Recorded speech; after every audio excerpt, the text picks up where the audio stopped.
Good afternoon, everyone. Welcome to the Moore County Schools Board of Education work session for Monday, March 3rd, 2025 at 1:30.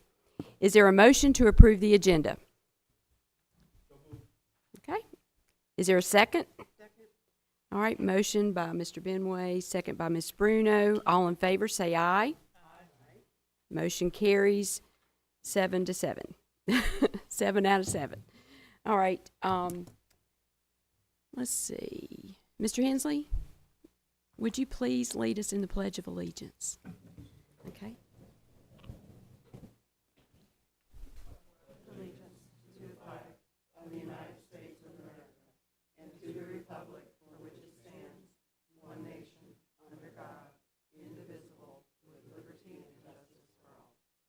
Thank you, sir. Ms. Davis, would you lead us in a moment of silence? Yes, and if we would, just a moment of silence, we do want to take this time to remember the Upchurch family, please.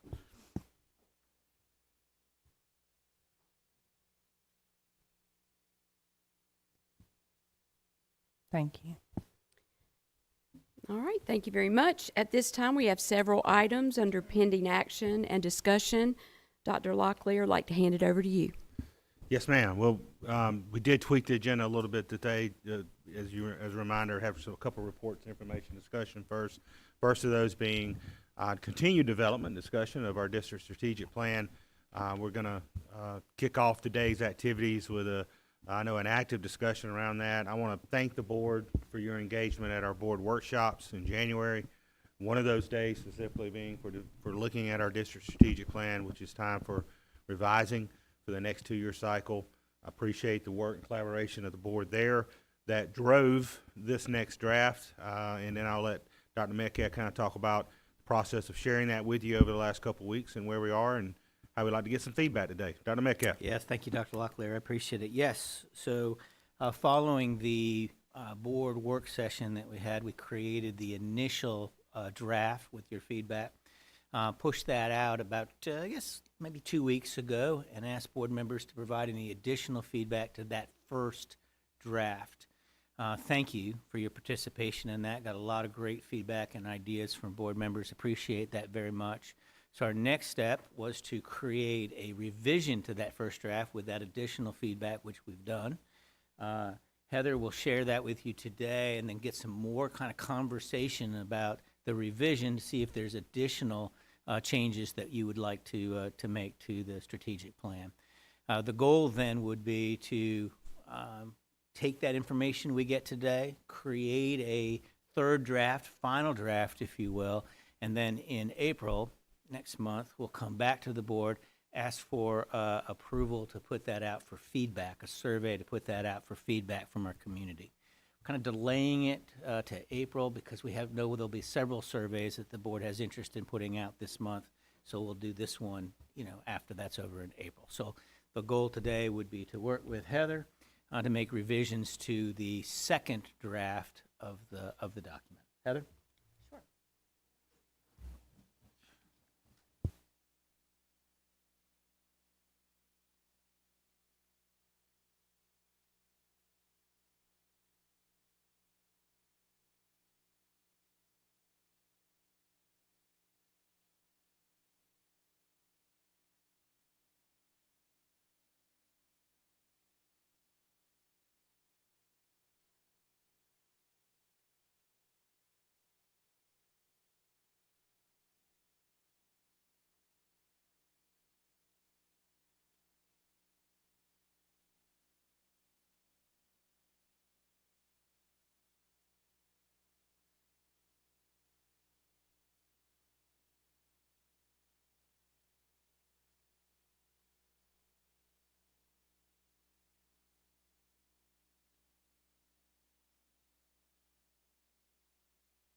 Yeah, I'll just add the red ink indicates changes from what Dr. Metcalf shared out 2 weeks ago based on feedback from the collective board members. If there were suggestions that could, let's say, easily be incorporated into the draft. There's also some other feedback that was given. And again, just to restate it in a different way, the desired outcome for the day is really to reach a consensus on where this draft is heading overall from the board, so we can bring that next iteration back in April to send out to our public and community. But Dr. Metcalf, you had a comment to make, I believe.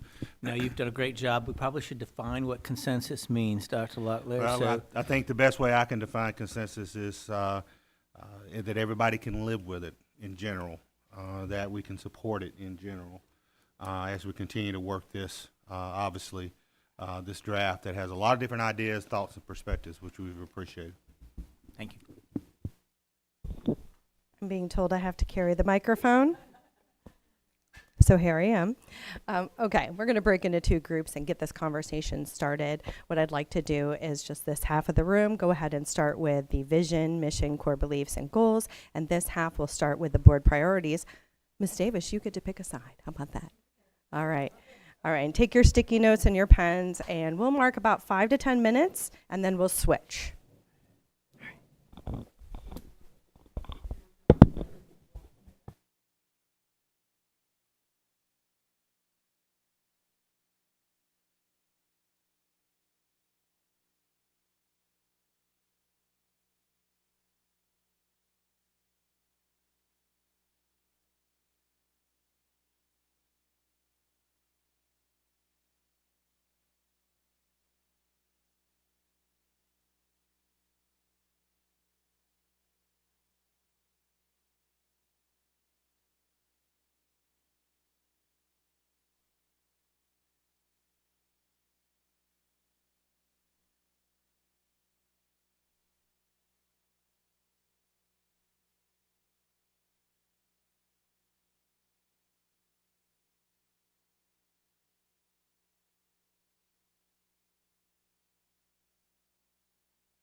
Let's take one final minute, and then we'll switch.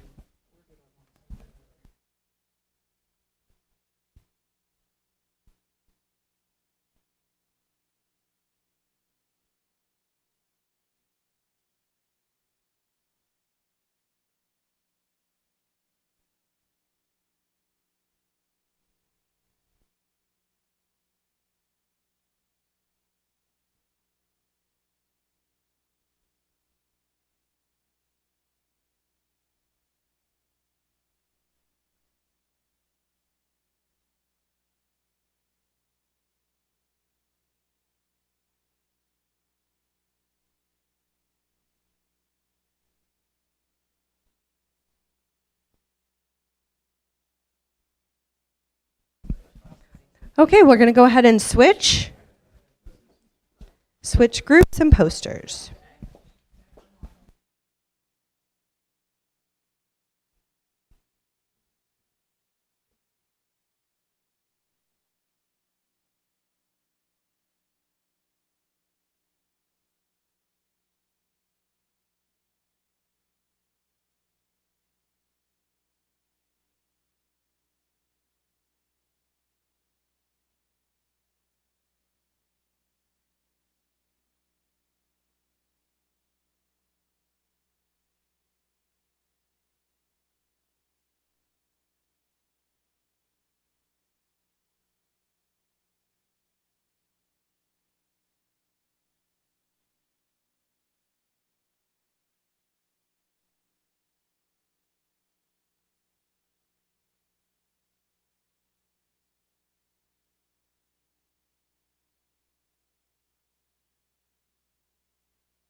Let's take one more minute to finish up.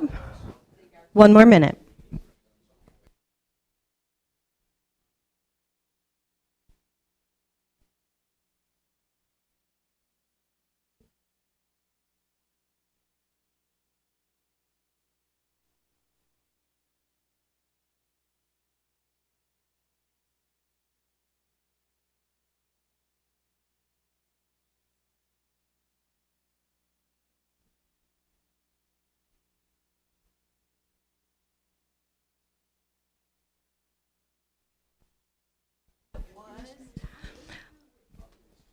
Let's switch back to the original poster one more time for just a 2-minute check on what the others wrote. Switch back one more time just to check on what anyone else wrote in addition to your original thoughts.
When you're ready, you can head on back to your seat. Thank you very much.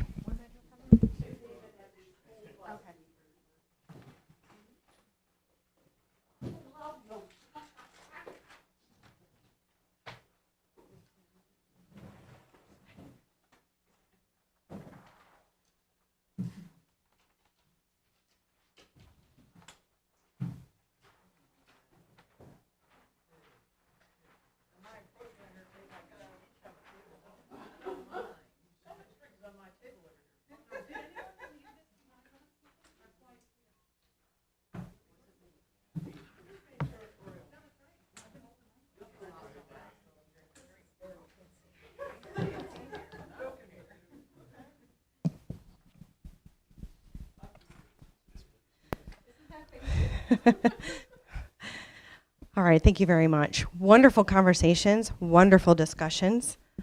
I hope that, being able to look deeply into that really helped you think that through. I do have extra copies. Did you need a copy? Mhm. Will you pass them down? Thank you. What I'd like us to do, because it helps us think about how we can create a better draft for you to bring back in March, is to really talk through then what were some of those recommendations for edits, recommendations for changes, things that were confusing, and then what are your next steps. It seems as though there weren't any corrections, comments, vision changes. Oh, Miss Sinan's got it. Am I correct? We're good with the vision. Moore County Schools, the first and best choice. Oh, all right, perfect. We'll leave it right that. For the mission, does this go with the mission? All right, let's see what we've got here. So for the mission statement, yes, ma'am?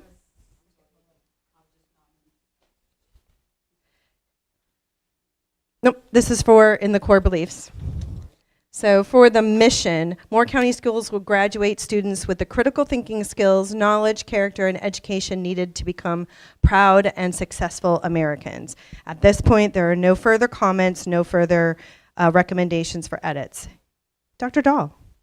Oh, I'm sorry. And please, will everyone turn on your microphone so that if we have discussions, this is an open conversation and discussion. That way everyone can just chime in. Dr. Dahl? Okay. Do we want to say critical thinking skills, focusing on that particular area of skills and kind of relegating all other skills to education in the next line? Or do we want to say critical thinking, comma, skills, suggesting that there are other skills besides critical thinking skills? That's not a conclusion, that's a question. Question to the group. Would you say that again?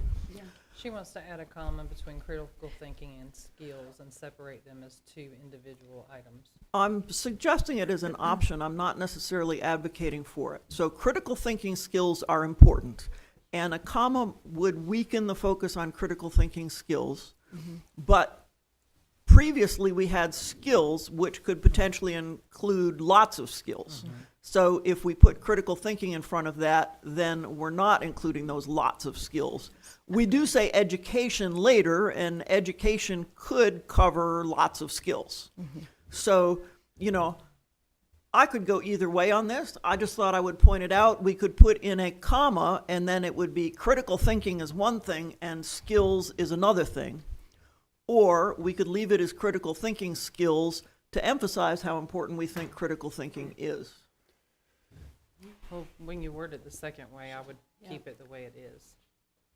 That's a good point. So I agree with Dr. Dahl because the mission statement the current mission statement is graduate students with the skills, knowledge, and character. We're not trying to, and that's a good catch, Dr. Dahl. We're not trying to restrict the meaning of the word skills. We want to add critical thinking ability to skills. So really what that needs to read is something like graduate students with the skills, critical thinking ability, knowledge, character, wherever you put it in there.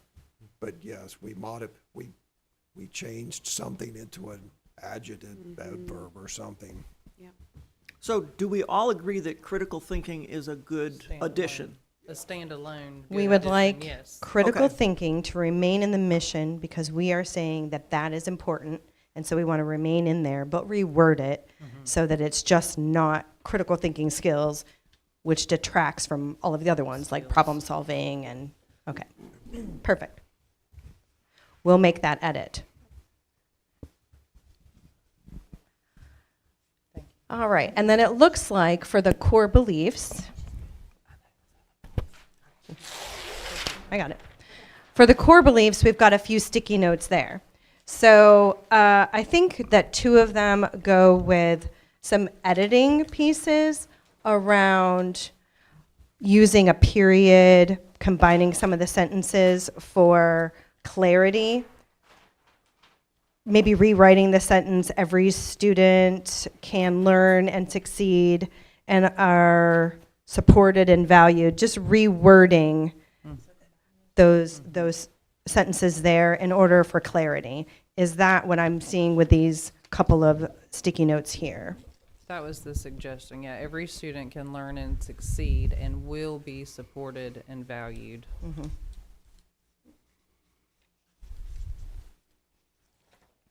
Okay. And the other one, around the, just asking a question for the group to elaborate why the second bullet here, which is in red, was added to the strategic plan. It says, we support and value all students equally. And so just having the conversation, if the person who recommended that addition would like to elaborate, there are others wondering why that was added in. Well, that was my addition, and I feel that every parent who is contemplating sending their child to Moore County schools need to be assured that their student is valued and supported. We have had some discussions of the achievement gap. We've had discussions of DEI. We've had discussions of LGBT students. And I think we've had discussions of, well, it's possible to, we've had discussions of, high achieving students versus low achieving students. We have affluent families, we have poor families, and I know that I got into arguments with people when I was at Northmore about, that there were people on staff who felt that the poor kids did not deserve the same support as the affluent kids. And so because I have run into that, because I have run into people who do not support all students equally, even within Moore County schools, I feel that that should be a value that we affirm in a positive way, so that parents can trust that when they send their child to us, that child will be supported and valued. Thank you for sharing the thought process behind that. Questions, comments about the addition, whether it's needed, not needed, some suggestions? So I'm shocked to learn when I'm 61 years old that we have people in our public schools who think that students should be treated differently based upon their social economic status. Did you report those people who felt that way? That's the first I've ever heard anyone express that people in our public schools thought that students should be treated differently, but did you report the faculty or staff members who believe that? Because that would be not correct, I wouldn't think. Dr. Locklear, would it be correct for members of faculty or staff to think that students should be treated differently based upon the social economic status of their family?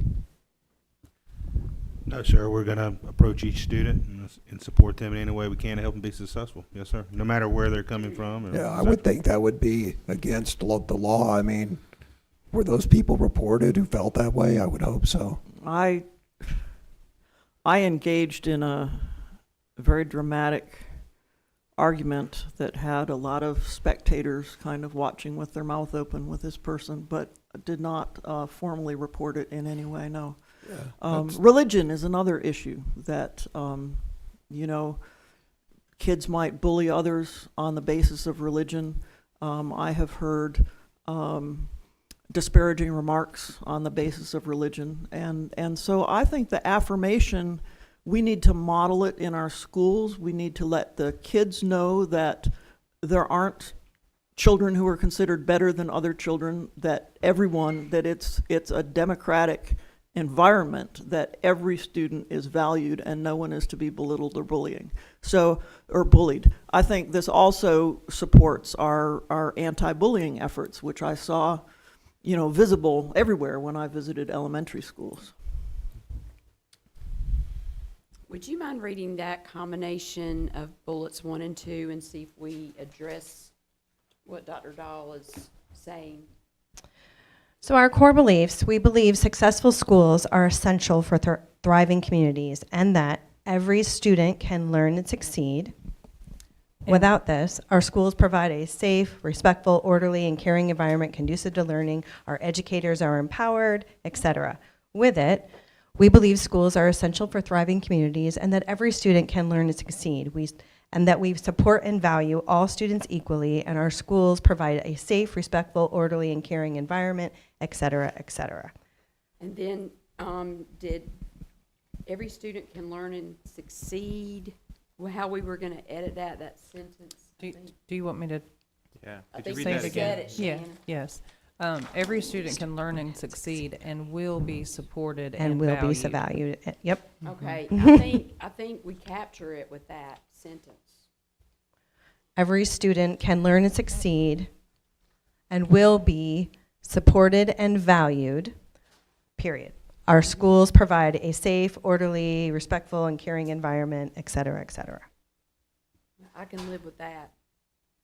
I'll say it that again. sounds good. We believe successful schools are essential for thriving communities, and that every student can learn and succeed and will be supported and valued. Our Yes. schools provide a safe, respectful, orderly, and caring environment conducive to learning. Our educators are empowered, et cetera. Okay. Dr. Dahl? I like it better as a standalone because it is one of my personal most fundamental core values is the need to affirm the importance of everyone and the value of everyone and model that affirmation and insist that students and staff accept that affirmation. Okay. I would support that as a standalone. I mean, I don't have any problems with that language at all. I think, were we trying to combine it just to save space and make it more concise? Was that the intent behind combining it? I don't think that was our group that discussed that. So. Yeah, it was just a suggestion as we were in conversation. I don't know that there was forethought as to why we were making one or two or Okay. 2 to 1. Okay. I Mr. kind of Redway? like core beliefs as shorter statements personally, but Mr. Benway? I think I've got a placeholder sticky there, but I expanded on that, and it sounded like this. Our schools cultivate an elevated campus culture with the classical virtues of prudence, Mr. Benway, justice. you'll need to get closer to the microphone. I'm sorry, thank you. I can hear through my hearing aids, so it sounds great. Okay, good, thank you. Our schools cultivate an elevated campus culture with the classical virtues of prudence, justice, fortitude, and temperance are practiced to provide a safe, respectful, orderly, and caring environment conducive to learning. So it just adds a little more meat to that.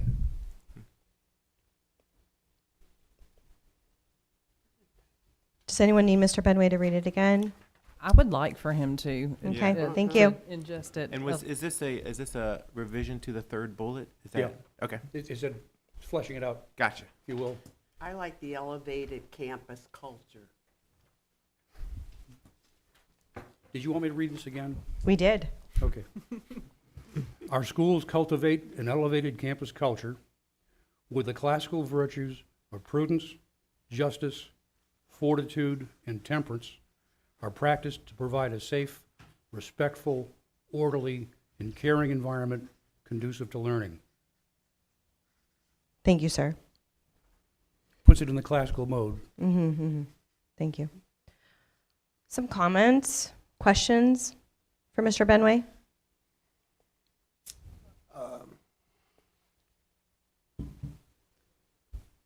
I'm not sure that's everyone's core beliefs. I'm not sure that kind of the values portion in the middle of that is everyone's prudence and temperance. I'm not sure that that's appropriate here because it's kind of bullets. But B, I'm not sure that that is everybody's. Those are the Core core values of Western civilization, and as well as our founding documents. It just frames. I think if we're going to just going to bring the street into the campus, I think we're missing the boat. I think we need to express some sort of elevation of culture.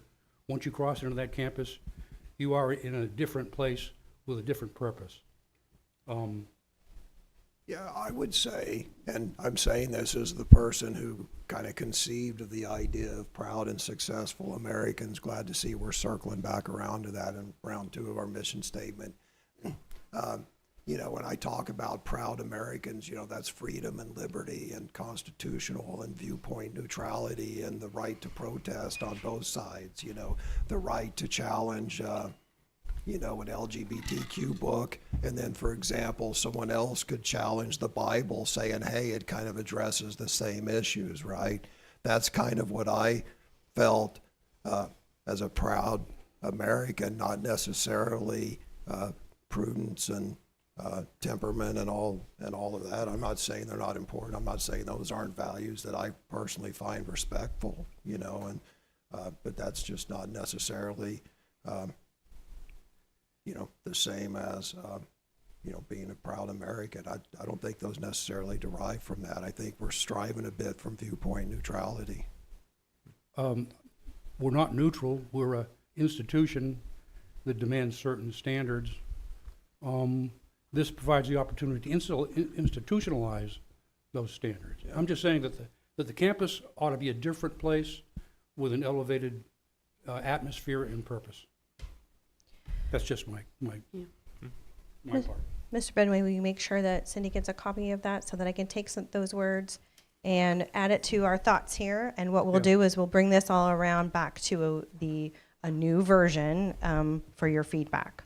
Yeah, I sent this to you over the weekend. Oh, thank you, sir. Okay. The Google mess, whatever it does. Okay, thank you. Can I ask a question? What did everybody, or you don't like it, what did you say, elevated? An elevated campus culture. What does everybody think about that? I have no I think problem it's with that. great, yeah. And elevate. In some sense, you know, we want to be teaching kids how to behave. We want to be inspiring them to have values. I have a little bit of discomfort as to how this could be applied, you know, whether it might involve, you know, shaming people or punishing people, because I don't want to introduce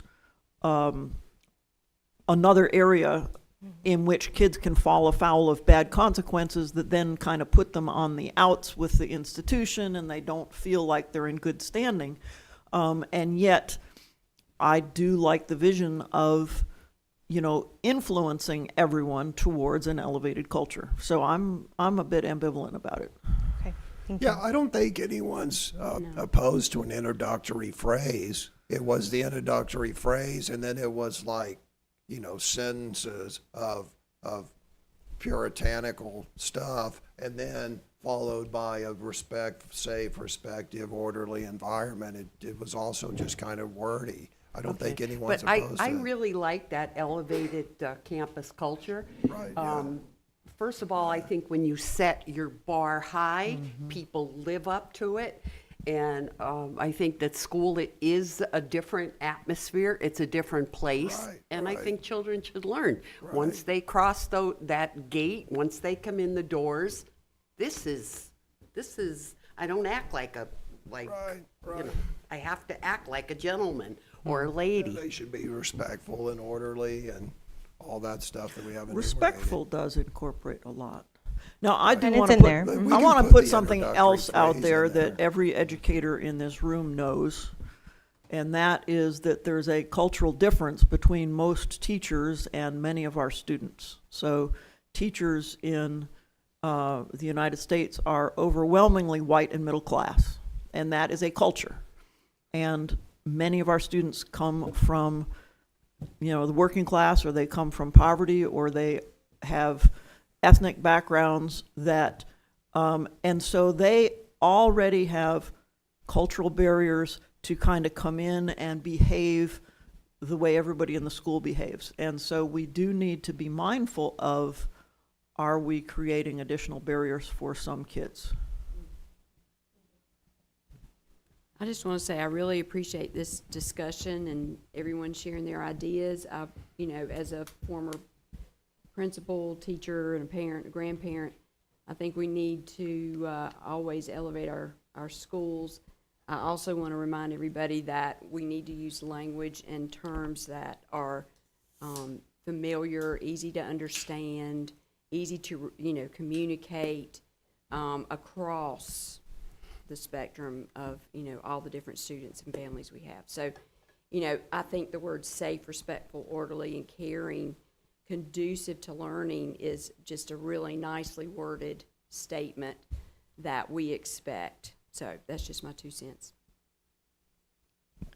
This is really good feedback, very good information. We're taking note of your entire conversation around the core beliefs. We'll take all of that information and take it back and reword a little bit and see if we can come up with something where you feel like there's definitely some consensus. I think I heard consensus around most everything around the wording. And okay. Now, the last one was the goals. And looking at the goals, there was some conversation, but mostly I think we just talked about, I heard you talk about the grade level proficiency and then the need around the ranking goal. So these are the goals that we are proposing to be part of the strategic plan. Do we have any conversation that we need for the group around keeping or removing any of the goals or adding to? We did have a discussion about that You one pointing at me? goal, about the 10%. Maybe we could just talk about that just a little bit. One more time, Dr. It Calcutt? was the goal down near the bottom. We had a conversation a little bit about the context. Yes, sir. Yep. Just help us to understand that maybe a Sure. little bit better. All right, so we have 6 goals. We were looking at increasing the number of schools who are meeting or exceeding growth. We're looking at increasing the overall grade level proficiency. Currently, we're at 62.4, and we want to increase by 10 percentage points over 2 years. Increase the number of third grade students reading at or above grade level. We're looking at increasing the number of 10th graders reading at or above grade level. We're looking at decreasing the number of schools that are at a D or an F. And then this one here, which is increase the context ranking for composite grade level proficiency from 10th place to the top 5 in the state. Okay. And so the discussion was, how is that meaningful? Why are we keeping it in here? It is dependent upon other districts and where they fall, and it isn't as much something that we can control. I would make comment, and I appreciate you catching that particular one and bringing attention to it. That is one that the academics and support service team had a lot of discussion around. We left it in, honestly, because we use that number so much in the public, about being the top Right. 10, and so we felt like we couldn't recommend necessarily to pull it out. But really, that's the only reason we left it in. It is a small percentage between 10 and 5, for example. It is dependent upon how every other district does, and so it changes from year to year. But that's why they left it in there. Okay. But I think they would be open if the board chose that that's not a goal that we should be having. Well, I didn't have any strong feelings about it, but I did think it was interesting. It was the only goal that we don't really have total control over, because, we don't have control over the next 5 or the last 5 around us, or the next 10 or the last Yeah, 10. you So could it's- improve by 10, 12% and proficiency and still go 12th. down. Yeah, Right. and that would In send terms a of wrong context. message And to the that was a public. conversation that we had around the table. Yeah. And Absolutely. also, it's a pretty powerful statement to say that we're in the bottom 10 for funding and the top 10 for grade level proficiency. I don't know that saying we're in the top 5 really impactful. strengthens that all that much, And it's still something we would track. I mean, even if it wasn't a published goal, it is something that we would track, report out in our key outcomes, still share as we're doing our tours to different clubs and other organizations where we kind of share out our key outcomes. So it is not, if it was not included here, it does not mean we would no longer track it. Yeah. But I think I'm hearing you say that the academics and student support people like having it in there. I don't know if I'd go that far. I think that they felt like it would, that it was, they felt like they needed to keep it in there, that the board would be very interested in keeping it in there. We talk about where everybody else is in in comparison, because if we improve 20 percentage points and yet we drop to 20th in the state, what is everybody else doing that they're getting those results and we aren't? And so we definitely track it. Whether or not you leave it here as a goal for us to report on, is up to you. But we will be looking at it anyway. I think we should leave it as a goal. I mean, goals should be lofty, and this is, as Dr. Dahl said, that's an impressive goal. We should aim higher, as the Air Force would say.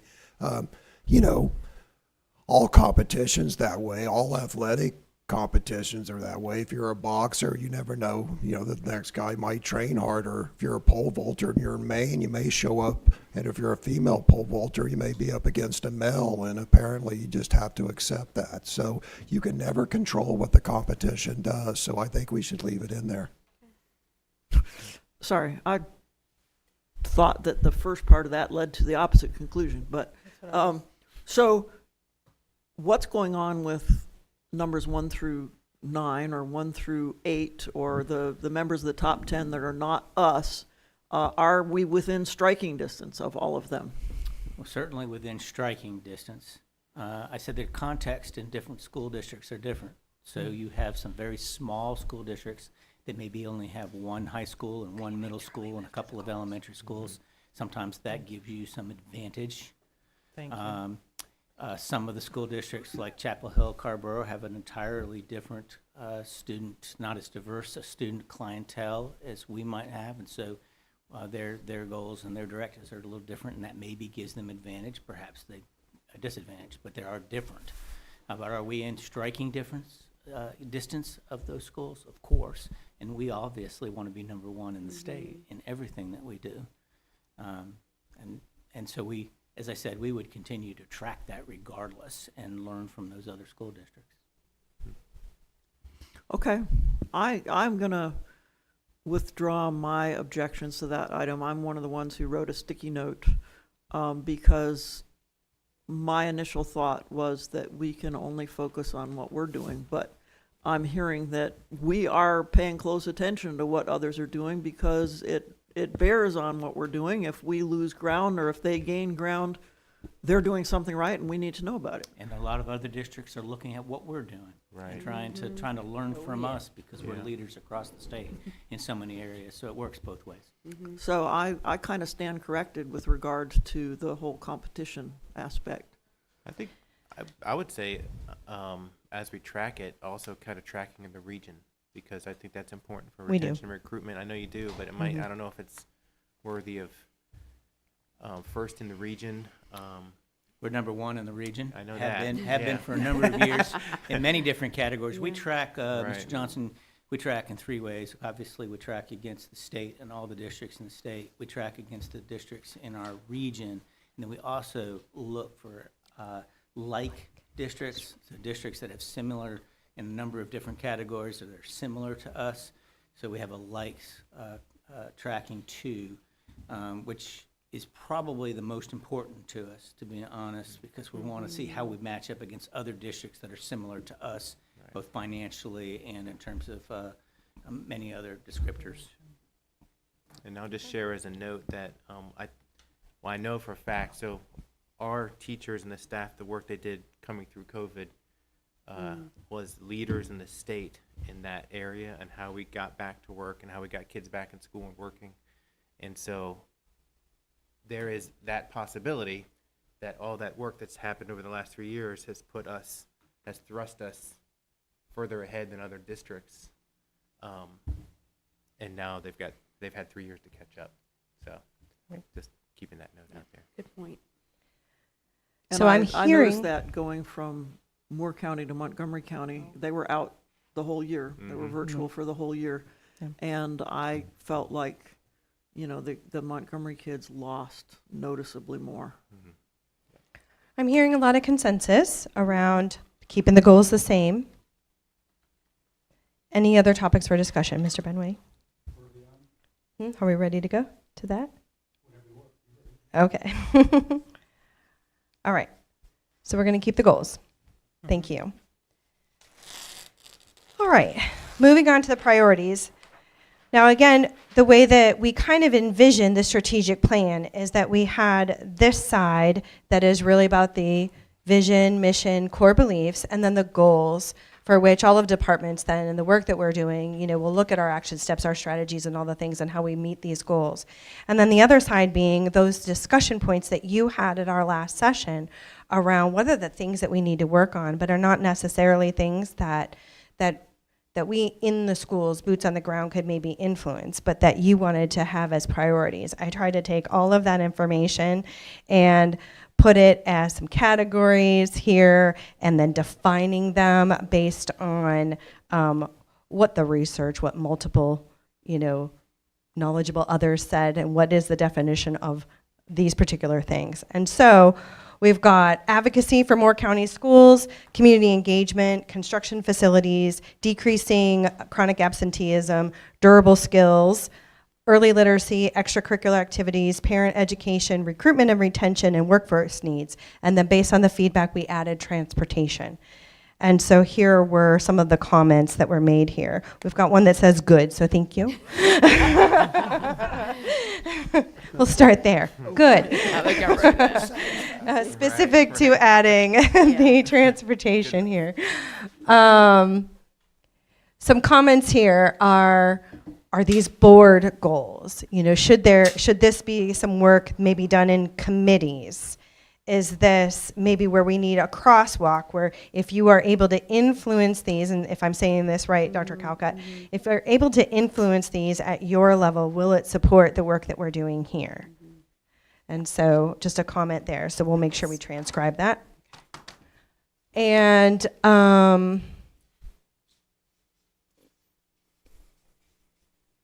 so I've got a question here. What happened to paragraph between? Did we delete it?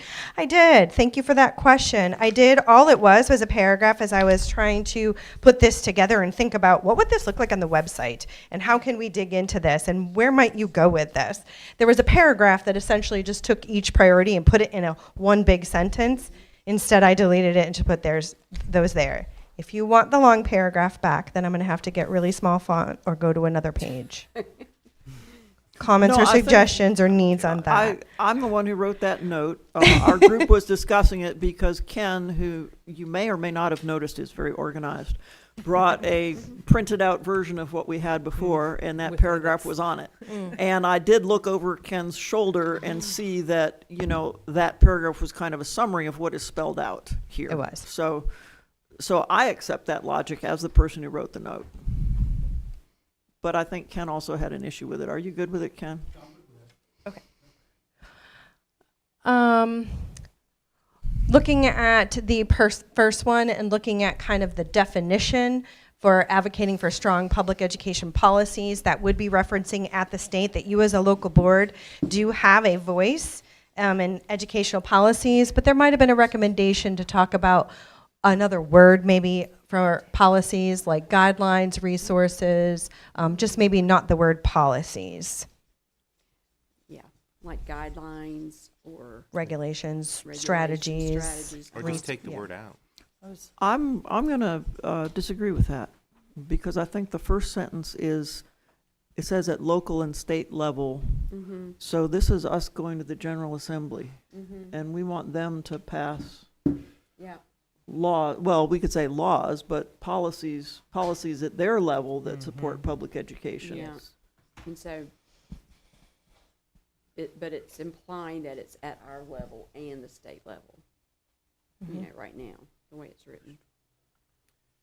Only reason I don't like policies being on the policy committee. Policy has a very Yeah, specific I know. Well- It's a beast. set of So things that we would need to guidelines. worry about. So I Well, don't well, know. that's where I would advocate that if it's done at the state level, we get more bang for our buck. If it's coming down from them, it takes a little burden off of us. Yeah, just leave it at the and- state level. Is that what you're saying? Sorry. No, No, I I didn't like mean the to look. interrupt. no, you're fine. No, it's open Yeah. discussion. So the red is selling us to the community, but the black is actual lobbying on behalf of the schools. Mm-hmm. Which would go both ways, up and down. That's a great summary. Thank you, Dr. Dahl. Yeah, she's amazing. Well, do they belong in the same bullet point? For advocacy, I would say so. I mean, yes, they're ma'am. both Because advocacy. we're advocating at a high level and we're advocating at our ground level. Yeah. Yes. But, but one is selling ourselves to the community and making sure the community is informed, and the other is lobbying, is trying to get the higher ups to give us what we need so that we can thrive. I also want to point out, I believe, and maybe this person may want to speak up just a little, but additionally, I added this. Additionally, we aim to highlight the Moore County Schools Way and regularly showcase the great work happening in our schools. This is another attempt to articulate how we're trying to pull back our market share. Right.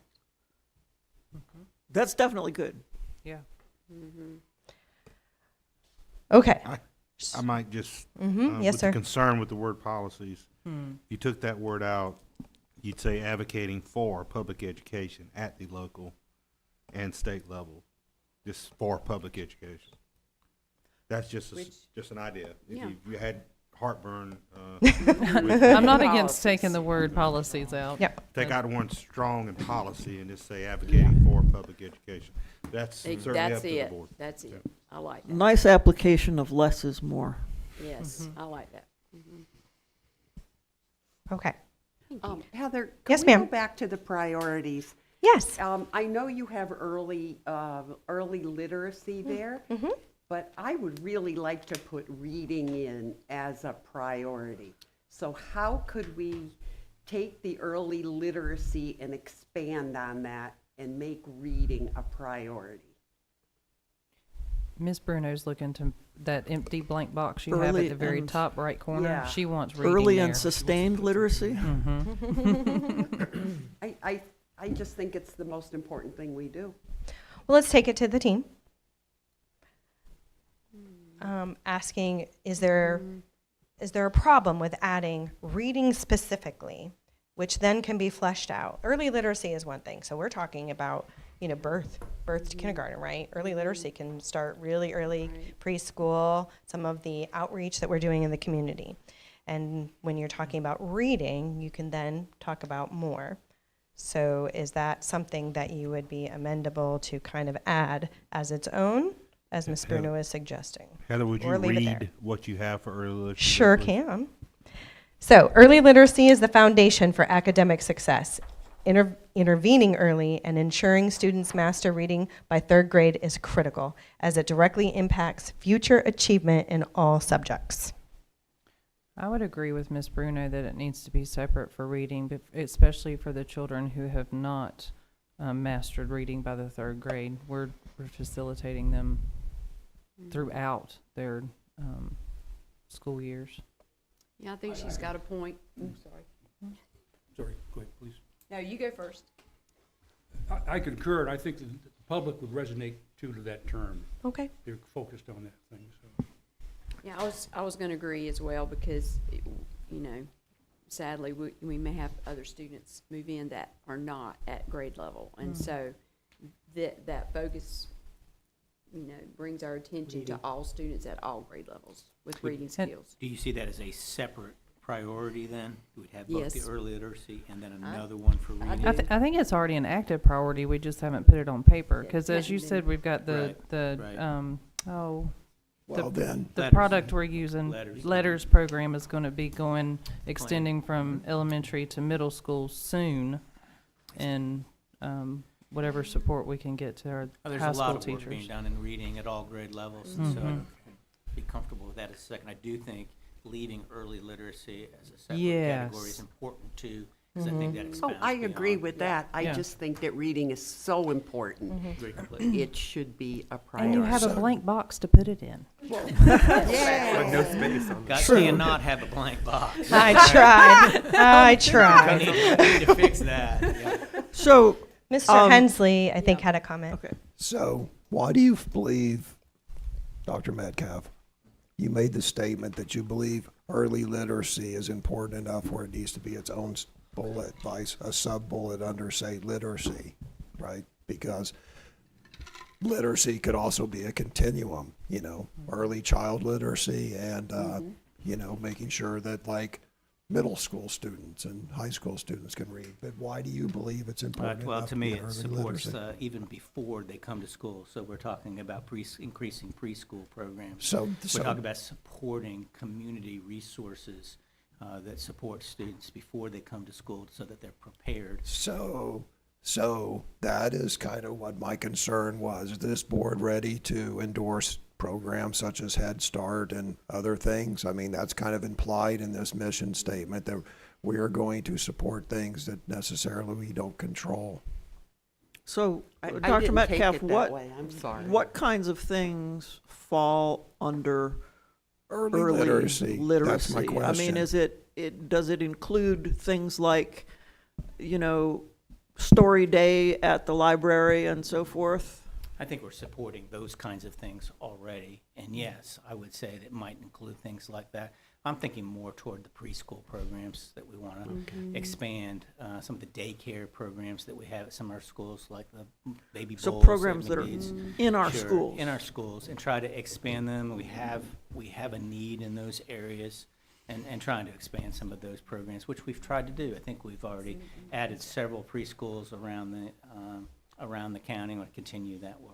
That's where I was going, not necessarily to Head Start and some of those. Well, and those are things that we can control, right? Right. We start advocating at our level what we can control, but if we're looking at the board priorities, Mr. Hensley, you ask a good point, because that would be things like what would be happening in the community and Head Start programs and other preschool programs that we are not starting, but are we supporting? Are we providing professional development? Are we trying to encourage alignment so we can get kids to learn how to read earlier, so that kids are coming around the same level as they come into our kindergarten versus the differing needs now?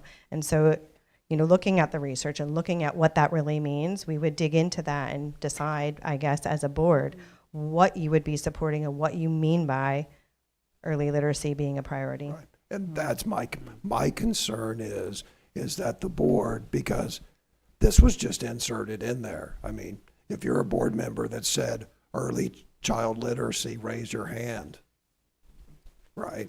So apparently the staff stuck it in here, and that's okay. Well, I can't remember what I said. Well, no, that's No, okay. I used the notes. It's okay Yeah. if the staff stuck something in here, but we got to make sure that we understand what do we mean by childhood literacy. I'm sure Or- that's us, because honestly, I believe in early literacy. I'm And- not against it. I Yeah. just want to make sure there that. you And I could have Right. said it, I don't remember now. I just want to make sure everybody, are we It's over a talking month ago. about NGOs outside of, the Moore County equivalent of NGOs providing this via Head Start? Or are we talking about programs that we do? Or are we talking about a combination of them? I just want to make sure, because this is the staff giving us the commander's intent that we give them without us fully understanding the commander's intent. Everything else on here, I understand the commander's intent. I want to make sure everybody understands what our intent is for this bullet that they fed us.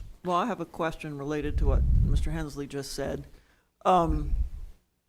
Can we leave ourselves some latitude to interpret? Because we have a lengthy bullet on community engagement, and if we combine that with early literacy, then that would leave an opening, for example, to have middle school kids doing reading story hour with kindergartners or preschoolers.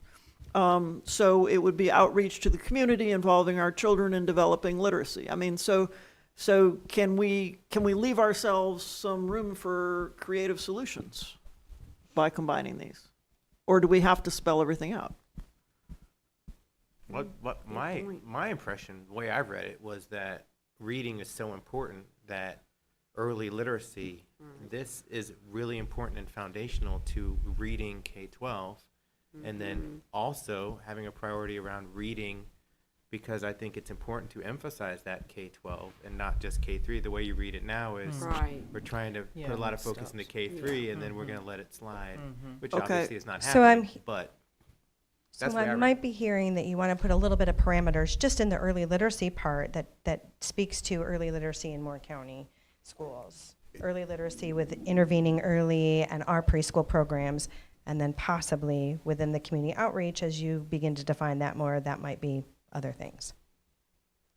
I personally thought that we had too many bullets. My first thing was there's too many, but then the more I got thinking about it, there's 1,800 members of the team. We can do 9 things, right? So I would be reluctant. My suggestion is just make it literacy. Talk about the foundation of it all is early childhood literacy. So we'll put, effort into that while keeping an eye on, ongoing literacy. I'm not sure why it needs to be 2 different bullet points. So combining it into one about Literacy and reading? Right. Yeah, So I'm defining fine with it that. as literacy, which is reading and then comprehension, but and then specifying early intervention. I would like to suggest, okay, I feel that I have heard a lot of interest in having 2 separate categories, because early requires such a focus, and then ongoing literacy is also a high priority. But if we're going to combine it, I would like to suggest that the name reference both ideas, and I like the word sustained. We could say early and sustained literacy. That's good. Unless the people who like 2 things really want to make it I see some 2 bullet nods. I points. see some nods. So Yeah, but early we and don't have sustained it, literacy. Then we can't fill in the box. Are we worried I'll about get the having a magicians to box? fix it. Mr. Benway? 11 is a Ma'am. hard number of boxes to deal with. I'd like to reinforce Dr. Metcalf, and as prelude to early literacy, insert the following. Early testing and diagnosis of reading deficiencies. Early detection of reading deficiencies is key to their early remedy, as well as key to the identification and programming of resources to support it. We make that note about just early, yeah. Early Yes. testing and Benway diagnosis. document. Early testing, right? And We're looking at, diagnosis. and diagnosis. Okay. Mhm. Okay, let's go back and look at some of these others. So I think we've addressed this. In the, I believe it's construction and facilities, the bullet point is safe, modern, and well-maintained school buildings support effective teaching and learning. Investing in school construction facilities ensures students and educators have a conducive learning environment. And we've got a comment here about ensuring taxpayers get value. So an impact on their investment. Does anyone have a problem with adding a little bit about that? Rephrasing this bullet point about construction facilities to get their value for taxpayers, return on their investment. How would you monitor, Yeah, but other than test scores and academic achievements when we graduate our students? Well, you do it relative to construction of other Yeah. facilities. For example, an elementary school is X number of dollars per classroom. Oh, okay, gotcha. There's metrics to use. Okay. But gotcha. the Took me a point minute. is anytime we talk construction, we should talk value to the Okay. taxpayer. I I got mean, you. we always need to have an eye on that. I just go straight to the academic. Dr. Calcutt, you just made a comment about monitoring, and I want you to put Oh, that in your back pocket yes, for a ma'am. second, okay? Yes. Thank I got you. Yeah, I know. Okay. We've got an addition, maybe possibly in the durable skills. The durable skills were listed in order from the portrait of a graduate, and there's a mention here to maybe add self-discipline to those skills, because we've got a couple others here as well. There's no reason why we can't have self-discipline or other skills. So it says durable skills like adaptability, communication, collaboration, critical thinking, empathy, learner's mindset, and personal responsibility are vital for success in any career, and employers recognize the importance of integrating these skills into the educational curriculum. And so someone posted that they wanted to add self-discipline. Questions, comments? I think that we discussed that personal responsibility, it's a measure of self-discipline, but I'm not against it. I'm not against it either, but I think they're kind of both the same. Maybe one's stronger than the other. One is broader than the other. Broader? Personal responsibility being broader than I would self-discipline. say Yes. broader. I agree. The part So So of could we personal could we responsibility. replace personal responsibility with self-discipline? Would that be? I like personal responsibility because it's from the portrait of a graduate, Right. and That's it's right. broader. I'm not saying that I'm against adding self-discipline, because self-discipline offers the individual a lot if they have it. But I would like to keep personal responsibility. Do personal responsibility and discipline. Does anyone feel strongly that we need to keep self-discipline, or is it okay that it's covered?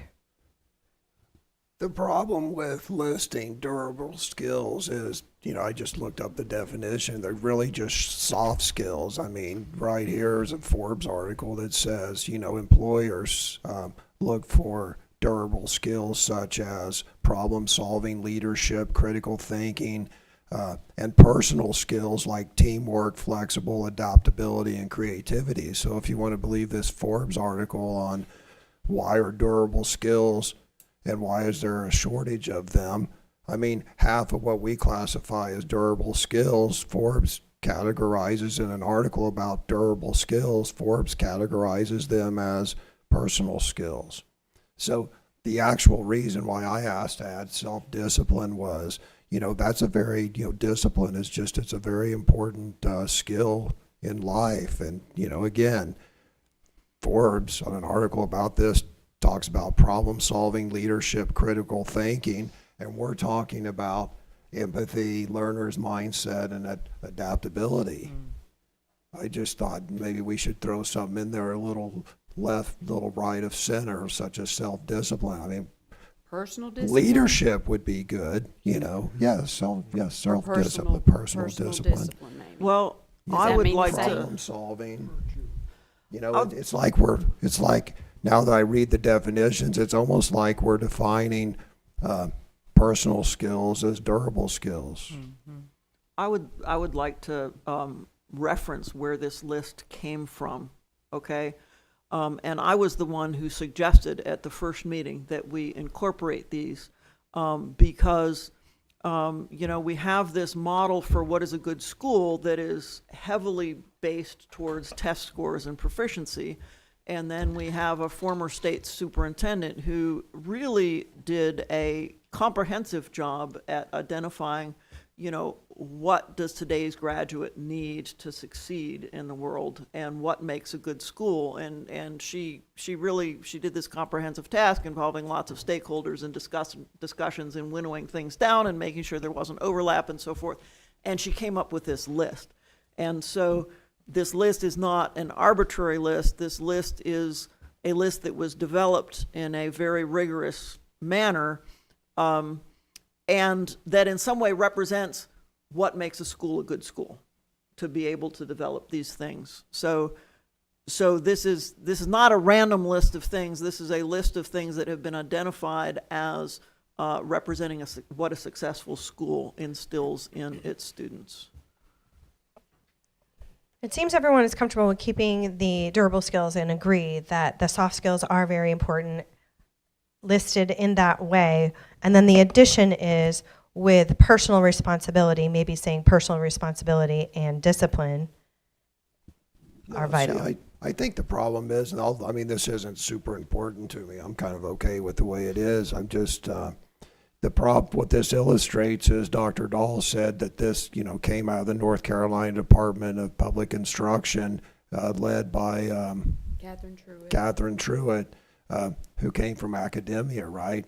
So I think that's where the big divide is. I'm reading a business article from Forbes, and they talk about durable skills as leadership and, problem solving and critical thinking, while stuff that percolates up through academia has stuff such as empathy and adaptability and whatnot, learner's mindset. So I think part of the problem is, this is why we have civilian control over the academic industrial complex. Same reason why we have, civilian control over the military. That's why we have a civilian secretary of defense. That's why we have governing boards. It's to bring outside ideas and perspectives. That's why we have a that's why there's not 7 educators on this Board of Education. So I guess my point is durable skills means different things to different people. Well, And I empathy is not necessarily I think I'd- that all I'd- an in-demand durable don't skill. disagree in principle, but Superintendent Truitt did Yes, she involve a did. lot of businesses as her stakeholders into it. This is not an academic exercise. This is stakeholders throughout the Sure, state. and I Took can them a tell you year that the or North more. Carolina part, Yeah. we could, the people who commission the study generally get the results they want. I mean, I can point out examples from this board and this central office where things kind of percolate up and they're kind of pointed. Look, my only issue is that the durable skills that are listed are kind of squishy. And that's why I asked to add self-discipline. Quite frankly, leadership, problem-solving skills, that's the durable skills I personally would be interested in, and that's what business leaders are interested in. Well, I'll just say that we've been talking about these skills for many years, and they have changed names Yeah. many times. So they used to call these 21st century skills, and then I guess we got too far into the 21st century. Yeah. and so they started Yep. calling them durable skills. Right, and so what if, so how long has academia adopted these as the goals of academia, and what are the results? I mean, were these Well, actually, adopted Well, they're I mean, not. I'll- 100 years ago? Well, They're I'll not say that academic. When I've They're I've based worked on- these for a long time, is based on what employers were telling us what they needed our kids to have, and so, critical thinking, problem solving, adaptability, flexibility, like that learner's mindset is basically perseverance in a different way of Yeah, speaking. it's all how you define it. Yeah, Like I and so said, I I'm think not, it's- I'm not, yeah. I'm not opposed to any of this. I just find it interesting Yeah. to, You know. could say And it- collaboration is leadership because you have to have leadership ability to collaborate effectively. And I think, well, I made the suggestion just to keep the 7 with the state, just because they've already developed it and they have resources around it. But I have personally no issue with changing the words. I mean, honestly, these words have been around for many, many years, and I just like that we're focusing on those skills in our classrooms, whatever we define them as. It's fine with me. Okay, I heard Mr. Hensley say that he's not set on self-discipline, so if we leave it as is, we're comfortable with that. They may need to change as the world changes and our definitions. Okay. For early literacy, we already have see Ken's notes and add something about ongoing literacy development. So we've made these suggestions here for early literacy. We kind of talked that through a little bit. Going down, I think extracurriculars was okay. Inviting, let's see, exemplary. Okay, so there was a suggestion for recruitment and retention. Taking from the research behind recruitment and retention and the importance in education and looking at our teacher pipeline, retaining a high qualified employee team and attracting new talent is a challenge. Competitive salaries, professional development, and exemplary work conditions help maintain a strong educator workforce. There was a different word there, and there was a suggestion to switch it out to exemplary. The new suggestion is maybe saying and inviting work conditions help maintain a strong educator workforce instead of exemplary. Issues, comments? That was me, and it's not critically important. I just thought Okay. an exemplary work conditions struck me as a funny phrase. I would agree with that. I think inviting sounds better. Inviting I would say sounds better. Inviting sounds better personally, but I don't think it's, makes much difference. I would disagree. I suggested exemplary. I think it was satisfactory before. Might be, yeah. And I We think don't want it just- to be satisfactory Right. Yeah. or inviting. Exemplary is But- better than Understand that. satisfactory. Right. But I don't know if inviting, I'm not, I'm not gonna, Exemplary does suggest high standards, yeah, that was all. so all I was going I'm for. happy with it. We can take out the word altogether and just No, say, no, and Yeah. and No, work it's conditions that help maintain a strong educator workforce. I would rather leave it. I'd than rather take leave it. out. All right, consensus. All right, there we go. And good. This said good. Good for transportation. So that leads us to the end of the comments around. Can I raise one more comment? Yes, ma'am. Okay, if you scroll up to decrease chronic absenteeism, we have the sentence, chronic absenteeism negatively impacts literacy rates, test scores, and graduation rates. Yes, ma'am. All true. Yes. It's the only negative sentence in the document. Okay. Is that something we should be concerned about? Would you like us to try to reword it in a more positive way about decreasing chronic absenteeism and how it supports learning? Yeah, yeah. Okay. Switch it around, yeah. Not a problem. Not a problem. Good catch. We'll reword that. Thank you. I mean, does that matter? Yeah, it does Wow, matter. good job. It does. I never would have thought. We want to Yep. encourage. Okay. We want to encourage attendance. Stuff like that jumps out at me. That's great. That's, I'm Well, you saw that in the policy committee. Yes, ma'am. All right. I think that Heather, I brings have us one more back. thing. Yes, ma'am. What did we decide? Are we going to do a separate thing for reading, or are you going to incorporate it? We're going to make it into one, I heard. Is that what we're going to do? Early It's and explicit that there are two aspects. early So one and bullet that- sustained literacy, and then build it better into one and a focus on reading. Okay, I just And want it yes, as yes, ma'am. a priority that stands out, Okay. okay?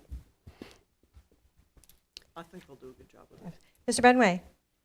I'm going to address the 800-pound gorilla in the room. Okay, sir. We're still missing a problem statement. A problem statement permits all of the players to focus in one direction.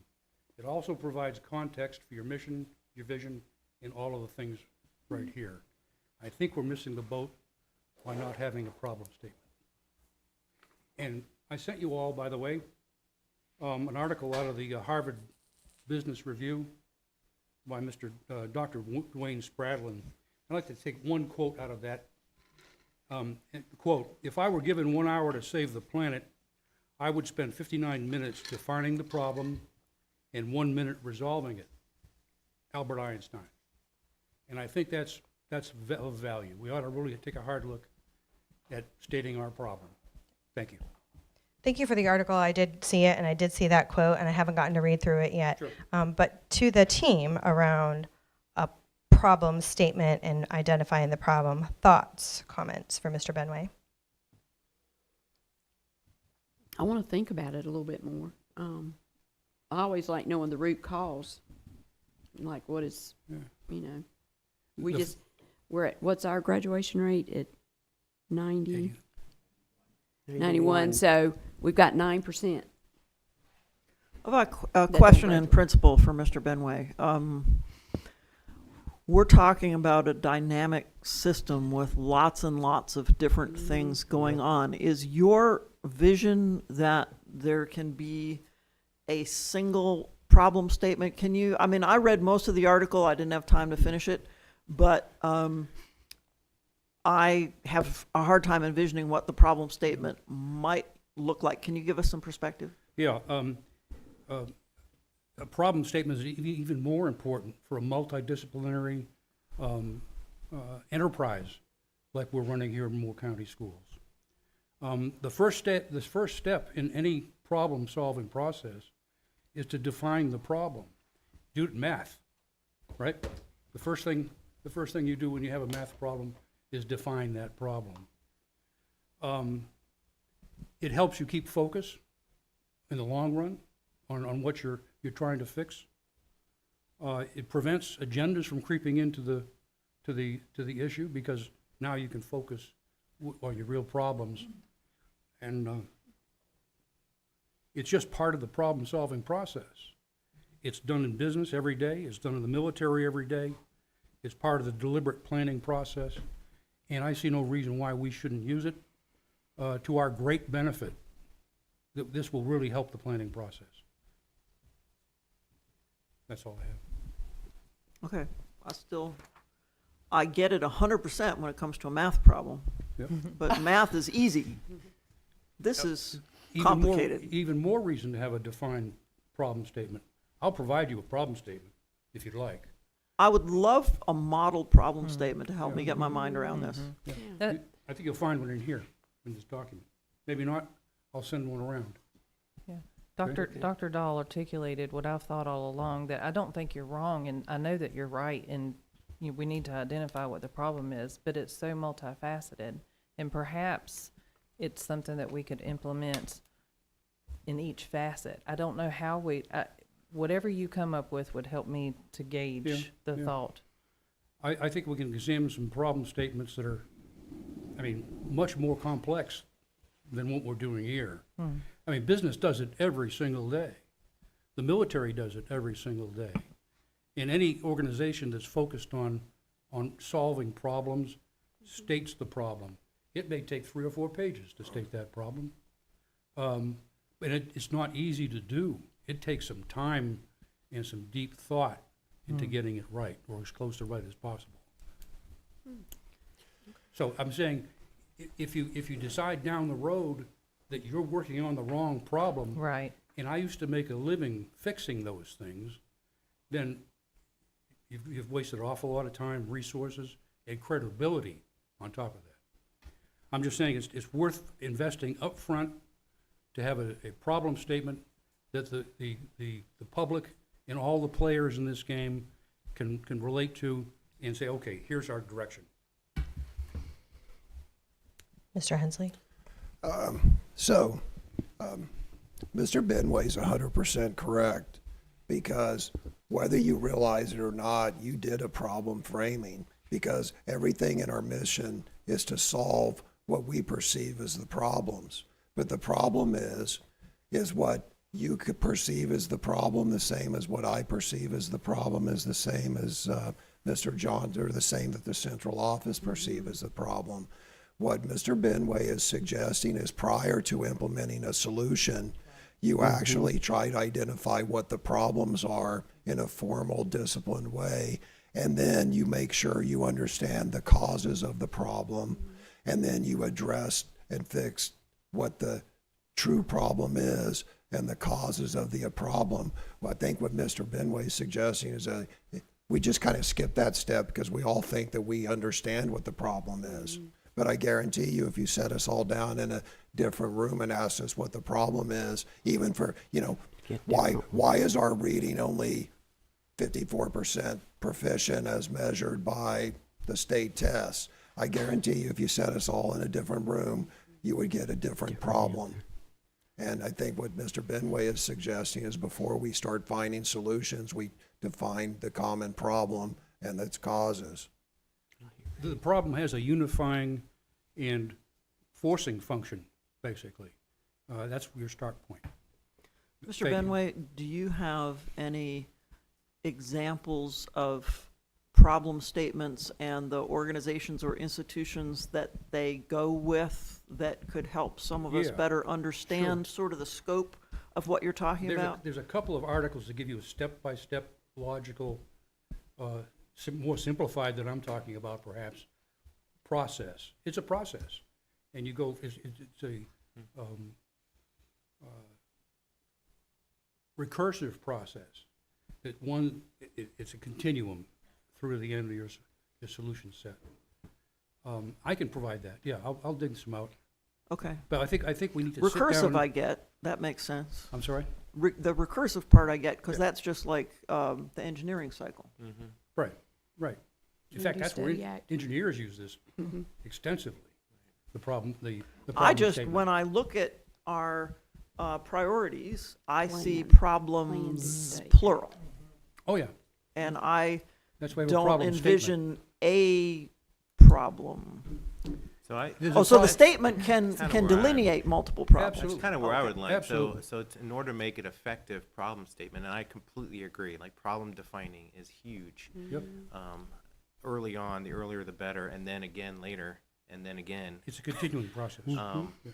But I could see it, in order for it to be practical and effective, I could see it more targeted to, like when David was talking, I started thinking about our committee meetings being a place that we could really flesh out some problem statements.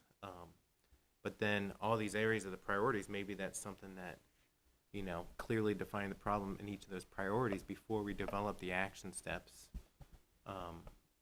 I don't know. I'd have to see a broad system-wide problem statement to Yeah. think about that, but I could see more practical applications for sure. But the earlier we do it, the less re-engineering we may have to do down the road. Right. I agree. So am I correct that these bullet points on our priorities list imply underlying problem statements. You're probably gonna back into it, Yeah. you bet, sure, Okay, I think I'm getting there. okay. But Again- I'd still like to see model.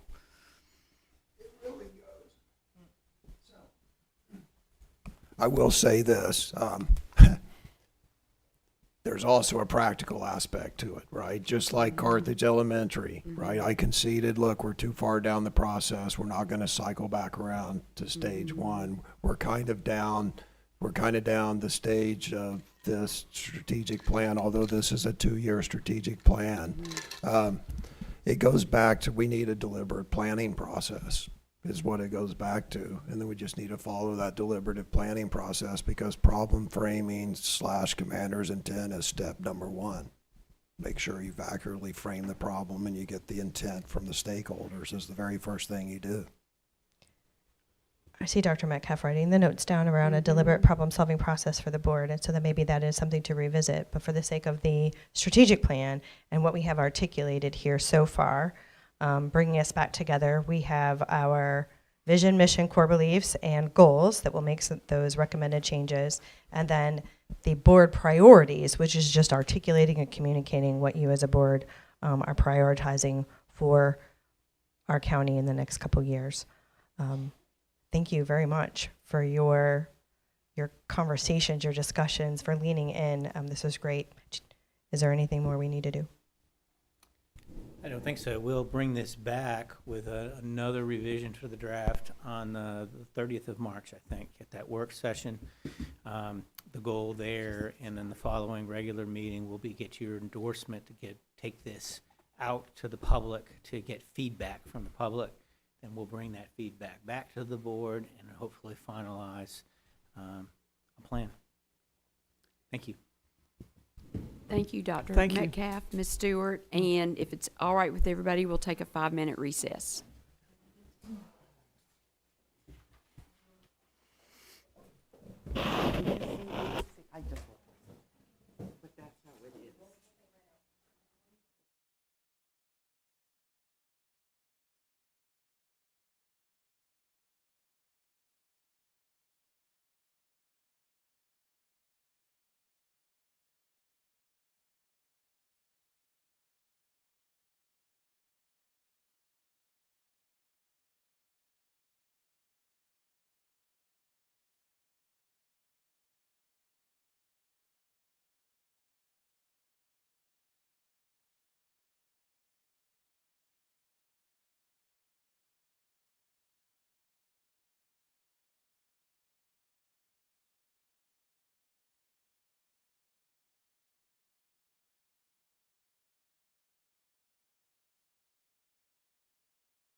All right, welcome back, everybody, and we're moving on to item B, Superintendent's Preliminary Proposed Operating Budget, fiscal year 2025-2026, and I'll turn it over to you, Dr. Locklear. Thank you, Madam Chair. As noted, I appreciate the opportunity to come and present alongside Mrs. Evans, our Assistant Superintendent for Budget and Finance. I first want to start off by thanking the board for your time and engagement throughout the budget development process, and we're still in that process. This step today of Ms. Evans and I presenting the superintendent's preliminary proposed budget is one more step along the journey until next month when you adopt a preliminary budget for the Moore County Board of Education. So I want to thank you for the time you've taken, really going back into December with 2x2s and additional 2x2s going into February, budget committee meetings as well. Just want to thank you for all the engagement that's been put into this. So appreciate the opportunity again to share the superintendent's preliminary proposed budget for the next fiscal year. Noting this budget is an investment in our student success. The funds that you as a Board of Education invest, our county invests, really is about investing in our communities and our student success.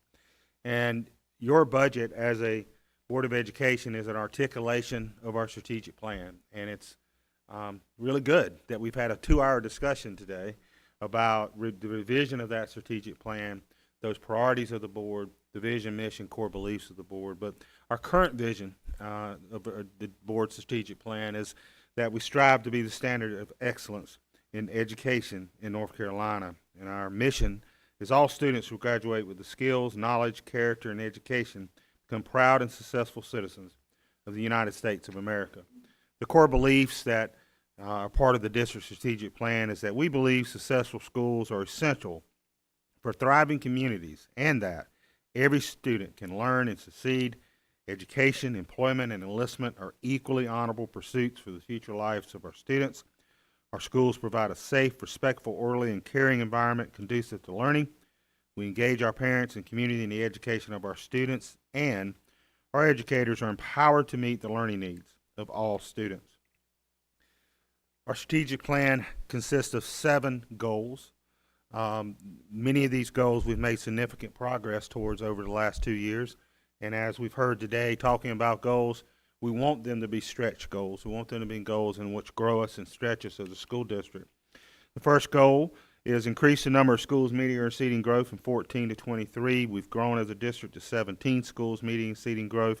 Increase the overall composite grade level proficiency by 10 points from 56 to 66. We've grown to 62%, as you saw from the discussion today. Increase the context ranking for composite grade level proficiency from 23rd place to at least in the top 5% in the state. As you know, we're now top 10th in the state out of 115 school districts. Increase the number of 10th grade students reading at or above grade level as measured by the end-of-course Lexile reading level by 10 percentage points from 81 to 91%. The 5th goal was close the achievement gap of several areas of our black students, Hispanic students, economically disadvantaged students, and students with disabilities, and increase those achievement gaps by 10 percentage points from their respective 21-22 achievement scores while increasing the overall student performance. As we know, we have closed those gaps some, but those gaps remain. 6th goal is increase the number of students who complete a career and technical education cluster by 15% from 441 to 510. We've surpassed that goal. I think it was 515. And the 7th goal, decrease the number of district schools with a school performance grade of an F from 2 to 0. We have decreased that from 2 to 1. So we have made significant progress of these goals over the last 2 years, but growth still remains to be accomplished, and we look forward to moving towards that. And so as we set up the budget and start going through some background information and actually presenting my preliminary proposed budget, I think there's some key pieces to the narrative I want to share with you.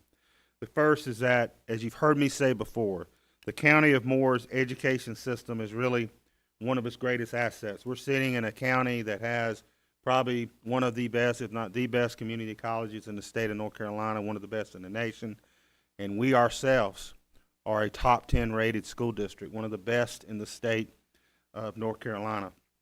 And that having that in one's community is a great asset. And our top 10 school district is not only a high-performing school district, we are also our county's second largest employer, second behind First Health. And therefore, an investment in that education system in the Moore County Public Schools from our county, which we've been very grateful for, is an investment in our community, an investment to keep our economy thriving. 3 key narratives you'll hear come out of the discussion today: the impact of fixed cost increases, taking care of our people so they can take care of our students. That's that salary and benefit increases that we're projecting from the state, and that impact drives increased local costs. Potential expansion items you'll hear today from those small group 2x2 meetings. There is one expansion item which included unfreezing a curriculum specialist position. We'll talk a little bit more about that later.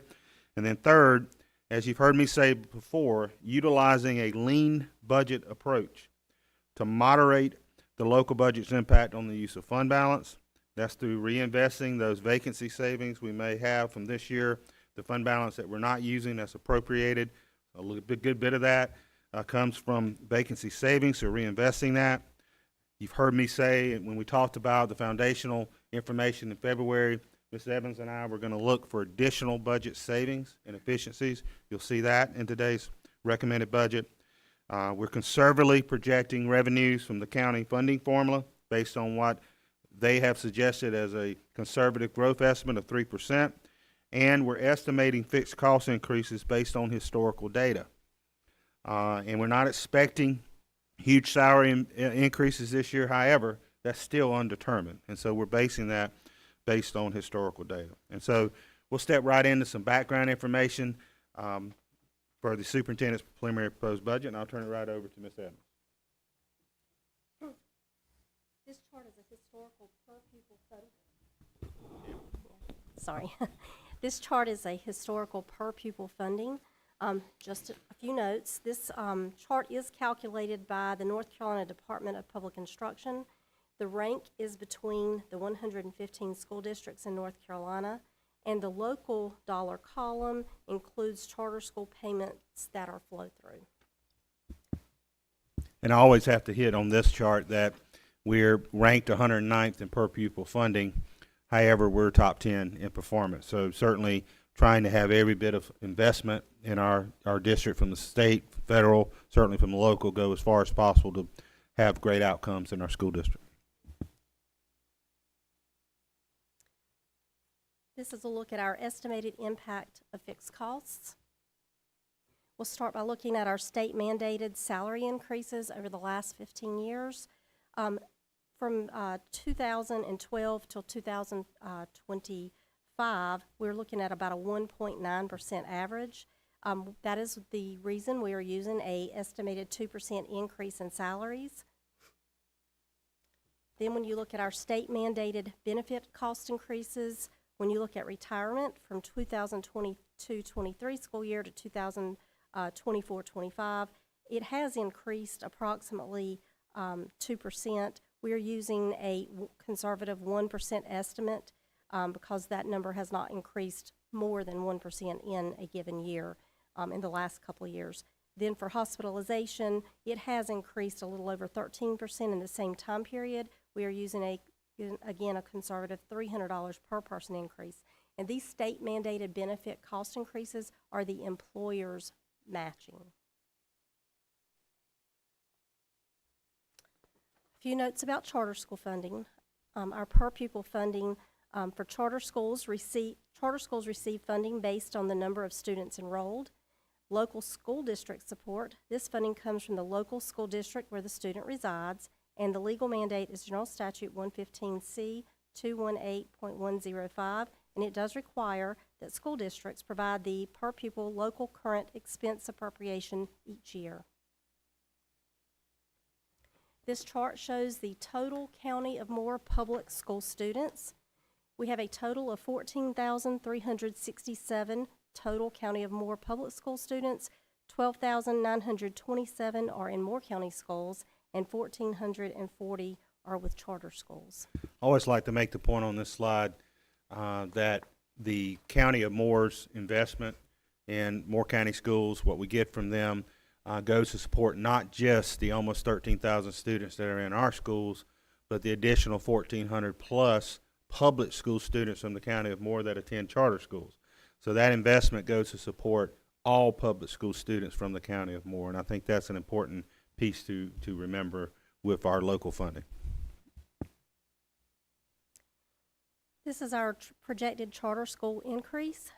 For fiscal year '24, the growth was only 10 students, but in '23, we had 138 student growth for charter schools. Our 5-year average growth has been 120 students.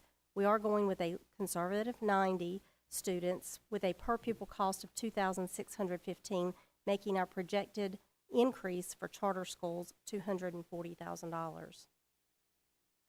This is a look at our estimated impact of vacancies. We do have an estimated $1,190,000 in savings from vacancies. Just remember, this amount diminishes the portion of the assigned fund balance utilized for this fiscal year for 24-25, and efforts continue to fill these positions for this year and next. This is the local funding formula agreement.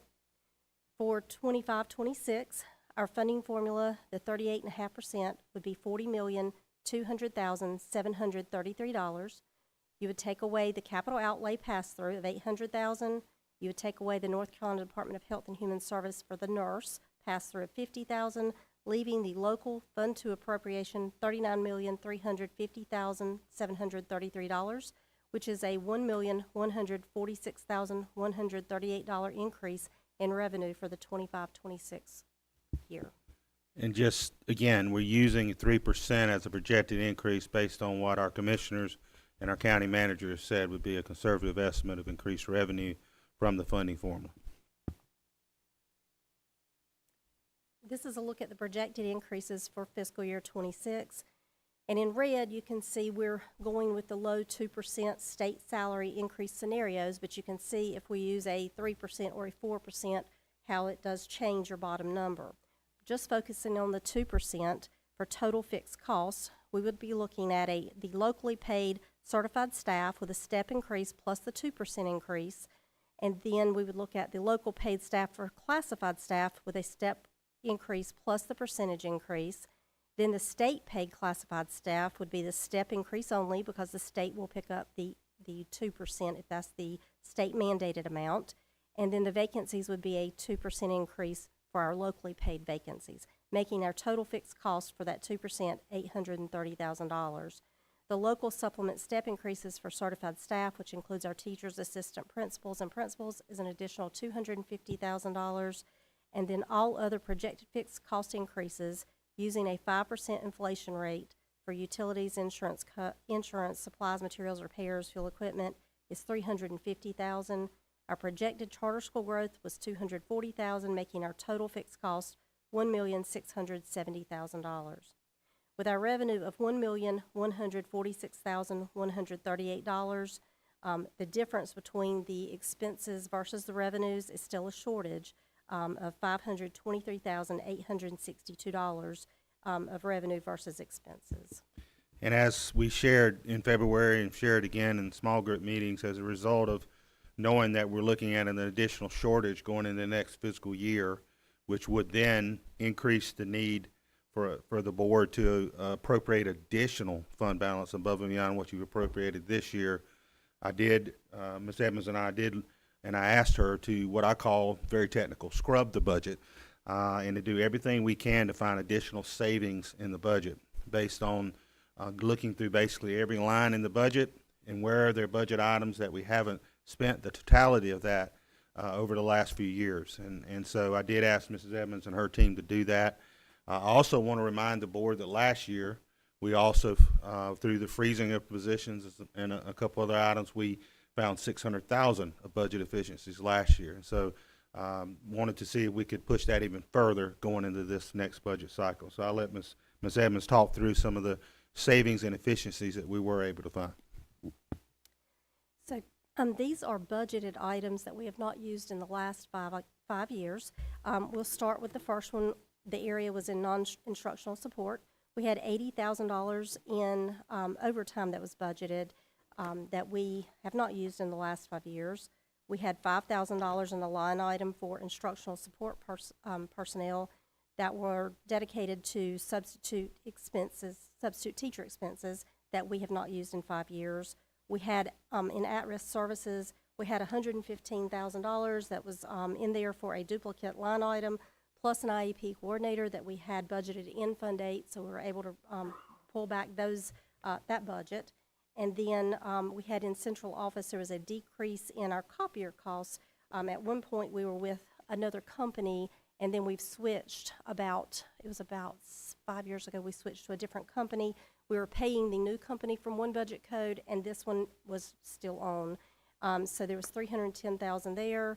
Maintenance, we did have a position that was able to be supported 75% by child nutrition, making our total budget efficiencies and savings $570,000.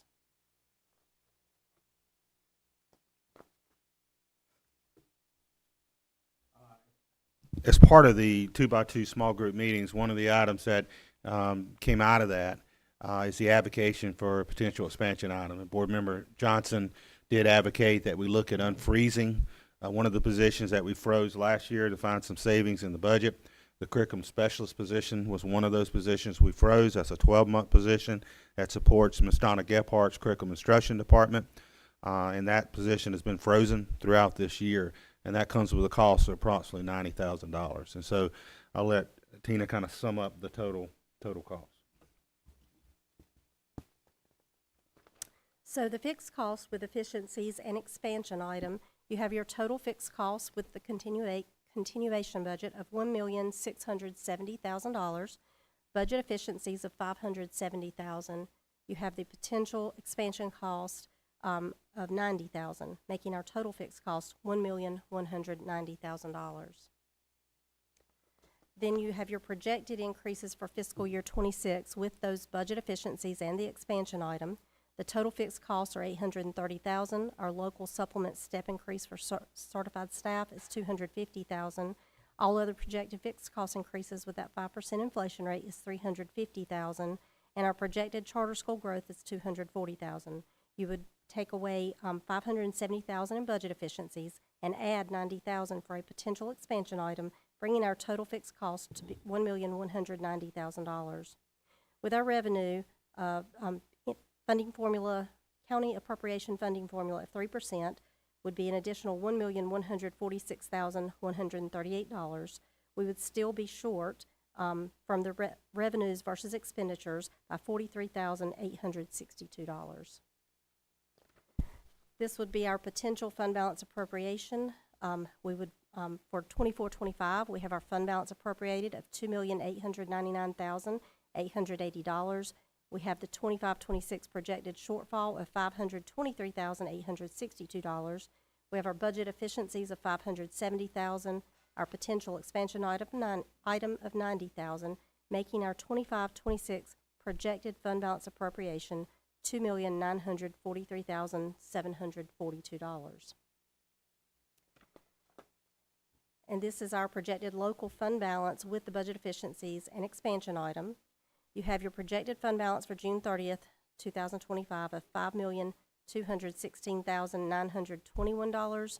Our projected fund balance appropriation for 25-26 of $2,943,742, making our projected unassigned fund balance for 25-26 $2,273,179. So that background information flows into my preliminary proposed budget. I thought it was important for the board and the public to have that background information. And my preliminary proposed budget is summed up on this slide. And it basically consists, of course, of our fixed costs, that continuation budget, the fixed costs associated with projected state increases in salaries and benefits of $830,000, the local supplement step increases for certified staff of $250,000, the non-payroll fixed cost increases, that's those inflationary costs that Ms. Edmonds summed up, of $350,000, the projected charter school growth that we're projecting based on 5-year average of additional $240,000. So those are those fixed cost increases. Then incorporating the budget efficiencies that Ms. Edmonds described of $570,000 to make the total fixed cost increases for a continuation budget, to continue the current level of services we're providing without denigrating those, would be $1,100,000. We're projecting our county funding formula revenues of $1,146,138. Again, that's based on a 3% increase, which again is what our commissioners and county manager have said is a conservative estimate. That would have us basically above our fixed cost increases by $46,138. Now you note I am not currently recommending any expansion items. That's not because I don't think that curriculum specialist position is not valued and needed. However, I thought it was important for the entire board to see and hear the item that Mr. Johnson had brought up to the table. I thought it was important for the entire board to be aware of that, and over the course of this next month, have continued conversations and thoughts about that, and then for me to gather your feedback on that for a potential revision as I present in April, which technically is March 31st. So there is time for the board to think about that and consider that and give me feedback as I come back to you on March 31st. And so with no expansion item, that would make us first have to look at what are we currently appropriating this year in fund balance of $2,899,880. Take away the $46,000, and that would give you that $2,853,742 we need to appropriate in fund balance. This next chart also sums that up. The projected fund balance with the superintendent's recommended budget for fiscal year 26 with our efficiencies with no expansion items. If you go down to the bottom, we're projecting our fund balance at the end of this fiscal year to be at $5,216,921. Again, that's a projection. As you know, Mrs. Edmonds and her team are projecting that throughout the year. That's a little bit of a moving target, and that's a non-audited projection. Just want to point that out, but that is a projection of where we'll be.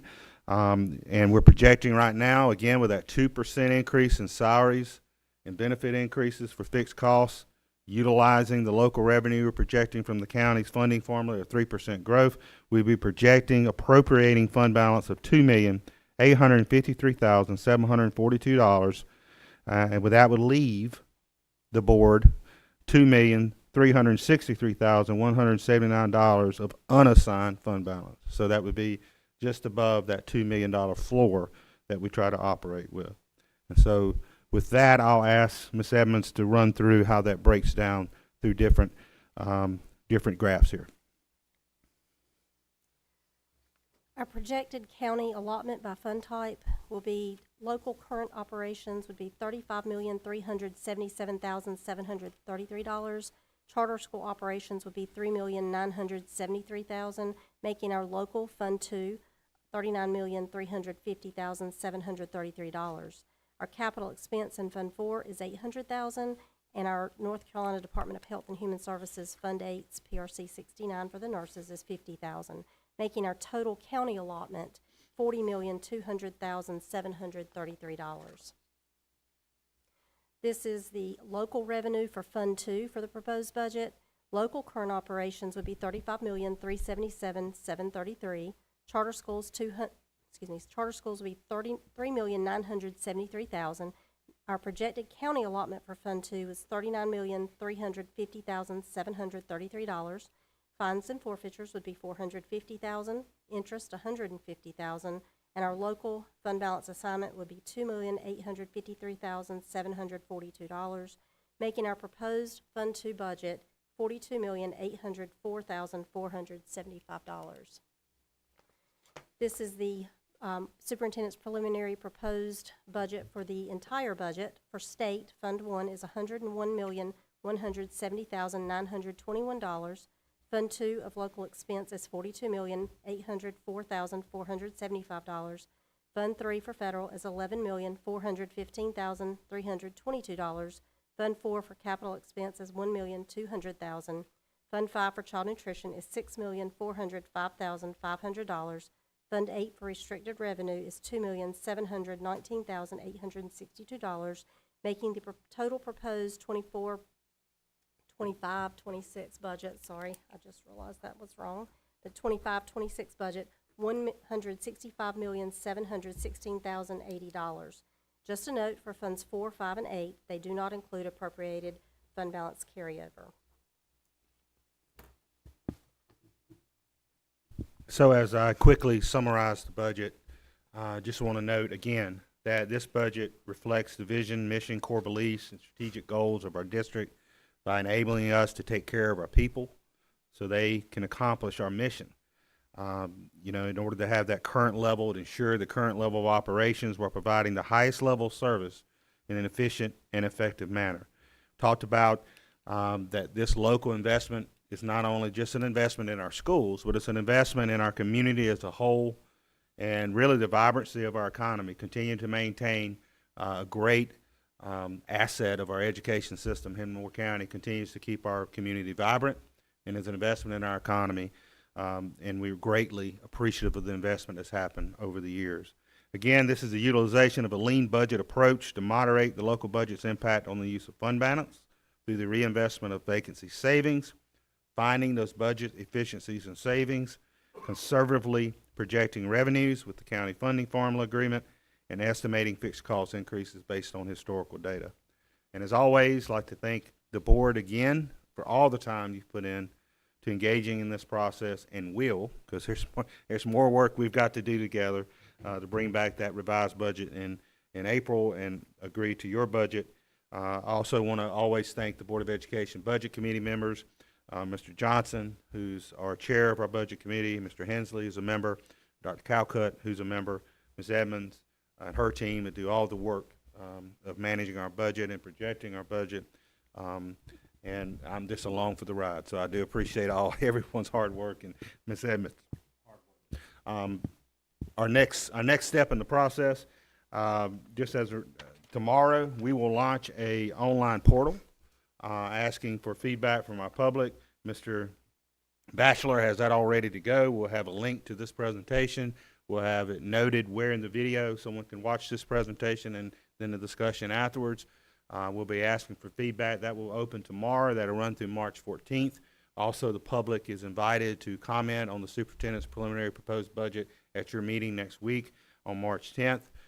We will then, after that portal's open, have the opportunity to bring you back together in small group meetings on the 20th and 21st to share that feedback with you, as well as get additional feedback and get additional questions or concerns you may have. Ms. Edmonds and I will then bring back a revised budget for your consideration on March 31st. And then we'll have one more budget committee meeting on April 3rd to discuss any final revisions and modifications. And the hope is then that the budget committee would also recommend a budget to you along with me at your business meeting on April 7th for your approval. We'll then go to the county. We'll present to the county. We'll do our budget presentation to them on May 6th. And that not only is just sharing out information about the budget, but that's sharing information about the incredible impact their investment has made in our community and some of the great things our school district continues to do. County manager will be presenting his budget on May 20th, and they'll work through their process for their county commissioners to approve the budget on June 19th. That's the current timeline they have in place. And with that, we're certainly open to discussion and questions, and Ms. Edmonds and I will try to respond to those as best possible. Appreciate it. Thank you both very much. And do we have any discussion or questions at this time?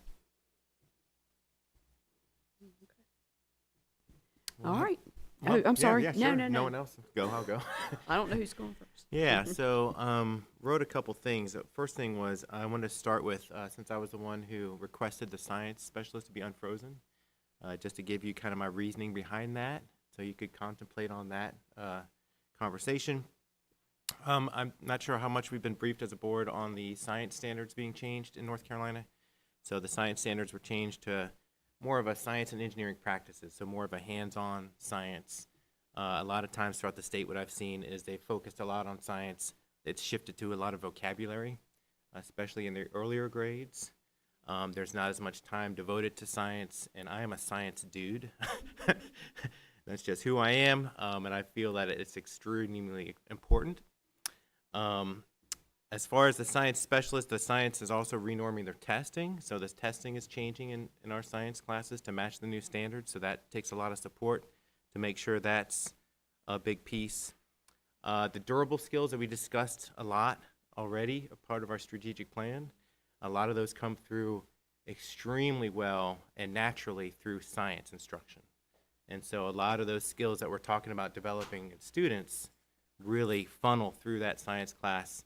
Not that they don't happen in other areas, but science is just a natural place for a lot of those skills to develop. You can tell I wrote my bullet points down here. I happened to come across an article last week that detailed the top 10 highest paying college degrees coming out currently across the nation. And I'll just read these 10 to you, also considering that these are the science and engineering practices. Top 10, chemical engineering, computer engineering, aerospace engineering, electrical engineering, mechanical engineering, computer science, finance, industrial engineering, general engineering, and miscellaneous engineering. Those are the top 10 most highest paying degrees coming out of college currently. That was from Kiplinger last week. Obviously, not all our kids are going to go to college or become engineers, but I personally believe it's important that they develop those skills no matter what industry they go into. Last but not least, I see Donna just walked in. She was my last bullet point. Donna, of course, is outstanding, stretched thin. I believe if we added a science specialist position to help her, who she is currently covering that work, could help her to focus more on some of the literacy and reading initiatives that we've got. So that's my notes, and I appreciate the consideration. I would like to back up what Steve said about the durable skills being taught in science.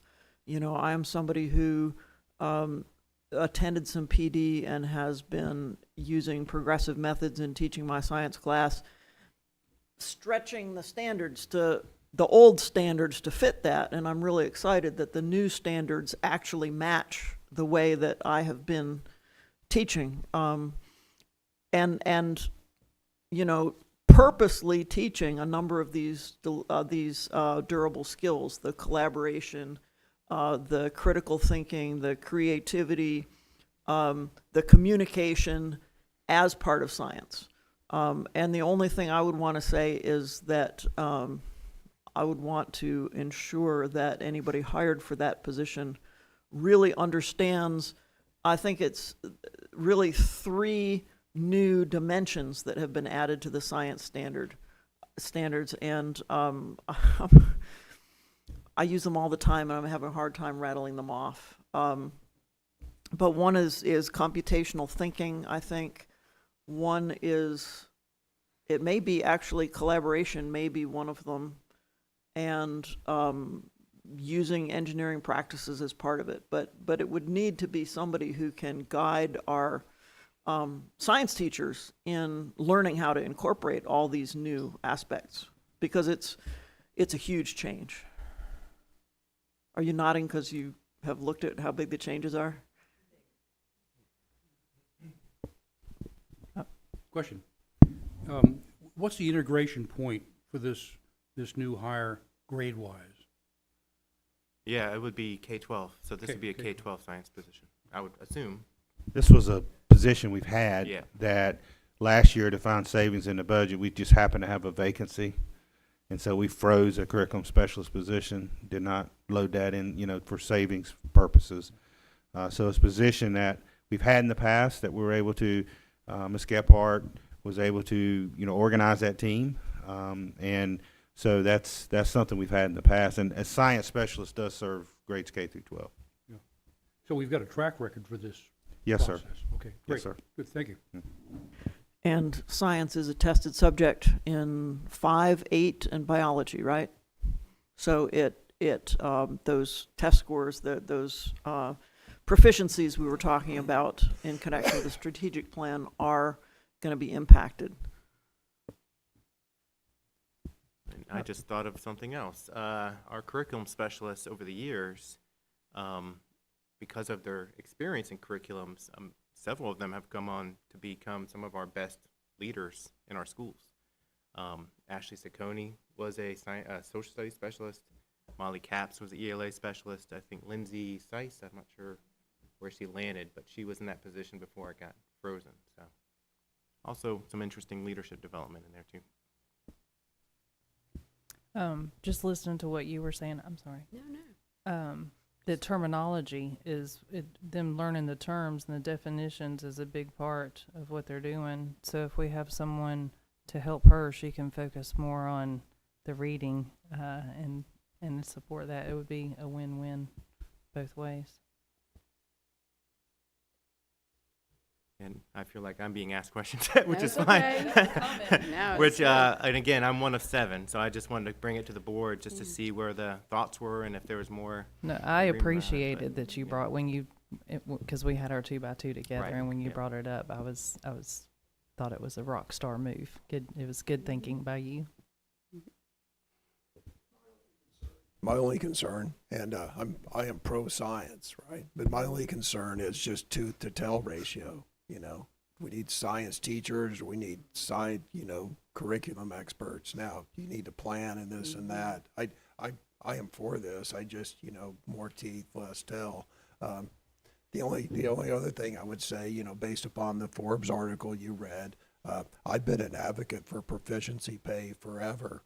And it's like the third rail of education. You mention, I'm sorry, but, it's tougher to get teachers in subject A than it is subject B. Therefore, teachers in subject A should get proficiency pay. That's like the third rail of education, but that's fact. I mean, it's supply and demand. You got to be a socialist not to believe in supply and demand. So anytime you want to discuss proficiency pay, or anybody on the board wants to talk proficiency pay for hard skills and academia, I am all ears on that one. I do have some thoughts of my own on this, though. If we're Yeah, finished with. I have a question.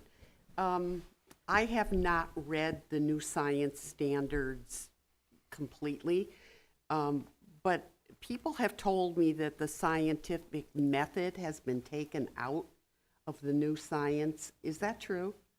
I would say the opposite. The opposite? I Okay. would say that the new standards represent a shift from standing up and telling the students in a kind of dry way that scientists have found this, and they found this, and they found this, and we believe all this to be true, which actually science does not claim anything is absolutely true, and most people don't understand that. But the old way is saying there's this fact, this fact, this fact, this fact.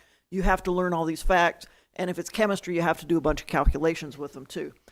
The new standards are about doing science. They are about involving students in doing science. And having read them, I feel lucky in trying to implement them because I've been doing that stuff anyway. But I think the vast majority of science teachers are going to go, this makes no sense. I have no idea how to do it. And so I'm inclined to think that this is a really appropriate time for us to have a specialist helping our science teachers learn a really different way. So instead of preaching a bunch of facts, actually involving the kids in doing it, activities that right. are so science, science has all these things you do. You make observations, you formulate questions, you make a prediction, you design an experiment to test the prediction, and then you do the experiment and you collect some data and you have to analyze the Right. data. And Is that still being done? this is the new stuff. This is all the new stuff, okay? That's not new. There's more. It is new. Compared to the way it's been done, it is new. But there's more. You analyze the data. There's a whole lot in data analysis that has really been omitted in the old standards, okay? And then there's the idea of scientific argumentation, and that's where the collaboration and the communication come in, that actual communication and discussing what does this mean with other people. Most people don't understand that there's a subjective aspect to science. And so these discussions are part of doing science. And so the new standards are all about getting the kids doing science. experiments in the old way of teaching were, I stand up in front of the class and I tell you some things about science, and now we're going to go in the lab and we're going to go through the motions of seeing that it happens just the way I told you. Okay? That's not the same as formulating a question and talking to the kids about, okay, we know some lab techniques. What plan can we come up with to make a prediction and test this prediction in the lab and learn something about the nature of the world? Critical thinking. Am I, Yeah. is this clear enough, or do I need to explain further? No, I think I understand. I feel I what need you're a saying, but the chalkboard. big I thing- know, Do we have a- do we have a Yeah, we're- chalkboard we're- installed, we're please? having a lesson. That is still being, I don't think Yeah. there's any other way. That's to the do new something. part. That's the new part. That's not the way it was done before. Well, when I went to school, When you were in school, that's how it was. Then they changed it, I'm assuming, to the model that we do now, and they're changing again, just like we went back to phonics because it worked. We're going back Okay, to, so I here's where we see. disagree. I'm talking about the currently existing North Carolina state Yeah. standards, and you're talking about what you learned in Y'all, school. this is- Exactly. You went to a better school than I went to a really good school. All right, thank you so much. I've enjoyed this conversation. It's lively. I've learned more things, and we have more things to learn today. So I really appreciate the conversation. Thank you, Mr. Johnson. And we have time to think about this and dive deeper. All right, yes, sir. Questions? If we could go to page 17, please. Thank you. So, if I understood this correctly, these were all things that had been budgeted for but not spent over the last at least 5 years. Yes, sir. Okay.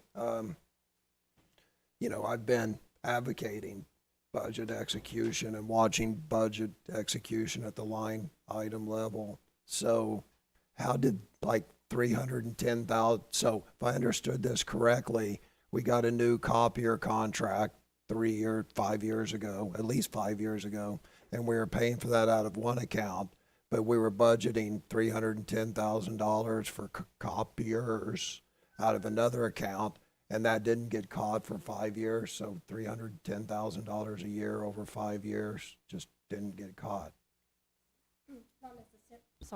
Not necessarily that it didn't get caught. It's just a different way that I was looking at it. I've never went through and actually went line by line to see what was not spent. We knew this item was there at one point. I inherited it because it's been there for a while. And then, of course, with overtime, at some point, we did spend $80,000 in instructional support. With the non-instructional, same thing. At some point, we were spending these items, but it was just a different way I was asked to look to try to find some savings. So I heard you, thank you. I'm just trying to get my mind around this. So if we go up a line, there was an IEP coordinator allocation. If I remember correctly, we're allocating that to a fund that it wasn't allowed to be charged to, or we were charging it to a restricted fund, right? What's the scoop on, refresh my memory on that? So with the IEP coordinator, we put it in Fund 8 when it originally was a board member initiative, I believe 2 years ago. Yes, it I was 2 believe years this, ago. we're actually in our first full year. Yeah. And so it's in our mystical Fund 8 that has a fund balance of about $8 million, correct? It started out in Fund Of 8 restricted, originally, and then for last year, we put it in, trying to put it over into Fund 2, trying to eventually right. move it over. But we have not really been using that in Fund 2 like we had planned. We've been still spending out of Fund 8 for it.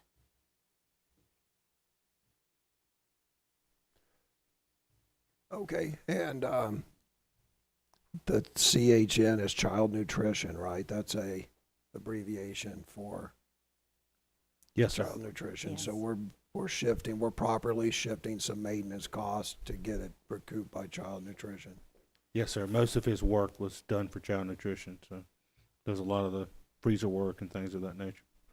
Yeah, I go back to my repeated calls for a zero-based budget where everybody resubmits, here's our budget, you start from the ground up, and then there's none of this carryover. You know, this has been, you know, it took us 10 years or whatever to discover this in the budget. I mean, that $310,000 was spent somewhere last year, even though it wasn't on copiers that weren't spent. It's not like we returned it, so that money's coming from somewhere. Well, actually, these are funds, like that one example was not spent, correct, Tina? That's right, it was not spent. It was not spent. So that just simply went to unspent local funds that then were appropriated in fund balance in this year. Right, so we're kind of double counting it, because it went into fund balance, because that $310,000 went into fund balance, and now we're reducing our budget by cutting something that we didn't spend the money on last year. So really, it's just reducing our budget. We're not cutting spending. We didn't spend it last year. We didn't spend it on that the year before. We didn't spend it on that in the last 5 years. We spent it on something else, where it went to fund balance. It's like a giant, I mean, no answer requested. To a lay person, this looks like a kabuki dance. You know, we're up on the stage doing this elaborate dancing around, but we're cutting the budget by like removing items that haven't been paid for in 5 years. That's not showing us cutting the budget. That's showing us having poor budget procedures where we budgeted stuff for 5 years that we haven't paid for 5 years. Anyway, so I feel the need to point out that our reductions are stuff that most of them are just stuff that we haven't spent money on anyway, so therefore they're not really reductions. They're just stuff that went to fund balance anyway. So we're kind of just robbing next year's fund balance. So our hole's gonna be even deeper, because we just are removing something that used to contribute $310,000 a year to our fund balance, not to something that we wrote a check for $310,000. You see what my problem is, why you got to think this stuff through. But it points to a larger budgetary problem. But anyway, that's just my observation on that. My other concern, and I would like this, I think the board needs an answer on this before we move forward with this process. And I sent a lengthy email out on this a couple weeks ago. And I would like to understand what kind of, we learned that the funding, despite my belief, the funding for the advanced teaching role stipends expires after 3 years, potentially maybe 6 years, but we're going on 2 years into it. I think that's kind of it's not really an obligated commitment yet, but it's an unfunded liability going into the out years. So what I would like to do is next week, I would like to have a presentation during our business meeting on the advanced teaching roles. I'd like to know, some of this is required by state law, by the way. I think we've just failed to do it. I would like to know how much we've committed to raises, and how many teachers that represents, how much we forecast we're going to commit in raises to teachers, because that funding's going to expire. It's not a matter of if it's going to expire. I mean, the state law that I sent out is very clear. It just stops. So I would like to know, and that bill's going to come due maybe in the 3rd year. And we're 2 years into this, so we ought to have the forecast on how much this is going to cost. I have a I'd like that related presented to the board question. and the public. And that is, my understanding is we're working on advanced teaching roles at, is it 3 schools or 6 schools right now? Some of our schools. Okay, so does this 3 or 6 year commitment from the state begin when a school starts to implement it, or is it district for the whole district?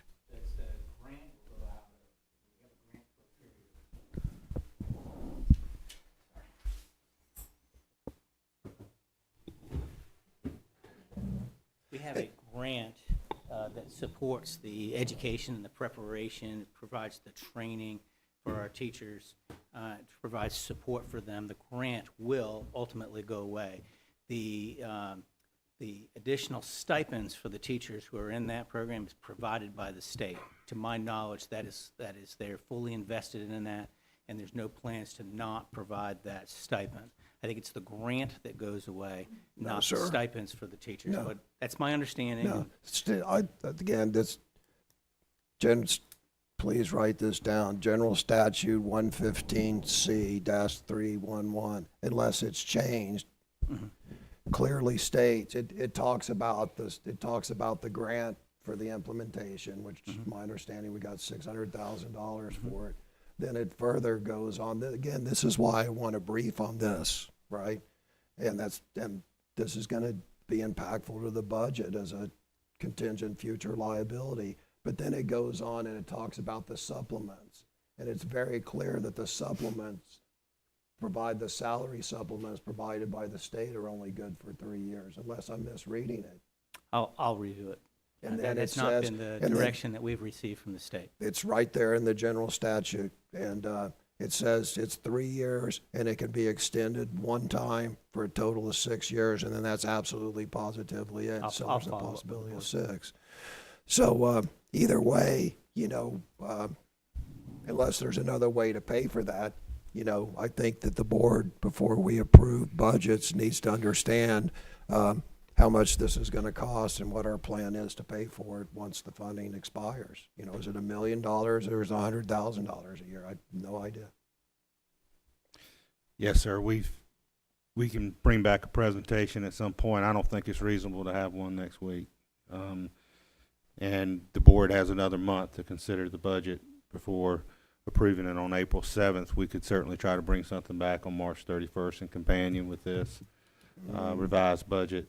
We have the grant out through, I want to say it's 26, 27 Yes.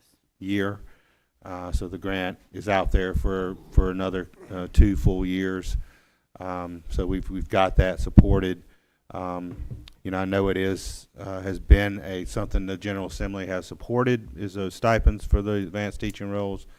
But there's also part of the structuring of those roles where you're able to potentially have some savings in positions in order to support it as well. So, but yes, we can certainly bring a presentation back. I see unless Dr. Metcalf tells me differently, I think in all reasonableness, we were planning, as I said, to update the board as we have each year. We've had the grant approximately May. We're kind of pacing this out for the May work session.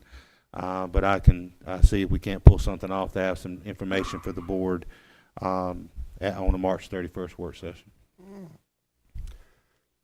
So Oh, I would like to Okay. add, I think it takes 2 board members to add something to an agenda item for a meeting, and we're well within the week. I'm afraid I'm going to have to insist that it be done next week. Part of my consternation is, again, I'm further reading the general statute. In order to get this $600,000 implementation stipend, I believe it was, we had to respond to an RFP, a request for proposal, to the North Carolina DPI. And 2 of the items that we were required to put in our application, one is, and tell me if we didn't do this, but one of it, this is specified in state law, the local administrative unit, that's us, will inform all employees and the public of the criteria and selection for the advanced teaching roles, the continued eligibility requirements for the advanced teaching roles, and how the individuals selected for the advanced teaching roles will be evaluated. So in our proposal, we were required to tell the state how we were going to tell the public and employees all that stuff. Then it further goes on, and it says, description of how the local school administrative unit will inform all employees and the public on the criteria for movement on the proposed new local compensation model. So I want to see the proposed new local compensation model that, per the general statute, we were required to provide to the public. When I'm on the school board, it hasn't even been provided to me.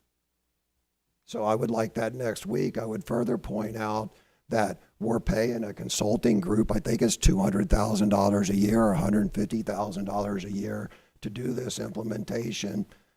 Just have them come sit, have them come brief us. They're making hundreds of thousands. They are charging us hundreds of $1,000s a year to implement this. The general statute specifies things that were supposed to be done that don't appear to be done. I sent an email out on this 2 weeks ago, so, you know, it's not like no one had any warning about that I might possibly bring this up. So, no, I would like to have a brief, looking at the timeline of the budget. You know, this is going out for comment, and, you know, what kind of accrued future liability. I do we did have? respond to the email, and I think we've done at least 2 presentations to the board that contain, I think, all of that information.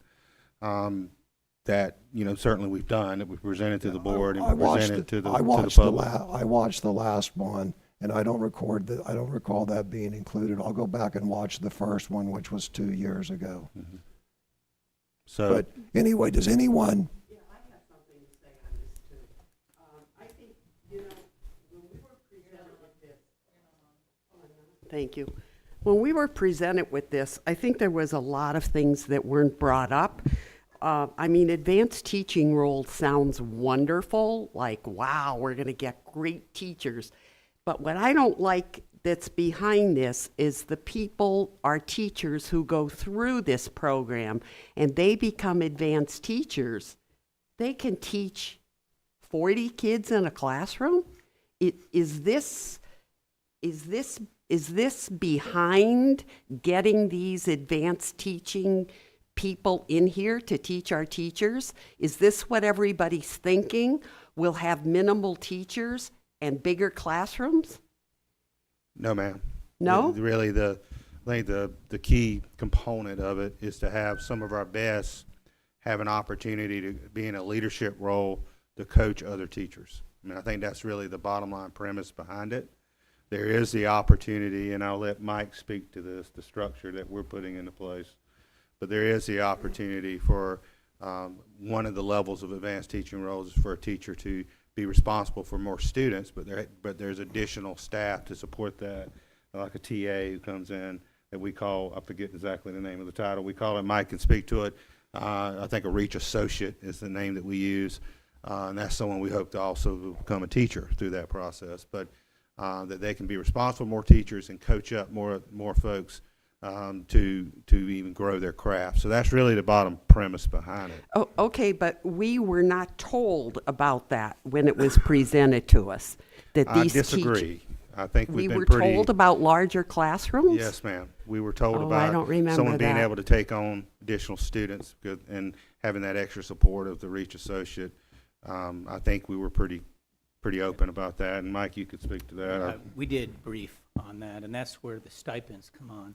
Some teachers, in order to take on more students, are paid an additional stipend for that responsibility. We did brief on that, but certainly we can add that to the briefing. so let me see if I heard, a couple of things. One is, I don't think it's clear to the public, and I don't even think it's not clear, I don't think it's clear to the board. And if it's not clear to the board, then it certainly isn't clear to the public that when you say taking on more students for additional pay, you mean larger classroom size and the teacher gets paid more. In some situations, that is correct. Okay, so issue number one is, I don't think that anybody, when it was being briefed 2 years ago, conceptually thought that this is going to be paid for by larger classroom sizes, if that's the plan. If that's not the plan, then I'm simply asking, how's it going to be paid? Well, I'm asking either way. If it's through larger class sizes and reducing the number of teachers, then come out and say it. If not, then the law allows, it's sitting right here, 10% of teachers to get up to a 30% pay increase right here. Supplements may be up to 30% of the state teacher salary. So I'm very concerned that we're giving a subset of, and that stipend only lasts for 3 years.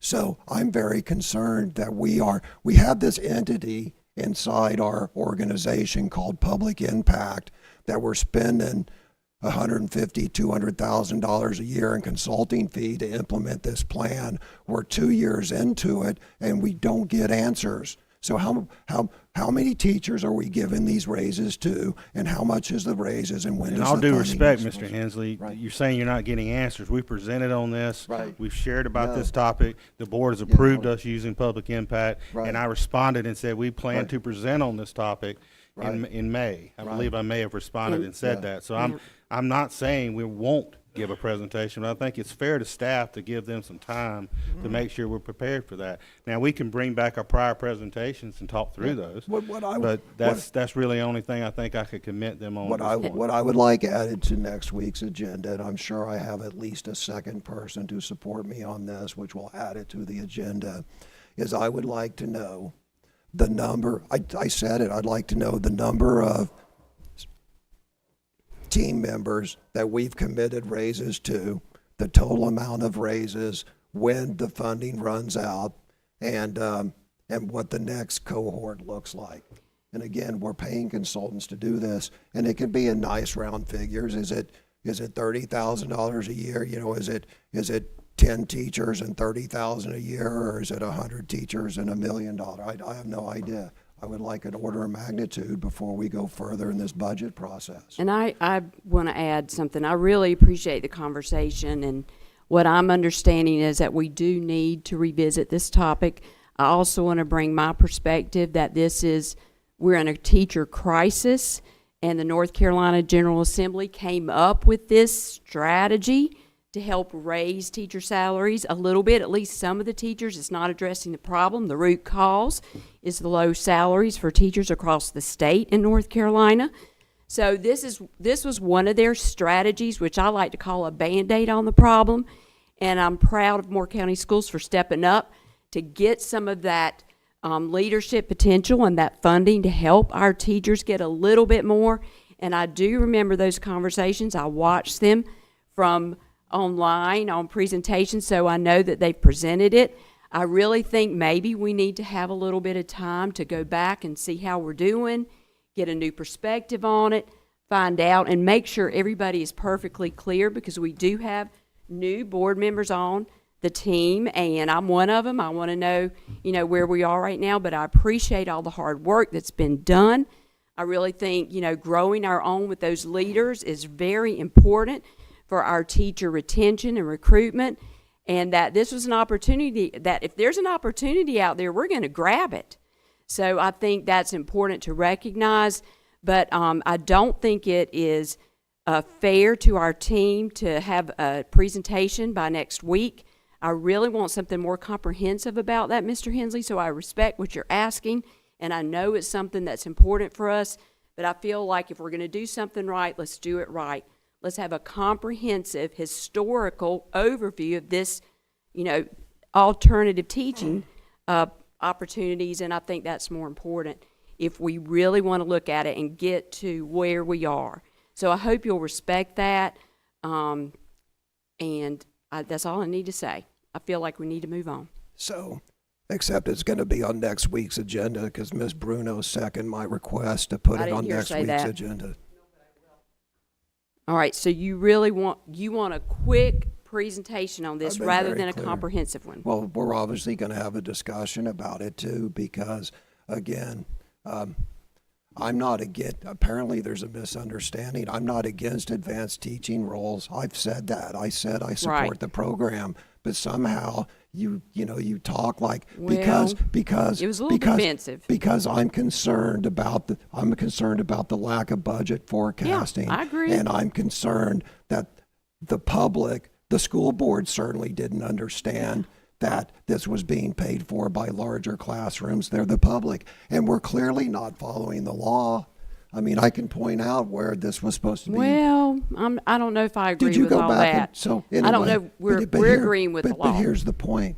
What I want is I want to make sure this is budgeted for, and I want to make sure if the plan is to pay for the advanced teaching roles through larger class sizes, I'm not for it.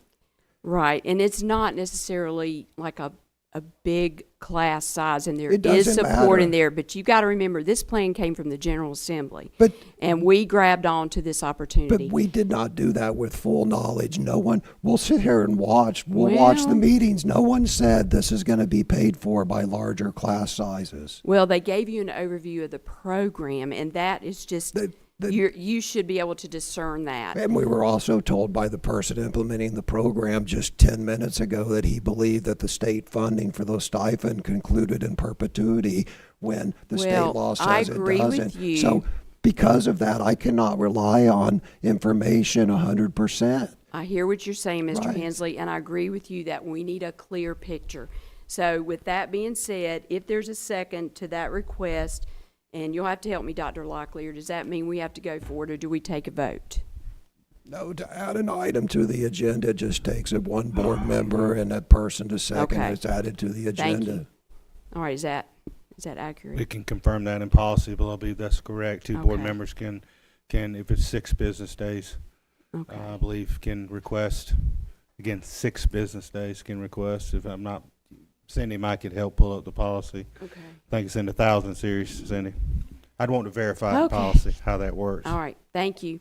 I can tell you this, is if somebody wants to try to parse 6 business days versus a week or whatever, it's going to be a very long 4 years on the school board. All right. I can assure you of that if we want to play parliamentarian tricks. No, I'm learning how to do this, good. so that's all that was. That's Yeah. all that was. I'm just trying to be accurate and follow the rules. So we'll add it to our agenda for next week from a motion from Mr. Hensley, second by Ms. Bruno. So we'll do the best we can. All right. Would- I would just add, as far as the larger class sizes, I kind of have a feeling, understanding of what that looks like, and so a better description of what that means as far as like larger class sizes, meaning serving more kids versus packing them all into one. That'll be good. And I was going to say that as well. It's just support, because my understanding whenever you present it is that one teacher is responsible for their classroom, but they also can go into another classroom and support another teacher. So that expands their student capacity. It's not necessarily, as Mr. Johnson said, that we're bringing all the children together in one classroom with one teacher. Yeah, That's it's about having the ability in multiple different ways, and each Right. school has a very different plan. it provided quite a bit There's of multiple flexibility. ways for them to be able to do that, and really what we're trying to do is create embedded support Mhm. for younger, newer teachers. Yeah. Looking to provide that level of support in the classroom, and we'll be happy to bring something back on Monday. Thank you, sir. Okay. I don't know if this is going to make things better or worse, but my understanding is that the classroom excellence teachers can take on some additional students so that the lead teachers, the adult leadership teachers, have some time freed up for mentoring and support of their colleagues. Not so that we can reduce positions to pay people more by making class sizes bigger. That is 100% correct. Thank you, Thank you, Dr. Dahl. That helped.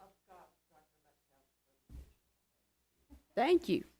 Well, I do appreciate the conversation. I do appreciate everybody's perspectives. Honestly, I do. And with that, thank you again, Ms. Edmonds, Dr. Locklear. We'll move on to pending actions Yes, ma'am. and discussion. Okay. Yes, ma'am.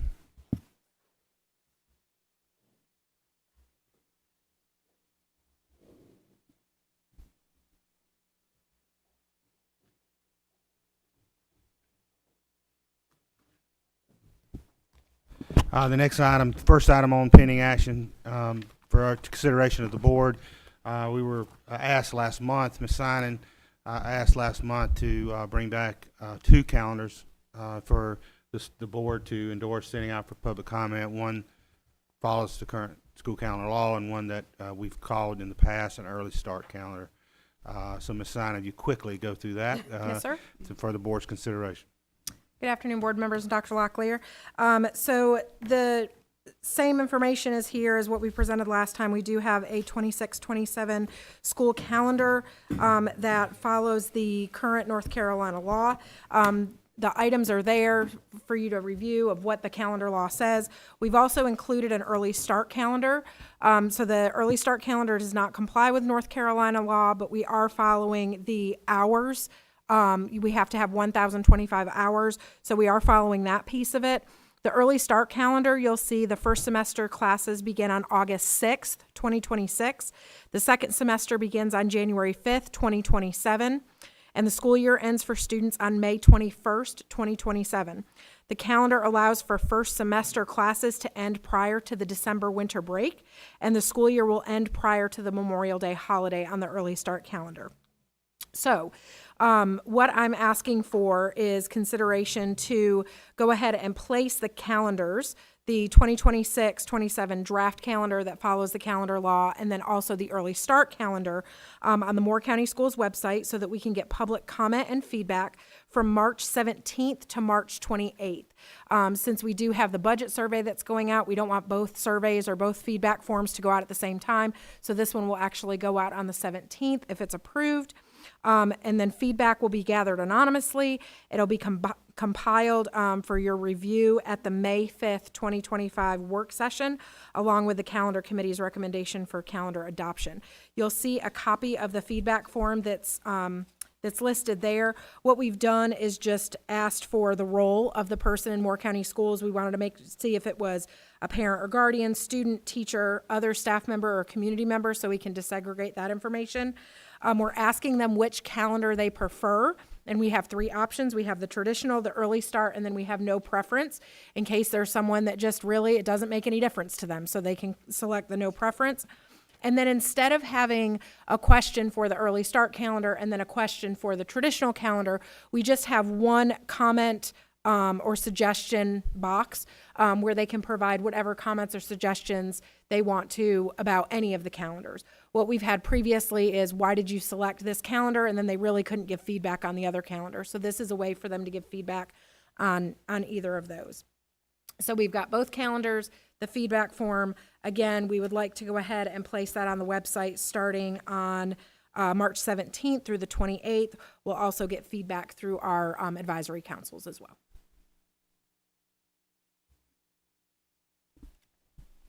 All right, thank you very much.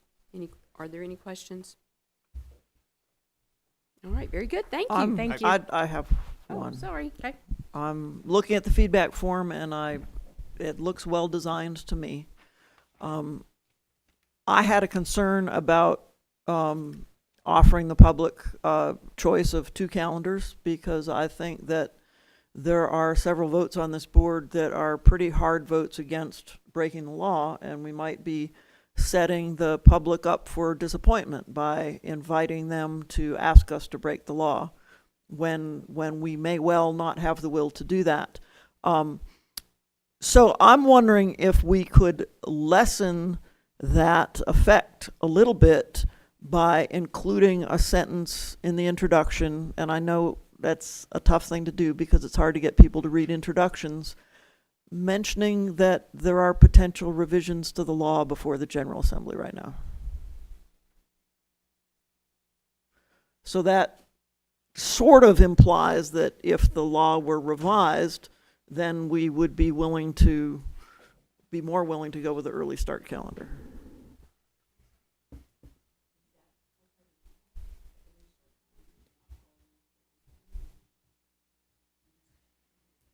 I'm sorry? I'm suggesting this for board discussion. I'm not saying, I want to do this, do what I want.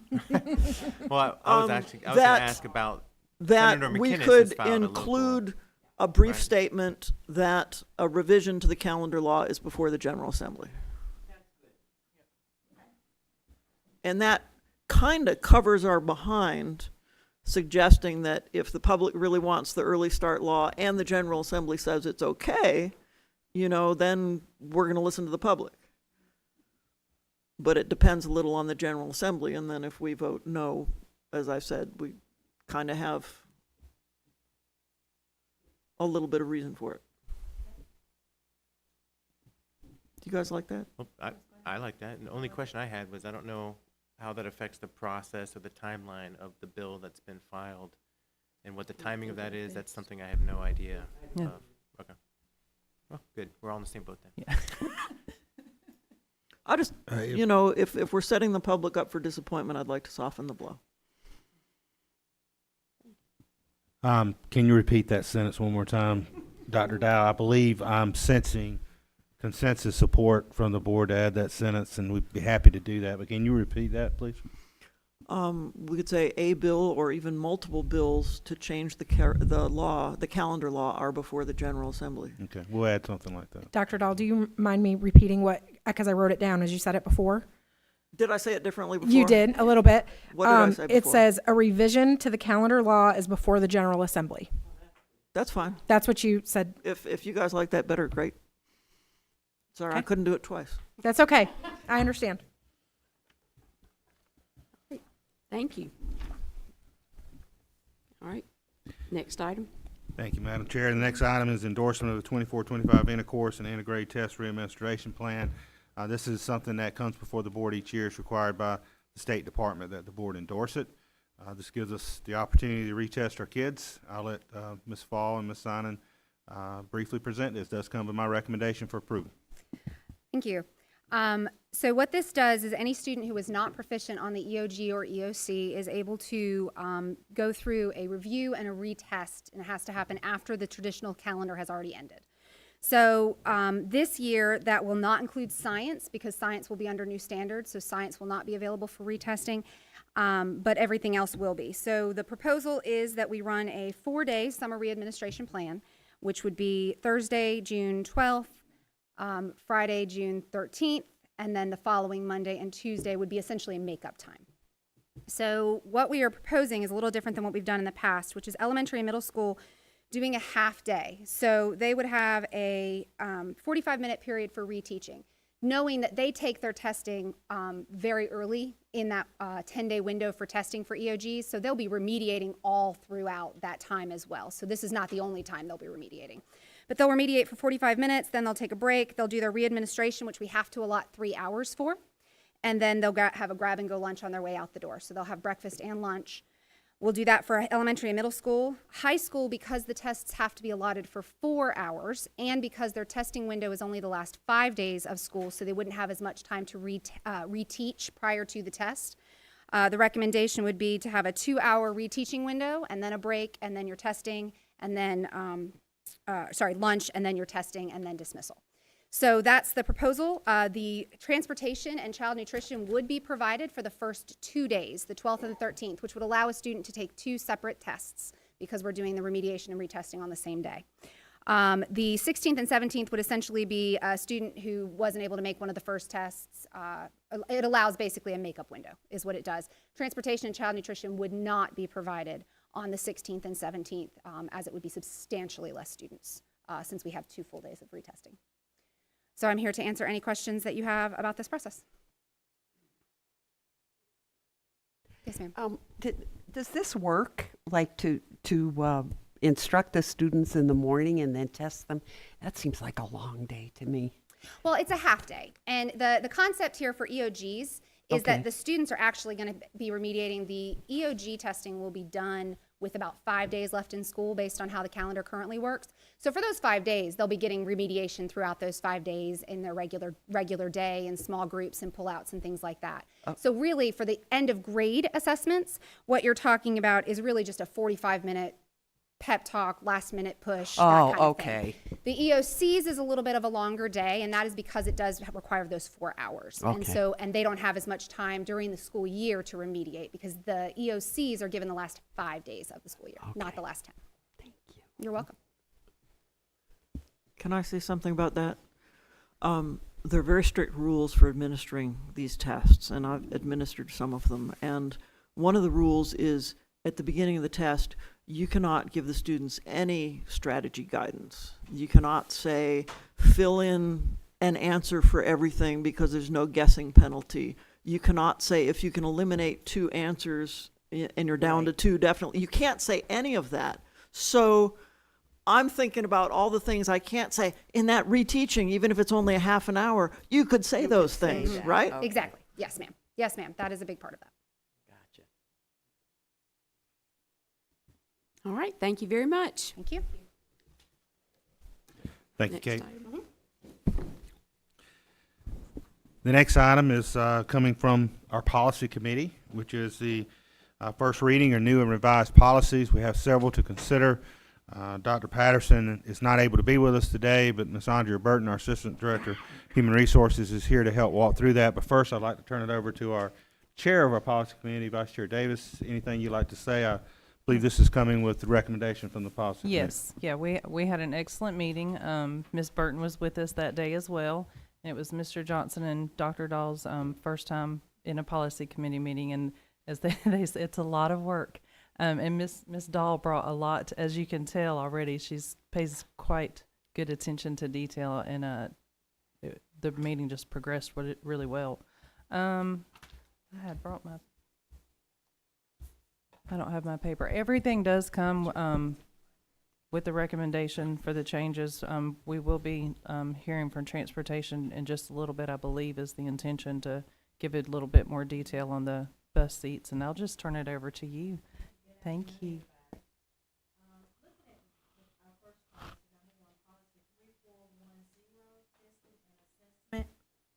Thank you, I'm sorry.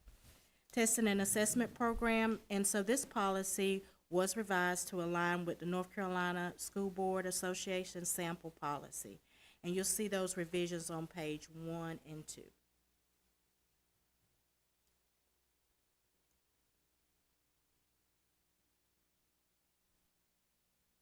I guess I'll just go ahead. I did send an email earlier asking for everyone to look at this before our meeting, and if they had any suggested changes or questions. And if nobody does, we'll go ahead and go through them. Okay. Ms. So Burton. let's go to page 2. So, and I'm sorry, I didn't catch her name. Andrea. Ms. Burton, yeah. So you said these all align with the North Carolina State School Board Association model, all the changes? Yes, this was revised to align with the state board. So if you could scroll down, please. Whoever's doing that. There we go, right there. So the State School Board Association's model policy states that end of grades are going to count 15% of a student's final grade in each of the middle school courses. That's coming from the State School Board Association. Mike, would you add to that? No, sir. That is a local decision at the middle school level. Okay. Thank you. No, sir. That piece right there, about the 15% of a student's final grade of the middle school course, is a local decision that was made to add a little bit of weight that was brought to the Board of Education, I think, 2 years ago now.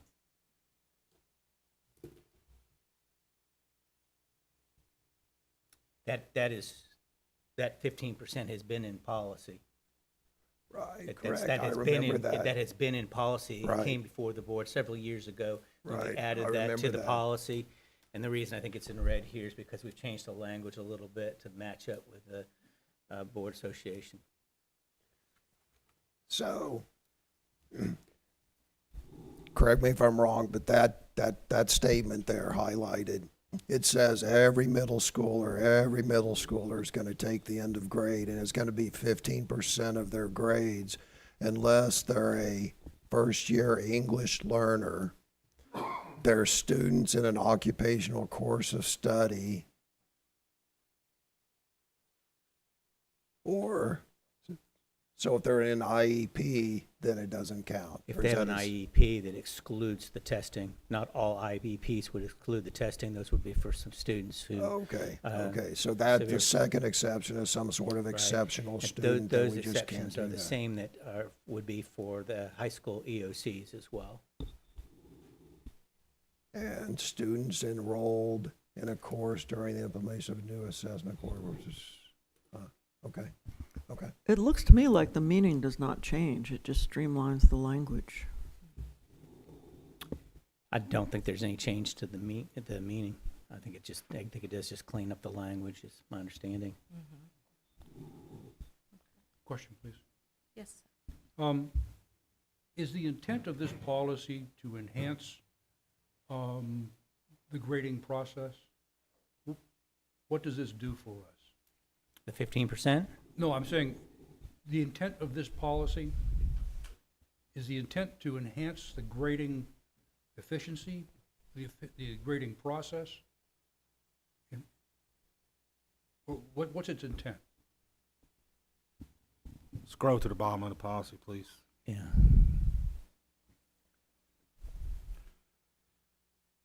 Usually when we get policy revisions from North Carolina School Board Association, it's to line up with new State Board of Education policies or line up with new general statutes or revised policies to line up with that. This one is, looks like it's to changing some verbiage to line up with State Board of Education.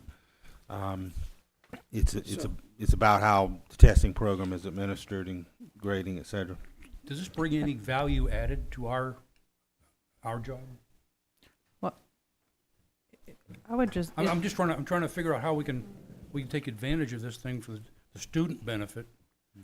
In fact, I got a sticky, and I'm probably talking out loud here, but our PLC process looks at all these kids at very regular intervals throughout the year. If any organ has a good line on whether or not a student is succeeding or not, it's that outfit. I'm trying to think through this policy and how we can leverage it, if you will, to our best benefit. Not just comply with the state, but turn it to our best advantage. Is there? I don't have any suggestions on how to do that. I'm just asking that question. Yes, Maybe sir. there's not an answer. I don't have any answers either. I'd have to give some thought to that. Yeah. Okay, thank you. Madam Chair, if I could, I went back to refer to the overall agenda item, and I think this whole thing needs to go back to the policy committee, and I'll tell you why. If you go back to the other tab that lists all the policy, Charlie. You know, it's very important, and by the way, I've been a stickler for this, so this shouldn't be a surprise. It's very important that board members know what is recommended by the State School Board of Association versus what is a local initiative, because I think we would all put different weight on that. You know, the State School Board Association has gone through attorneys, it's vetted. We may or may not believe it, but we put different weight on it. And if you go back up here, the first agenda item says, this policy is to align with the State School Board Association sample policy. The board was led to believe that, and then upon just superficial scrutiny, it's like, well, no, this is actually a local board policy. So I think this whole thing needs to go back to committee and needs to come back out. I'm sorry? The amendment that was made did come from the North Carolina School Board Associations. What you're speaking of, the 15%, which was unknown to me because it was before my time on the board, that was something that was the locally driven piece. Am I understanding that correctly? That's correct, and that was Okay. in the Can we former policy. Can we see the model language from the state school board? Because it had to have changed somewhat, because it talks about our 15% and then the exceptions. So the state school board policy can't talk about the exceptions, I don't think. So it's got this, if I'm understanding this correctly, it's got the state school board policy framework with the numbering system, and then you added our local policy, you kind of helped shore it up. It's always been the way this has been done in the past, or the way my understanding is if it's cut and paste from the State School Board Association, it says what this one says it is. This is to align with the State School Board Association. That has always been meant a cut and paste. And then if it changed, then it was highlighted as a local board initiative. And that one is, you know, it's maybe a hybrid of the two, but again, we don't even know where the origin of this policy is with certainty. So Right, I've I got a just question suggest for- back to committee. If I could first, I'm sorry. So the way that this would have come down. North Carolina School Board Association made the recommendation. Ms. Skeens and Mr. Schwartz would have went through. They would have given us, so for whatever reason, the changes that came from the North Carolina School Board Association, Ms. Skeens deemed it necessary to change the wording there to comply with what the North Carolina School Board Association was bringing down. And I don't mind bringing this one back if you want to, but I don't think it'd be necessary for the rest of them. The rest of them are pretty cut and dry. This is the only one, as far as to my knowledge, that had local changes made before the North Carolina School Board Association made their changes. I think what We you're, just need to be somewhat accurate. I mean, I even asked and was told that it was state, I mean, it's written, and I asked and was told, and then it's just not accurate, so it makes me question, but, you know, we Well, can I press think on. one thing we did talk about in the policy committee, I think would be helpful, is the colorization. So we've got state board changes in red, and then I believe in blue, have the district. I think that would be a good practice. And Yes. I think the decision the committee made the day of the committee meeting, we can obviously, as you say, go a different direction, was that since it's coming out of committee, recommendation committee, whether it's coming from the North Carolina School Boards or whether it's local level or policy committee recommendation changes, because there were some changes that discussed at policy committee. Some are very minor, but still some changes there and tweaks with what the School Board Association sent, that since it's coming out of committee, it's all red. But if it offers greater clarity, we certainly can go to a process of trying to delineate that with a different colored font. Well, except we delineated it, and like for the last 4 years or a couple of years, it's been delineated between whether it was force-fed from the state or whether it was a local initiative. I mean, we could just go back and watch videos till the cows come home where, oh, it's red, it means this, it's blue, it means that. I have a question for Dr. Locklear and staff. Am I correct in understanding that the 20% and the 15% are our figures and the rest of the language came from the State School Boards Association? Sorry, I had another question with that. No, sorry, we already established that. My question was the exceptions, do those come because they express what's in state law and the policy has to express what's in state law? Yes, ma'am, that's So- what I understand. So in effect, this is just clarifying how to follow the law. I think the reason this one got a little, it wasn't described that it came with staff changes, period, is because what was already in our policy was just reworded to fit what the School Board Association was saying needed to change. And so the 15% for middle schools was already in our policy. So I think that's why this got a little misconstrued, that because it's really just, you know, tweaking that to fit in now with what the School Boards Association, as I understand it, Mike, what the School Board Association sent down for revisions.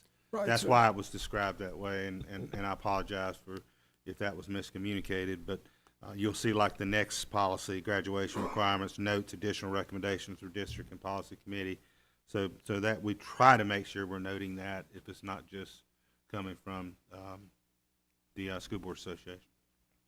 So just one response to what Dr. Dahl said. Dr. Dahl, the model policy from the State School Board Association, although always legally compliant, historically has contained stuff that's not legally required.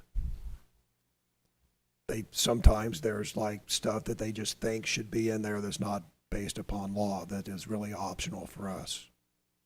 You asked the question, you know, is it always mandated by law? And the answer was yes, but that's not quite. No, I didn't say It's always lawful, but there's. I said these exceptions, Yeah. do these exceptions reflect law rather than something that is optional for It's us? based I on don't federal know and what state the board. exceptions are. Based on State Board of Education policy and federal testing regulations.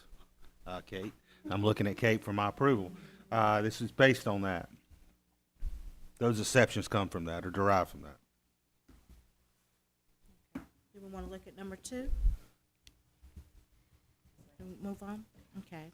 So policy 3460, graduation requirements. This policy is revised to align with the North Carolina School Boards Association sample policy with additional recommendations from the district and the policy committee.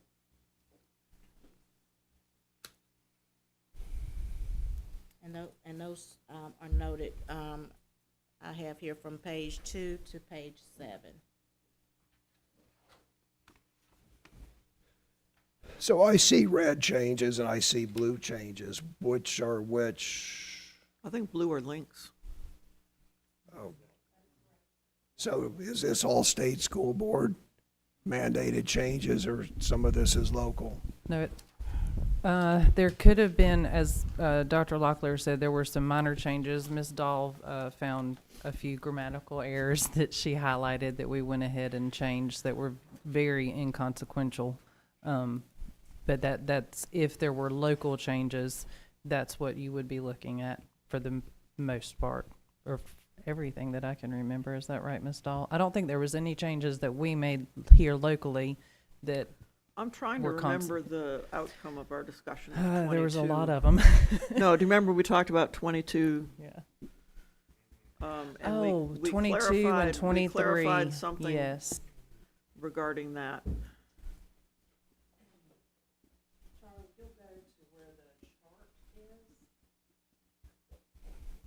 There are a bunch of charts.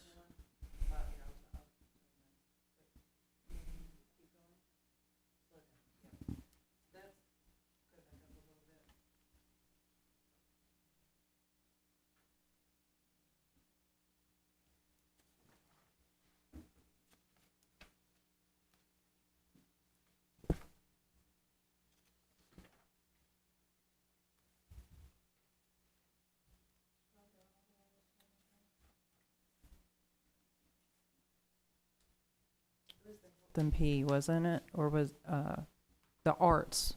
Oh, That's- art, we mhm. crossed out We art. crossed out the arts, and which changed the total credits from 21 to 22.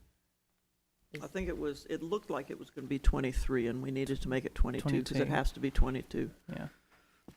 So basically, this policy is about covering all of the different cases that arise as the graduation requirements are redefined and kids approach them in different years. And we went over it with a fine-tooth comb. Okay, Ms. Burton. Okay. Thank you. All right. So looking at number 3, policy 4040/7310. This is staff and student relations, and this policy has been revised to align with the North Carolina School Board Association sample policy.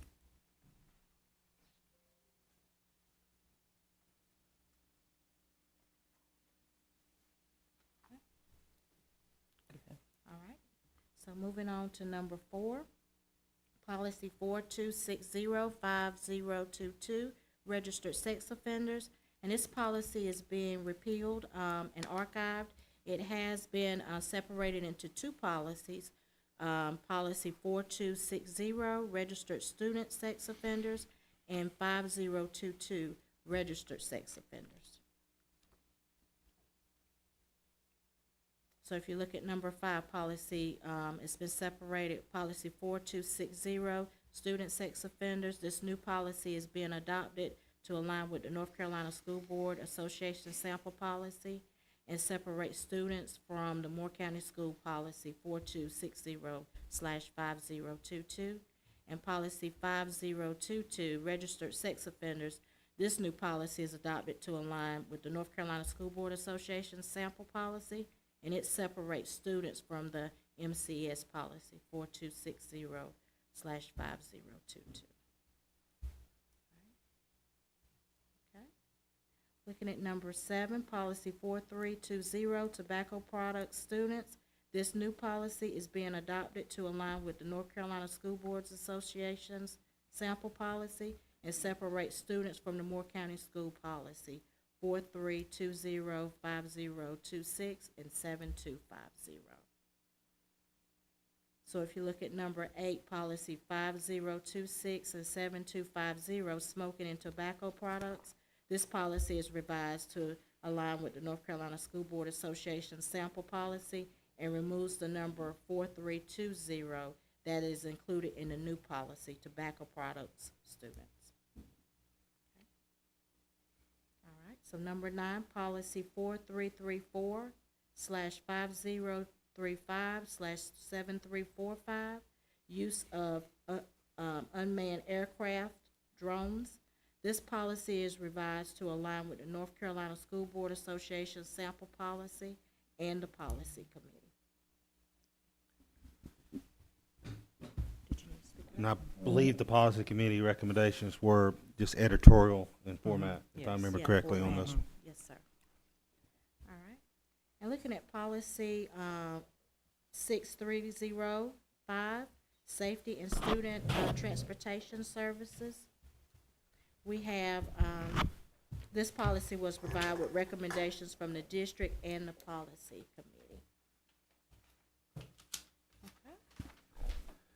And I believe we welcome to Jason Nelson, our Director of Transportation, who also was present at the policy committee to talk through the revisions, recommended revisions on this policy, safety and student transportation services. So if we'll scroll up, please, Charlie, we'll see the recommended changes here right there first, taken from section A. The training, seatbelt or seatbelt with show restraint will include requirement all students wear seat restraint when providing school transportation services. The recommendation is to remove that. The board may recall from our last purchase of activity buses, I did ask you to waive the requirement of this policy so we could purchase activity buses without seat belts, noting one, that their use was very difficult on activity buses, and two, the additional cost with that and additional time of getting a activity bus with seat belts, how long that took. So we scroll up a little bit more, we'll see the recommendation to delete section D, which is seat restraints. When Moore County Schools acquires new passenger vehicles, including but not limited to buses, they shall be equipped or retrofitted with appropriate seat restraints for driver and each passenger. Recommending that we delete that section. And then if we scroll down a little bit more, please, Charlie, under D, number 3, revising that one, all riders must be seated. Taking out and wear seat restraints if available, deleting that portion while the vehicle is in motion. So it now reads, all riders must be seated while the vehicle is in motion. So, Mr. Nelson, if you could just take us through some bullet points, some reasons why, having seat belts on our buses one, is not really the recommended thing, and some of the details of that, I appreciate it. So the design of a school bus is it's compartmentalized. So basically like an egg carton, high backs, the padding in the seat is energy absorbent. In the case of a crash, they're very safe in that little cubby that they're in. The size, the weight of a school bus help absorb crash forces differently than smaller vehicles, reducing the impact on passengers. In the case of an emergency evacuation, seatbelts are actually going to hinder our students to get off of that bus. It's going to slow down the process. Fires, rollovers, anything like that will happen, and we needed to evacuate. It would actually slow that time.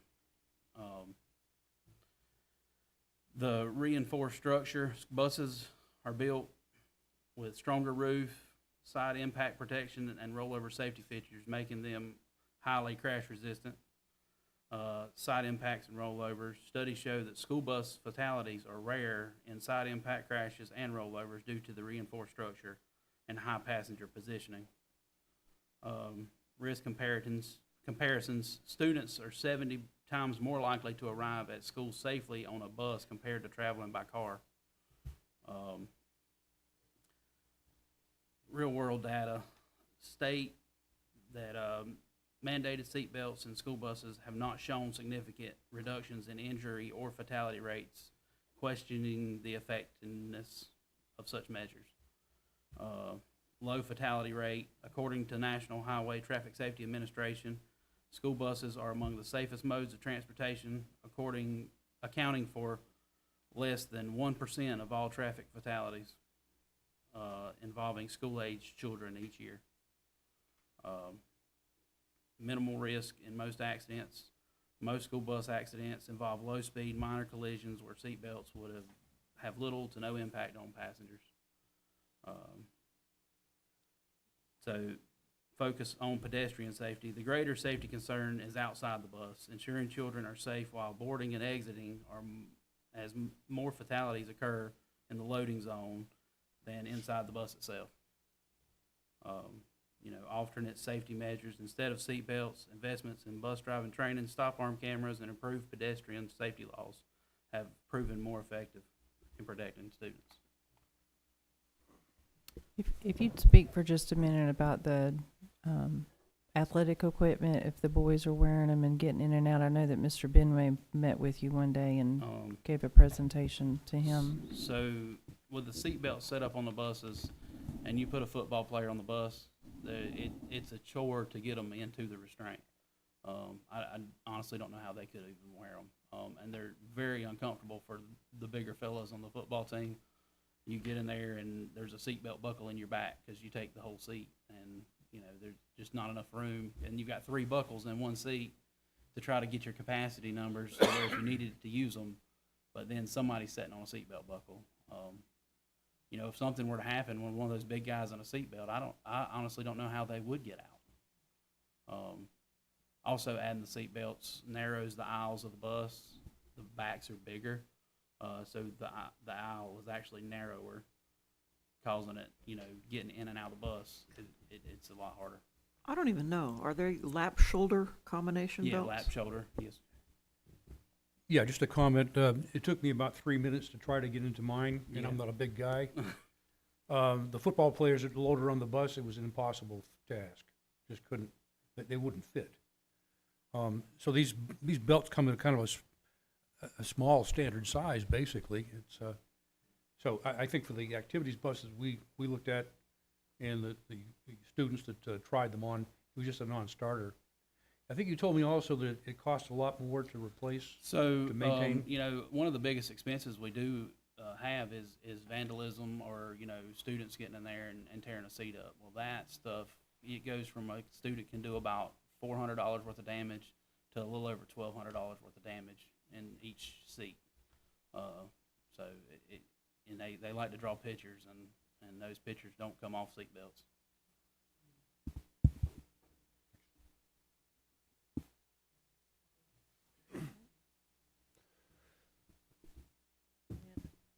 Just out of curiosity, who on the board, if anybody, requested that this policy be revisited? Whether you support it or not. I brought it to committee for Okay. for consideration. Yes, sir. Thank you. Thank you, sir. Okay. Thank you, Mr. Nelson. All right. Moving on to number 11, policy 7130, licensure. This policy is revised to align with the North Carolina School Board Association sample policy.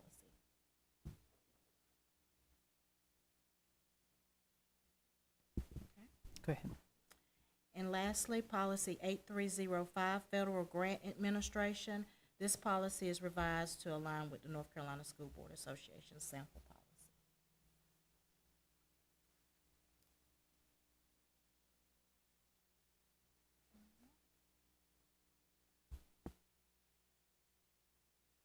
And that is our last policy for review. All right, thank you, guys. Thank you, Ms. Burt.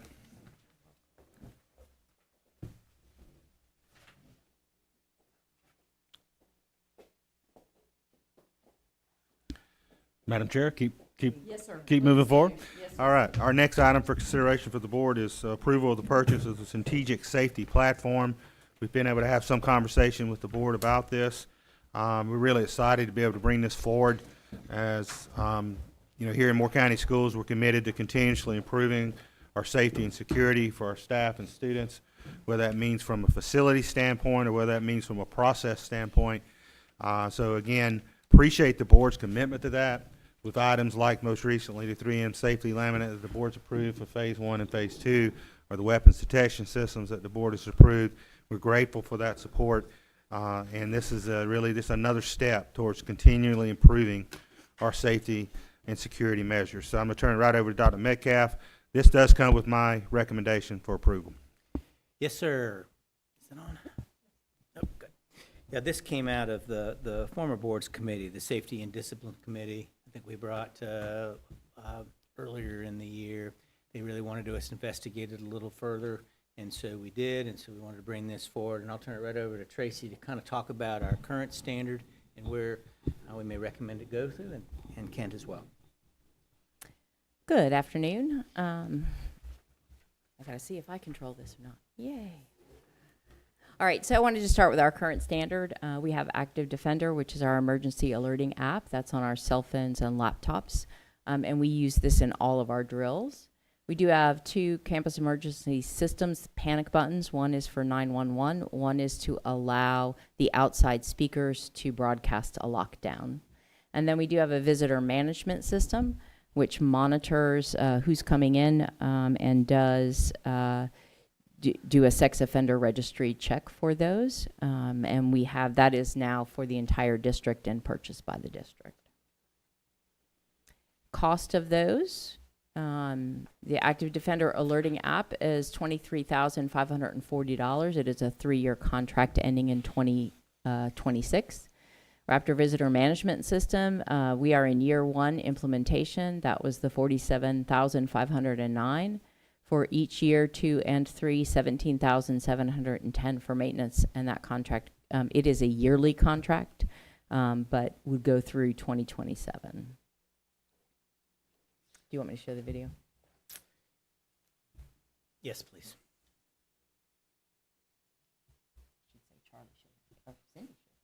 Thank you, Cindy.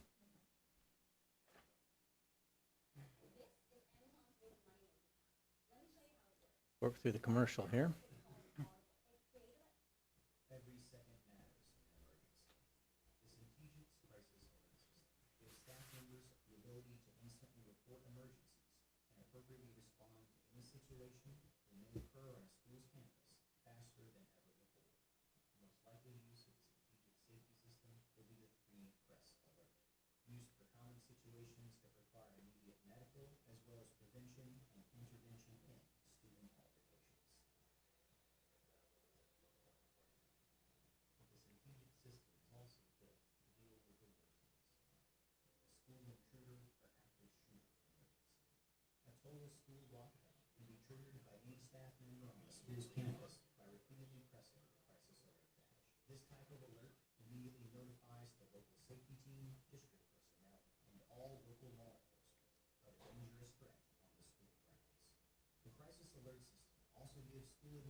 So the system provides an efficient process to identify, notify, and respond to emergencies within a school building.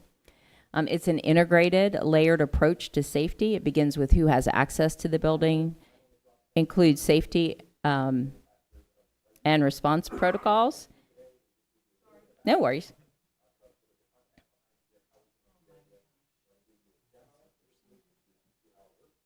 Up top.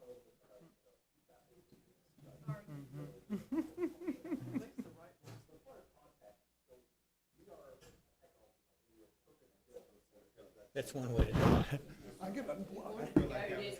it. And it ends with effective reunification process. It features the visitor management system, a safety blueprint, which is the mapping tool, a crisis alert, that's the badge that you saw, and reunification protocols. So, okay. Cindy, can you give me access or click to the next one for me?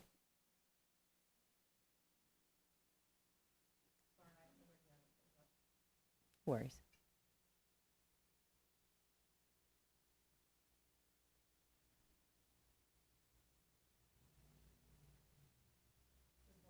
Perfect, thank you.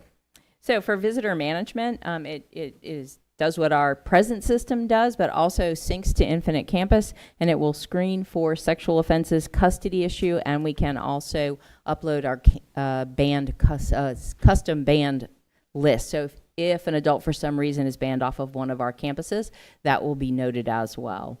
It also allows our visitors to get a badge when they enter the building. They are given that badge. That badge allows us to locate the visitor anywhere in the building. Now, let me be very clear that it does not do that with teachers. The only time it locates a teacher in the building is if they press the badge because they need assistance. With our visitors, it does track them throughout the building until they turn that in at the end when they're done. The crisis alert badge itself, just note, response time is crucial in any emergency. Whatever that emergency is. Most times schools are dealing with medical emergencies, altercations between students, those kinds of emergencies, which I'm thankful for that they're not the armed intruder kind, but this one-step button allows a teacher to summon immediate response for either one of those things. So if it is an altercation within the classroom or a medical emergency, a fight in the gym, they press the button 3 times, and that goes to the responders within the school. So whoever the crisis team has been selected, those people will then respond to that emergency. If it is the case of an armed intruder or any other emergency where the school would need to go into lockdown, the teacher simply presses that button over and over and over again until it signals. It's about 6 to 8 clicks. And that signals the multiple different systems for notification. That includes strobe lights. It includes the lockdown announcement, both inside and outside the building, and a takeover of the desktops so that that prints up. So if I'm a student in the cafeteria and there's not an adult around, it'll come up on, I'll hear it, and it'll come up on the screen that's in the cafeteria to allow me to know that we are now in lockdown. It also immediately alerts 911, and so those first responders can respond as well. It is independent of the Wi-Fi and cellular in the building. So for areas of our campuses that don't get good coverage or places where we don't get it at all, this system will still work. I do have a quick question, please. When you say it notifies 911, does the system notify, or does one of our people get on the phone with them? It probably will be a double call Okay. because it'll come from that system, but the badge will also, that signal of the lockdown does tie into 911. And I guess they just have a standard message for when that call is made. I'm not necessarily concerned about that process. I'm just would like to understand it better. That's all. So a standard, you mean for the person who's... For the call that's going into 911, what's being communicated? So that will tell them that the school is in lockdown based on an emergency. At the same time, we'll have a phone call, but we don't give them a whole lot of information. If we are in lockdown because of that, they will come immediately. Okay, thank you. And then the third piece is reunification. If for some reason we have an incident that is catastrophic in that way, or we have to leave our campus and evacuate, reunification system, we need to make sure that we are reuniting our families with their children safely and efficiently. And this process allows for that to happen based on those badges. It also speaks to Infinite Campus, so those rosters are available for teachers.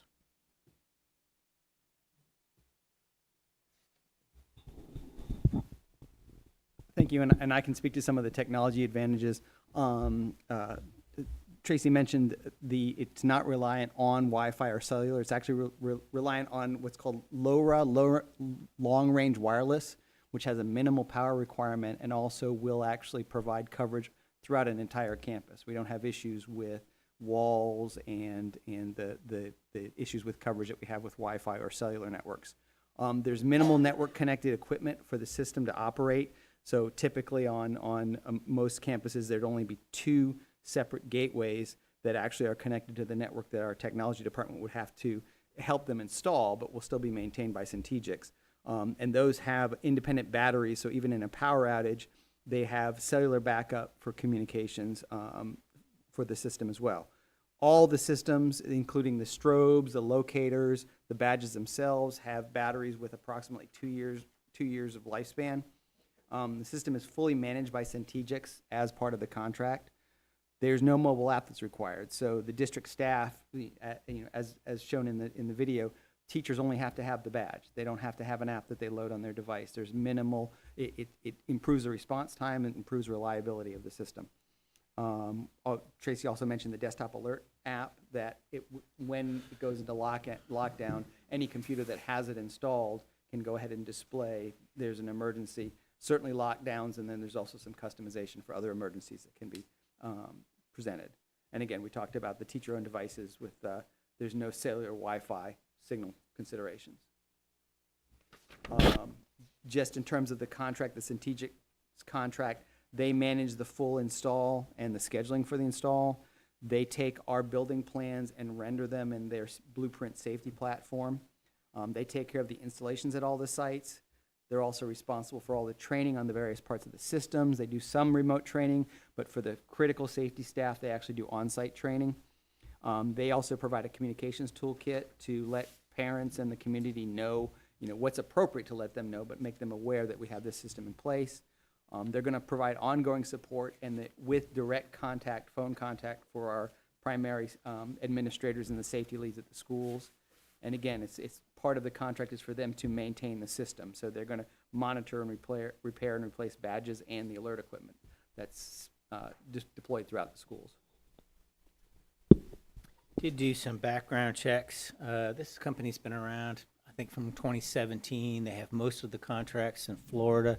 I contacted all of these school districts. The feedback in all cases except for one has been very positive. Everything from extremely satisfied, customer service has been outstanding, our principals would not want to have school with it, just overwhelmingly positive, except for one, which was Charlotte Mech, and they were on the front end of the installation and had some multiple issues, some of it technological, some of it contract.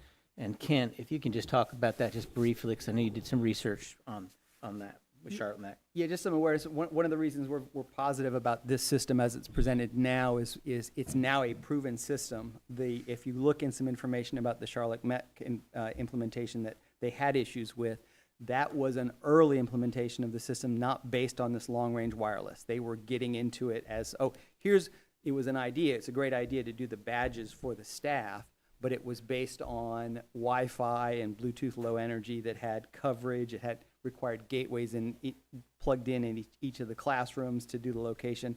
They've completely redesigned the system around those concerns to use the long-range wireless, to use locator beacons throughout the school that act independently. They're not reliant on the technology department to maintain them. And so that's why we're very comfortable with they've developed this into a very reliable system. We have, based on our background, a great confidence both in the company, the service that they provide, and the product as well. I will say we talked with Scott Brooks, who's with the county, Moore County Emergency Services. His comment was this is the gold standard of security platforms. So he's and the county are very supportive of us moving this direction as well. Mike, The just one cost? quick question. Yes. Who brought up the problem to you? Was it the vendor, or did you find out? Thank you for that clarification, Dr. Luckler. Yes, the vendor brought up the issues with Charlotte Mech to us. They wanted us to know that. They knew we would be doing our own background as well, but they wanted to share that they had those issues with the beta testing in the beginning of that. They've also indicated as part of the deal in terms of the contract with Kent, he talked through that at any time if we're not comfortable or they're not meeting the needs with their service or what have you, we can pull out of the contract at that time. So again, we feel very much confidence both with the company and the product as well. So some of the costs, it is a total of $1,150,920. There's two payments in year one of $175,260, and then every year after that of $200,100. Again, the total is $1.150920, $1,150,920. There are some savings in terms of this would replace the Raptor and Active Defender contracts as well. Ken, anything to add to that? No. So our hope is answer any questions that you have, and then next Monday at our meeting on Monday, Superintendent will recommend that we move in this direction.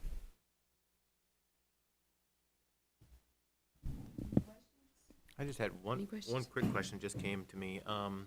The contracts that will replace, are those currently funded out of Fund 2 or Fund 8? Where, like active defender, and do we know? Fund 8. Fund 8, okay, thank you. Any other questions? Are the increases for this budgeted in the 25-26 proposed budget? It would be loaded into Fund 8, once approved by the board. It would be loaded into our Fund 8 budget once approved by the board. So is this going to drain Fund 8 in perpetuity, or are we going to have to find funding from another funding source to replace it? The fund that we're proposing to pay for this out of is called miscellaneous revenue. That's based on rebate of things we're doing for our current kids. And that currently has about 1.9 million in it, Tina, if I'm not mistaken, rough estimate. So we'll be getting additional revenue as we move into the out years. There's also, as I shared with the board in Fund 8, because we're the financial administrator for the Sandhills region for literacy coaches for the state, we also get some indirect costs for that, which is $60,000 in the first year, $50,000 in the second year. I don't know if we've gotten the $50,000 for this year yet, but that I've set up a fund in Fund 8 because that's a reimbursement specifically for safety. So we'll be accruing and building that fund over time as well for things like this. Struggling, sorry. I would add this if I can. There are other products out there. We've investigated a number of those products. A lot of safety companies are moving toward the Signal wearable device. A lot of them are at the very beginning stages of that, in the beta stage. Many of them are using different technology. They're using the Wi-Fi technology rather than the radio that Kent recommends. And so this is, as Scott Brooks says, the gold standard, which is why we're bringing it to you. Thank you very much. I Thank just you, want to Tina. say something, and this is for Matt's benefit. Most or all of us have seen a presentation on this before, so if we seem not to be curious, it's because we've already had a chance to ask questions and have them answered. Is everybody I just want you to okay know that. with how we're moving? We're at 5:30. Do we need to take a 5-minute break, or you want to keep going? Oh. Okay. All right, we'll keep going. Just wanted to check. No, I'm good. I'm staying because I have field trips. Okay, yes, ma'am. Go ahead, Ms. Metcalf. These are out-of-state field trips as we bring to you each month. I think these we would say are on the routine nature, but I'll let Ms. Metcalf present these that come with my recommendation. Ms. Metcalf. 7th grade students at Elise Middle School would like to travel to Wonderworks at Myrtle Beach, South Carolina, to participate in a variety of science activities on May 15th, so they go down and come back the same day. Northmore High School Band would like to travel to Orlando, Florida, to participate in a Disney music workshop and perform with the Disney Animation Studio Productions April 2nd through April 5th.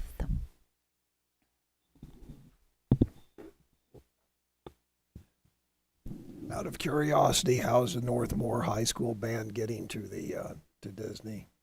Charter bus? Let me just double check. They are taking the train. That's fun. A lot of our groups that are traveling to Florida or to Washington, D.C. are finding that the train is maybe more fun, but I think it's also more economical, and they have the time to be able to do it.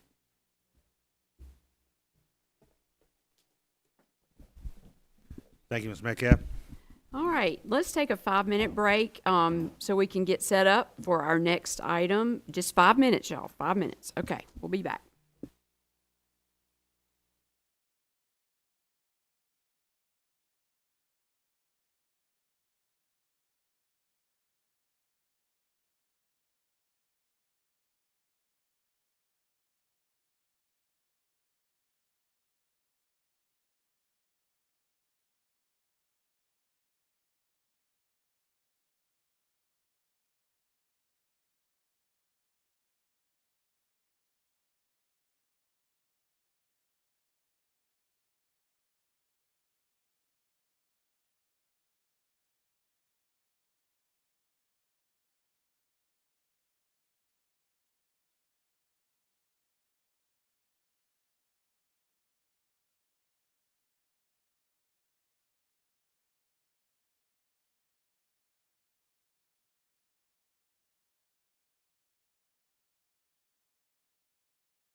All right, we're coming back together, and we're on item F. Dr. Locklear? This is an exciting update on our work around our more innovative high school, and we're so privileged to have Ms. Ciccone here, our principal, who's been taken off and ran with the planning, development, and opening of this high school for next fall. So this item is a great, exciting update, and we'll be asking the board for your endorsement of the innovative high school name, the mascot, school colors, and the calendar for next year. So lots to update the board on this afternoon. I'll turn it right over to Dr. Metcalf and Ms. Ciccone. Dr. Metcalf. And I know she's the star, so we're going to get right to Ashley, but I wanted to hit, this I think is the 5th time that we've updated the board. You've seen a couple of these slides, but there's one piece of additional information I wanted to provide you, of course, the state budget, and that's the application timeline. Been very aggressive, but on Friday, very excited that the Independent College Board gave us their approval, so we are working through, so we're now into the General Assembly for the next 2 pieces of the approval process. Senator McGinnis said the General Assembly will be no issue whatsoever, so we're feeling great confidence with the application approval process, and that leads us right to Ashley. All We right. can skip a couple of the slides. We'll go right to it. Okay, let's jump in just as some reminders, because I know not everybody maybe remembers some of the key features of our new school. But as a focus, we have 3 targets specifically when we're looking at our first set of students, and we want to make sure that we are paying a considerable attention to students who are at risk of dropping out for a variety of reasons. Students who are first-generation college students, and any student who would benefit from an accelerated experience, with that idea of trying to capture the potential.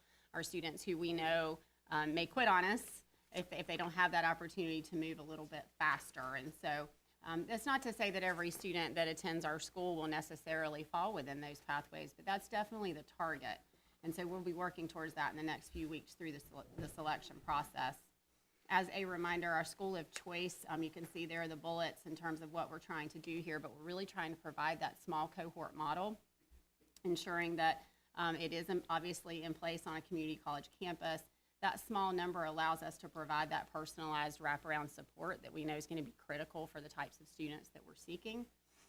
The importance of the college scheduling flexibility is one thing I continue to point out to families when they're considering college and career promise and dual enrollment.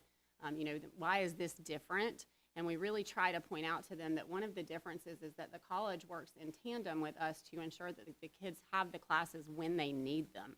That's a little bit different than it happens with dual enrollment. So from a dual enrollment standpoint, a student has to just take what's available.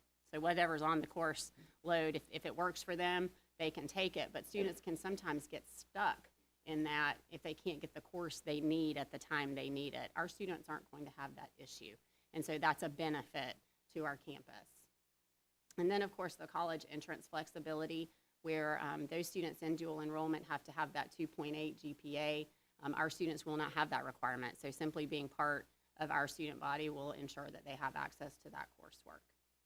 Most importantly, potentially, is the ability to meet the regional workforce economic needs. We are really encouraging students to look at specific pathways, which we'll highlight here in a second. But this is a standalone school, and that is one thing that I would encourage everyone to recognize, that we are not in partnership with any of our other comprehensive high schools. We are a standalone school, and so students who come to us come to us. They don't go to other schools for other things, and so that is unique. Some of our early college models all over the state and some of the other innovative high schools do allow that, but that is not something that is in our planning. Transportation is being provided. We're very excited about that. I'm hopeful that that means we're going to get a large number of students from all over our district, because we are removing that barrier. The honors level curriculum is being structured around the engineering design processes and critical thinking methodologies, which we know are so important, and students frankly don't get enough of it. So we know that teaching at that high level is going to ensure that they will be successful in those college courses when they get there. And also for our students who may at some point decide they want to go to college, the honors level weight is really important. Large portion of our school is career exploration. That's been one thing that's been really fun, and talking with students over the last 3 weeks as I've been in and out of our middle schools, We have students who know exactly what they want to do, and we have students who have absolutely no idea. And I think that doesn't surprise any of us, but I do think that it adds credence to what we're trying to do, that we really want to make sure that we're giving some work-based learning opportunities, job shadowing, internships, and building those relationships with our community partners to come in and really show our students what's available to them so that they can kind of touch it, feel it, figure it out before they head in a direction that maybe is not a great long-term plan. The senior courses and a senior capstone, seminar courses, I should say, and senior capstone project obviously will be largely in development over the next year, year and a half for us. But that's a large part of ensuring a couple of things. One of those, most importantly to me, are those soft skills and those abilities to interact with employers, to be able to interact with consumers. You know, how do you enter someone's home when you're coming in to work as an electrician? What does that look like? Those are those types of skills that we don't know just naturally how to do. How do we navigate a difficult employment situation? All of that just really enhanced through that seminar concept. You'll see the focused pathways. These are the 5 that we are heavily encouraging students to look at because there is great demand and a high wage.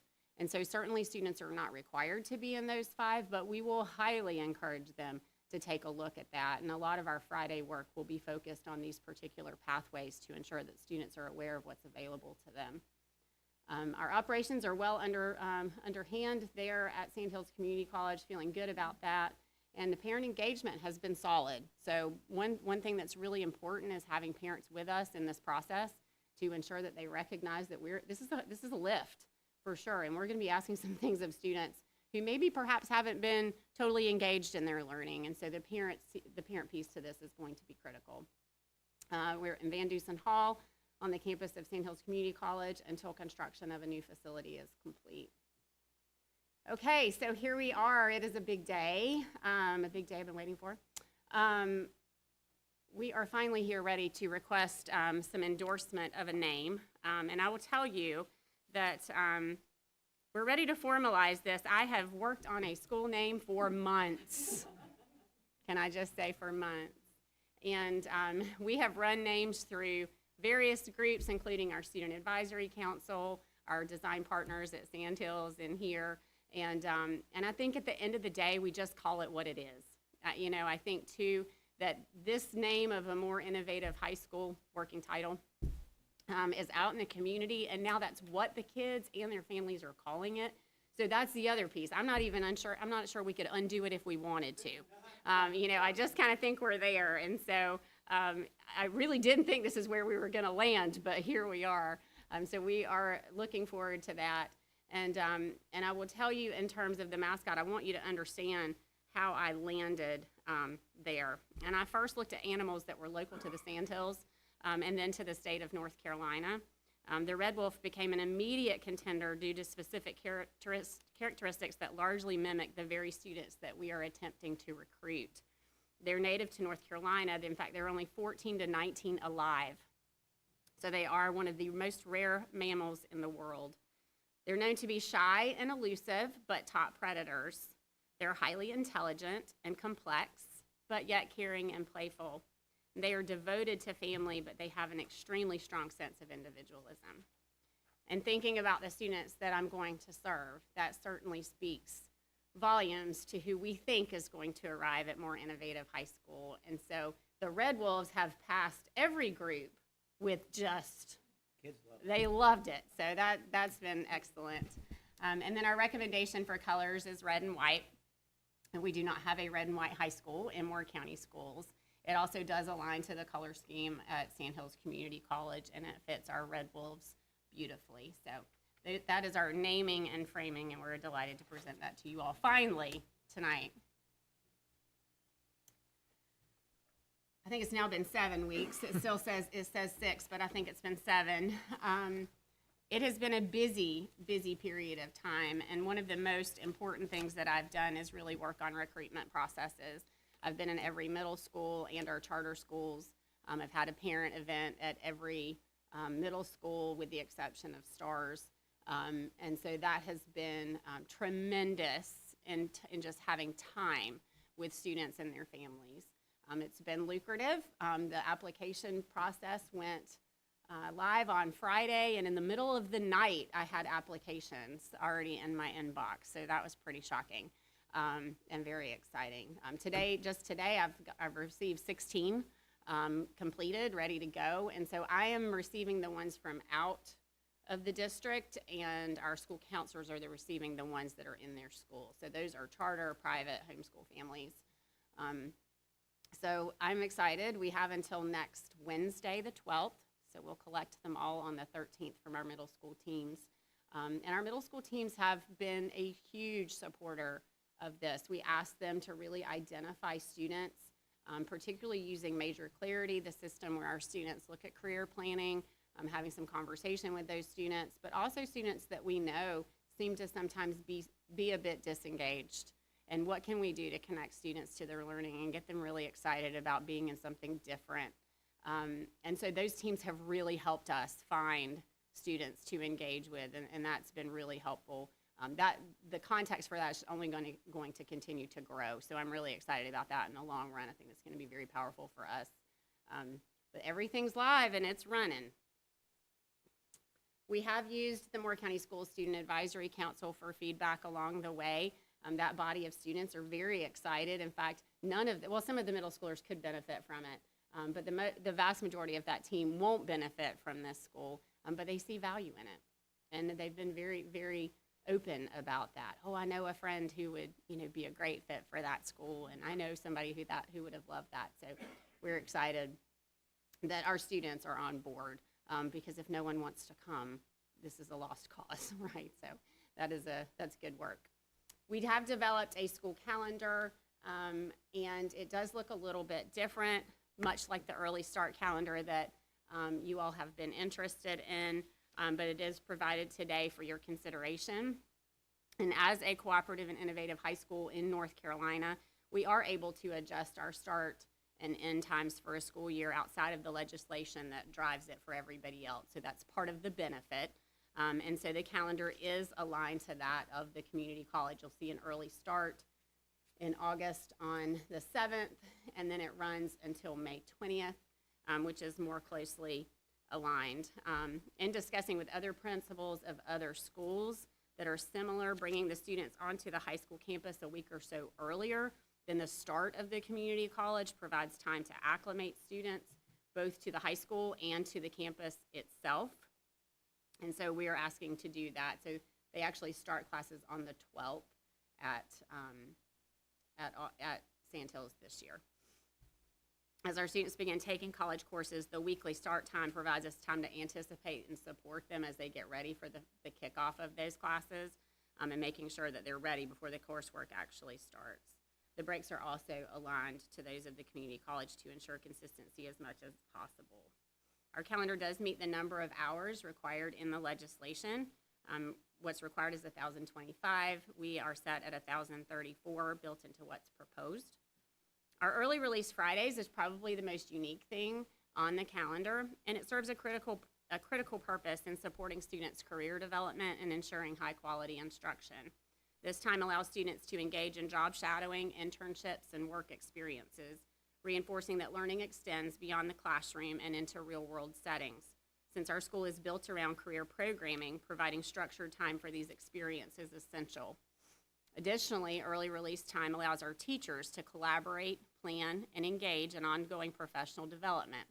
As we design innovative, problem-based learning experiences that are unique to our local community, this dedicated time ensures our team can refine instruction, closely monitor student progress through the professional learning community model, and create engaging coursework that drives student success. By investing in both student opportunities and teacher growth, we are strengthening the foundation for meaningful, future-ready learning. The calendar meets all the other criteria for the number of days teachers must be employed. Wait, I am sorry. So it sounded like you were asking for an exception there. What was not meeting the criteria? There's no exception. It meets the criteria for the legislation. Okay, but It's just different. you were talking about an early discharge, right? Or days off. What were you talking about there at the very end? Where you mentioned The about, early release days on Fridays. so every Friday is going to be an early 9 to release 12. day. And that's to encourage students into job shadowing, internships, and work. We have some students that will need to work. We should do that on a Wednesday then or something. Because if you do it on a Friday, everyone's gonna take off and go to the beach or something. I can assure you they're Job not. Friday should be on a Wednesday. They're not, because you know me, and we work on Fridays. But the other part is that the college is closed largely on Fridays. So when our students are in those college classes, they don't have class all day on Friday. So we have to, that helps us kind of work through that a little bit as well. Yeah, I'm just concerned that, you know, we set a tone and we set a message of the importance of education. And every hour is precious. And if you, early release, it just conceptually sends the wrong signal is my concern. My ears just went up over that. Yeah, I understand. And any time that we send the wrong message on education, we're not doing our job as educators or overseers of educators. I will say at the early colleges and the innovative, early college and innovative high schools across the state that we visited, this is fairly common practice for exactly the reasons that Ms. Saccone mentioned, partly because it provides the time for them to be able to do those internships, that job shadowing, work with the employers, the future employers, and bring them in, and partly because it's really the only time when you're dealing with such a small group of teachers who are all teaching all the students. You need that PLC time, you need that training time, and so that work is done at that time as well. Very common practice. I think that needs further exploration. I mean, are we going to vote on this next week? Is that the idea, is to vote on the calendar next week? It is the idea because we're out recruiting students and parents are asking questions about the calendar.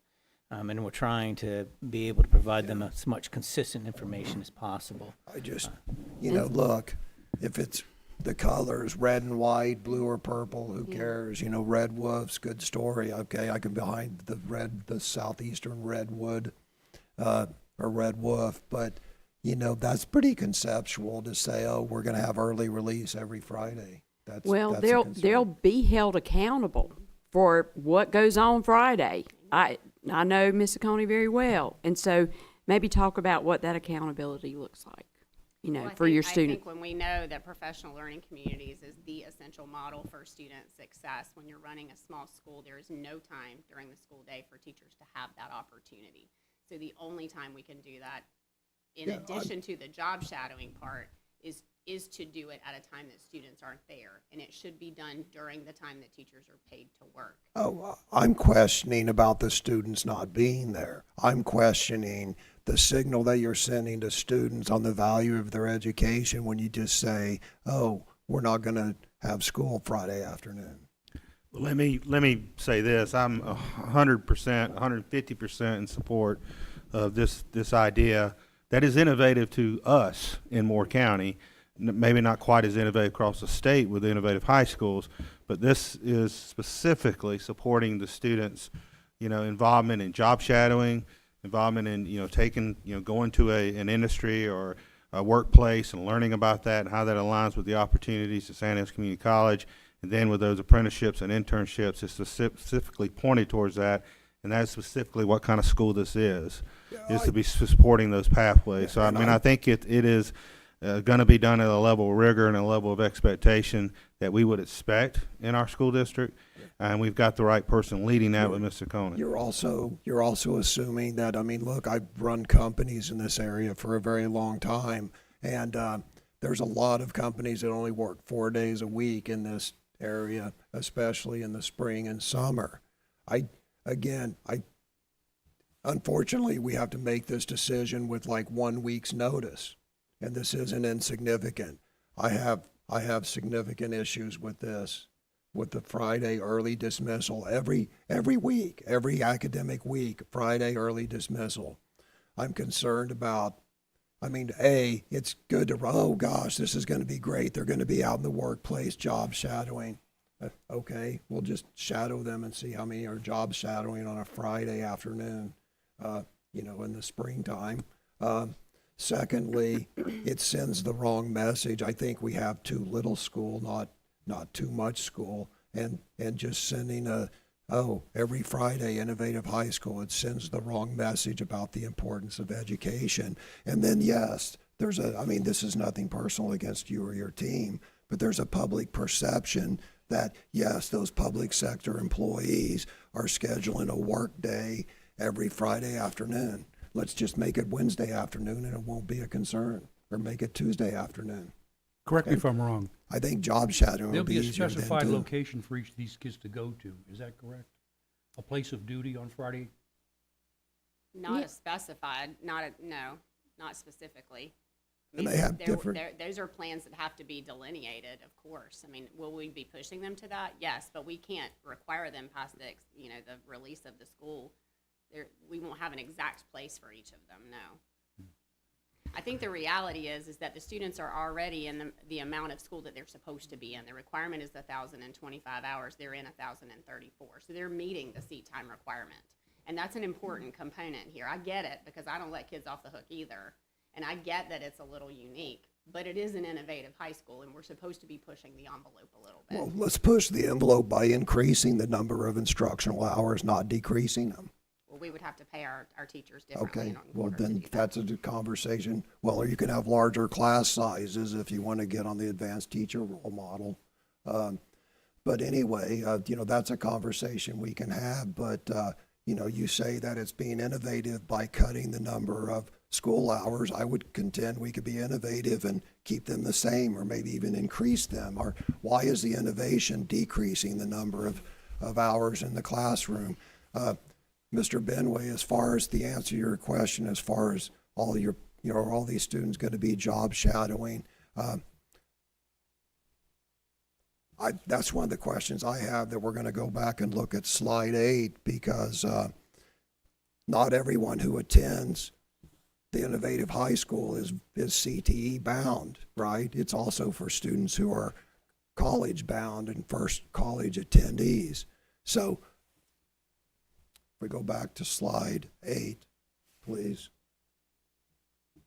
And I think to answer Mr. Benway's question, where it says the key feature serves students who are at risk of dropping out, okay?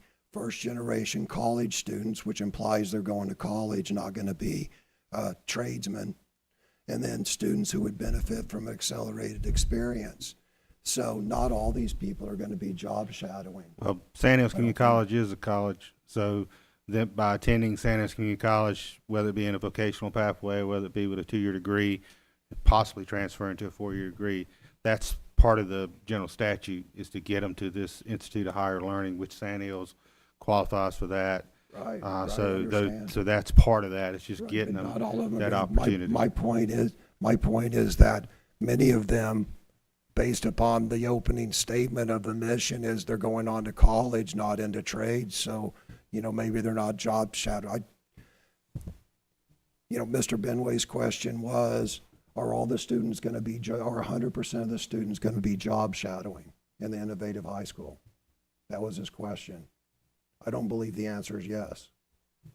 I don't believe that it's yes either. I think some students may be working, some students may be volunteering. There are other things that students may be doing that are purposeful that maybe don't fall under job shadowing. But I also would offer that even a student who maybe wants to go to a 4-year school can job shadow in this economic community. So it doesn't necessarily have to be a trade. I would also offer that several of our trades are more skilled trades. We're talking about health science students. We're talking about students who are computer programming. Yeah. Sometimes when we think about trades, our community thinks most likely about construction trades. And absolutely, that's part of what we're doing, but it's not the only thing that we're doing. So some of this is just sheer exposure. Can I tell you 100%? No, because some students may be choosing to do something slightly different during that time. That doesn't mean it's not meaningful, but I can't guarantee everyone's transportation to that event at this time.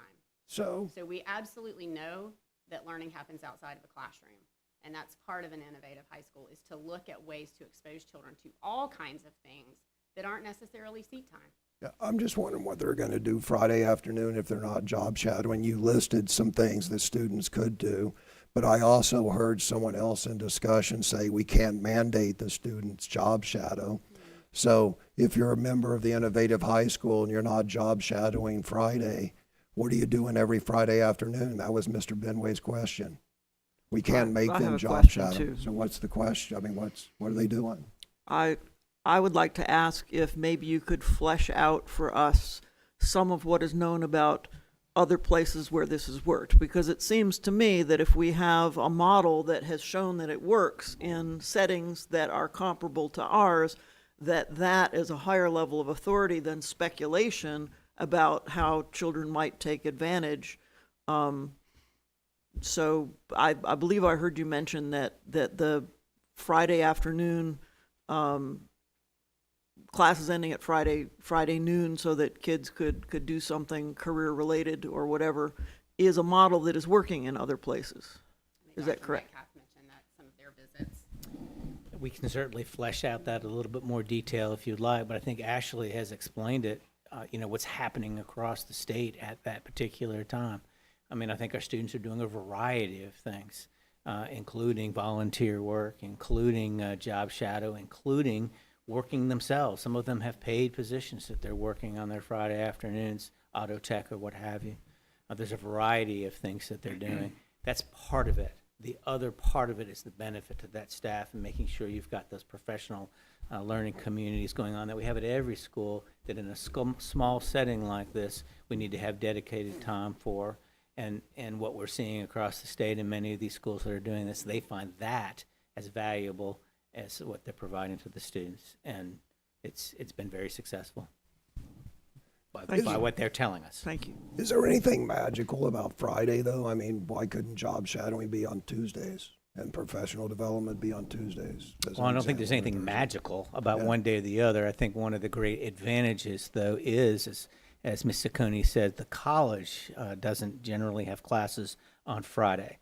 And so when our juniors and seniors get to that place where they're taking college classes, to say, well, we're going to take an early release on Wednesday, that becomes a challenge for us because we still have kids on campus in our building coming and going off to their college, using it as a home base. So it only logically kind of makes sense to do it on Fridays rather than on Monday or Tuesday when the college classes are in session. So I have a couple of questions I jotted down. I was just dovetailing off Mr. Benway's question. It was a very good question. My question right here, I've still struggled to get my arms around, who's our model student. I was looking at the application, trying to shed some light on that, but didn't see much. But so the third comma there is it's students who benefit from an accelerated experience. So who is that target student? I understand the first two. The student who benefits from an accelerated experience in our mind would be the student who wants to get through that core coursework and is dying to get into those classes that they're passionate about, or students that we know don't show up for reading, math, science, and social studies. They can't wait to get into those opportunities, and so that's the acceleration. They want to graduate early. They want to graduate They at won't the three. graduate early because they're earning credits at the same rate, but they're getting through the core coursework faster. So we're front loading all of that core coursework into those first 2 years, and their elective courses, which are the Sandhills classes they get to pick, are on the back 2 years, as opposed to them doing all of that through the course of 4 years. So that's the accelerated model for our school. It's not get out of school faster. Okay. No, I wasn't saying pejorative, get out of school faster. I saw accelerated. I was just trying to figure out what we meant by accelerated.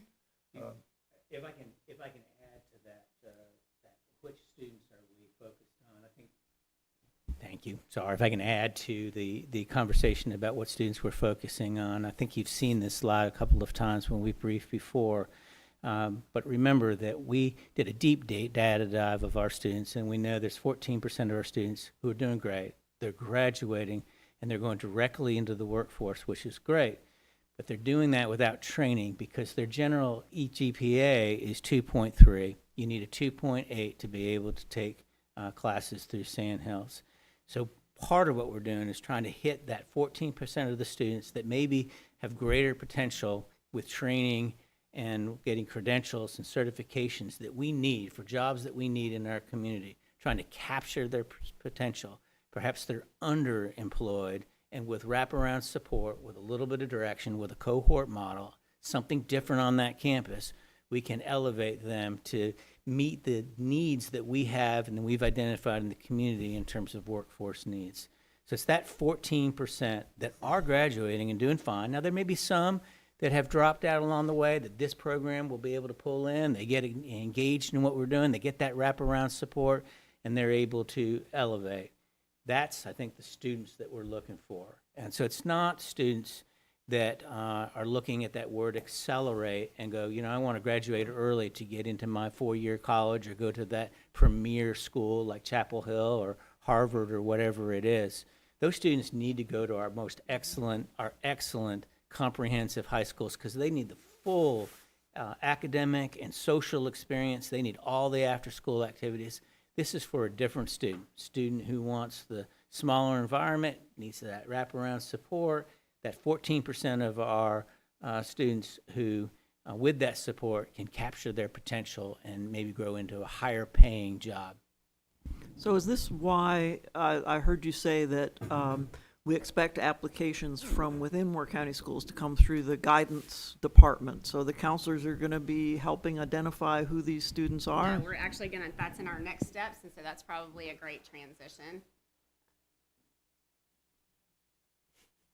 So our next steps, our students are now currently in the application process. If they are outside of Moore County Schools, their applications are coming directly to me. If they are current Moore County School students, their applications are going to their counselors who are simply holding them for me. I will pick them up on the 13th of March. We intend to interview 100% of students who apply, so we don't know how many that will be, but there is a large portion of the rubric that we have that involves parent, high school or college education as part of the rubric, and hopes that we can try to hit that pathway, that target group that we're really after, as well as the interview process to ensure that students are on board for this. That's a really important piece of this. So it's not just your mom and dad think this is a great idea, they want you to go, you're not interested. It also is the intent of the student and their ability to articulate and understand what they're signing up for so that they know this is intense. This is not a remedial program. This is an intense program. And so we want to make sure that students understand what they're signing up for and that this is what they really want to do. We will use blind scoring for those applications to keep that just as fair as we possibly can. We will invite students to commit by March 31st. That is our tentative date. Sending letters out March 31st with students committing by April 11th. We will maintain a wait list. So as we have additional spots available, we will continue to invite students in hopes that we will hit that 70. That's our goal. Our next step while we're doing that, we are hiring teachers and support staff. Our positions posted on Thursday. So we are in the process of interviewing staff. Again, 4 teachers, 1 school counselor, and a college liaison. That's all we're talking here. So it's very, very small, very small. I keep calling it the tiny high school. And then we plan to design a small event with our new students for their first school event in May. Once we have everybody committed, just to have that opportunity to get them all together, see the facility, and really begin to create a school. So my endorsement and request would be the school name, More Innovative High School, the mascot of the Red Wolves, school colors of red and white, and the recommended school calendar. I had a couple questions real quick. So I think you answered some of them in that last slide. Target for the first cohort, 70 students. You anticipate having a wait list on that? Okay. I'm hoping to. Fantastic. So does that mean, and I don't know because I wasn't here, but does that mean that the intended total is 280 target? With the possibility of a 5th year. So students can actually attend a 5th year with us, and that won't, disrupt our graduation rate. And so we will encourage students to do that with us, particularly for those who are interested in that associate's degree. So have that opportunity to stick with us an additional year with support on campus. So yes, 280, but we can technically go to 400. Gotcha. Okay. And then I had a question, that calendar that you're, in general, the start dates and the breaks, does that align with the same second calendar that we're asking the public about? They don't, actually, and I was actually thinking about that today. It would be lovely if they did. Because the spring break is different. I looked at it today, I was actually. thinking that. And it certainly would be lovely if we could get on the same track and they were all the same. It would make it much easier for families. Because certainly we have families that this may be challenging for them if they have siblings, if the child has siblings and we're alternating calendars. I mean, I know that 133 schools in the state do it, but, you know, if we could make it seamless for families, to me, that certainly would make sense. It's helpful for employees as well. Yeah, I totally agree. I understood Mr. Hensley's concerns about the Friday afternoon. That also kind of rang some bells in my head, but I thought that was a good explanation about the Sandhills courses and the kids being on campus and the timing of that. So that makes sense to me. Other question I had was, you alluded you're hiring 4 teachers. Yes. Right. Is there any? No, you can't apply. No. Don't get me started. So is there any? I'm just trying to think of, like, if they were all 4 from Northmore, that could leave a gap. Is there any consideration to not pulling them off from one Certainly, department? my or goal one- would be to not Right. overburden anybody. And I'm sure he honestly, in probably terms wouldn't let of you what do that I'm anyways. seeing, I mean, it's early, the position's posted on Thursday, but we do have some interest. And honestly, they're from all over the place at this point, so even out of district. So, you know, I don't suspect that it's going to be a large burden for Good. anybody. Well, when you said 4, I am was not trying to worried. make any colleagues unhappy, I can assure you of Right. that. Right. Thank you. That was Sure. all the questions. Thank you very much. That's very I exciting. have some questions. Oh, I'm sorry. So, just a couple, most were answered in the course of conversation, but I don't remember what it was, and we don't have to go back to the slide, but on page 9, you mentioned that, you mentioned in passing that not all innovative high schools are standalone within a community college. Mm-hmm. That some are actually integrated with their colleges, with a high school. What, Is that- for clarity, just to Yeah. make sure that I'm understood, what I mean by that is that our school is not allowing students to go back and play sports. We are not busing our students to our 3 comprehensive high schools and then getting them to us. We are a standalone school, and so you belong to us. And as I've tried to help the students understand, like, you wouldn't go to Union Pines and then go to Pinecrest to play tennis, right? Like, we get that. That makes sense to us. Yeah. So helping students understand that, you know, we are not a comprehensive high school. We will not market ourselves as one, but if you come to us, you come to us. Yeah, that's fair enough. I'm glad you clarified because I'd interpreted your comment differently, and I was going to use it to make this point. I'm going to make this point anyway, but part of my heartburn with this whole thing was it wasn't coordinated with our legislatures. They just did it. And had it been coordinated with the school board at large, we probably could have come up with a better, more efficient solution. For example, the legislation that allows innovative high schools also allows a waiver that it could be co-located with a regular high school. And the reason I'm saying this is, had this been coordinated ahead of time and had the problem been properly framed and had we presented courses of action and discussed potential courses of action, you know, we have probably a new high school to build at a cost of $150 million or so. And it would have been nice to take that $25 million state grant and, you know, we could have built an innovative high school within our new, shiny, soon-to-be, at some point, $150 million. I just think that it could have been planned properly at the political level. Again, I'm not, you know, the concept of it, sure, whatever. But here's my concern about the concept of it. One is, what are we doing? You mentioned you're taking applications, and there's a perception that this is to serve the southern part of the county because, well, it's 3 hours on a bus to and from, you know, Westmore to the innovative high school. Your minimum 3 hours on a bus if you're taking the bus. So what are we doing to ensure equal representation of students from throughout Moore into this innovative high school so it doesn't just become students who is convenient for transportation? First of all, I would say that the Northern Moore community has been extremely excited.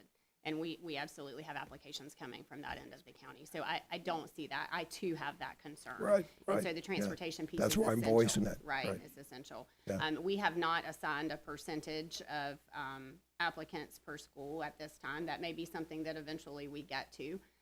As we're getting started, our goal is to have 70 students. That's the first start, right? Is to get, and we will get a little bit better every single year in clarifying what that needs to look like. The other part is making sure that we select students that meet the criteria that are successful. So definitely it's a mixed bag.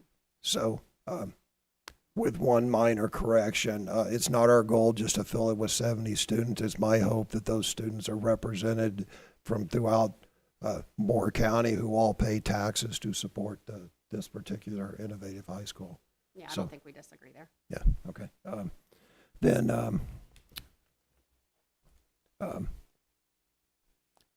I guess hiring 3 teachers, I was concerned about cannibalization of existing faculty and staff, but, as they grow, it's gonna, there's gonna be more people to recruit.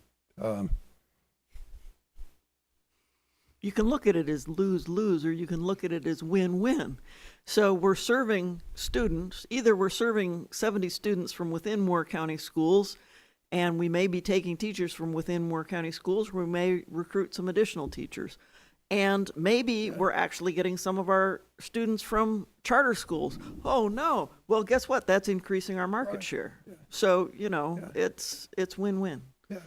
My additional concern is the very real possibility that we're gonna end up with 6 high schools in Moore County. We have we have Northmore, we have Union Pines, we have Pinecrest, we have an innovative high school, we have a high school in our virtual academy and Connect Academy, and we're probably going to build a 5th high school just for comparison, although their county's smaller. Montgomery County has 1 high school, Hoke County has 1 high school, I think Scotland County has 1 high school. And we're Montgomery going to end up with 6. has 2. Okay. It has the early college, and it has the high school, and it has a quarter of the population we have. So by that logic, we should have 8. Yeah, no, okay, so they have an innovative high school at their community college. It's not just like this. They have an early It's an college early model. college. Mhm. Yeah. Actually, all of those areas mentioned have early colleges.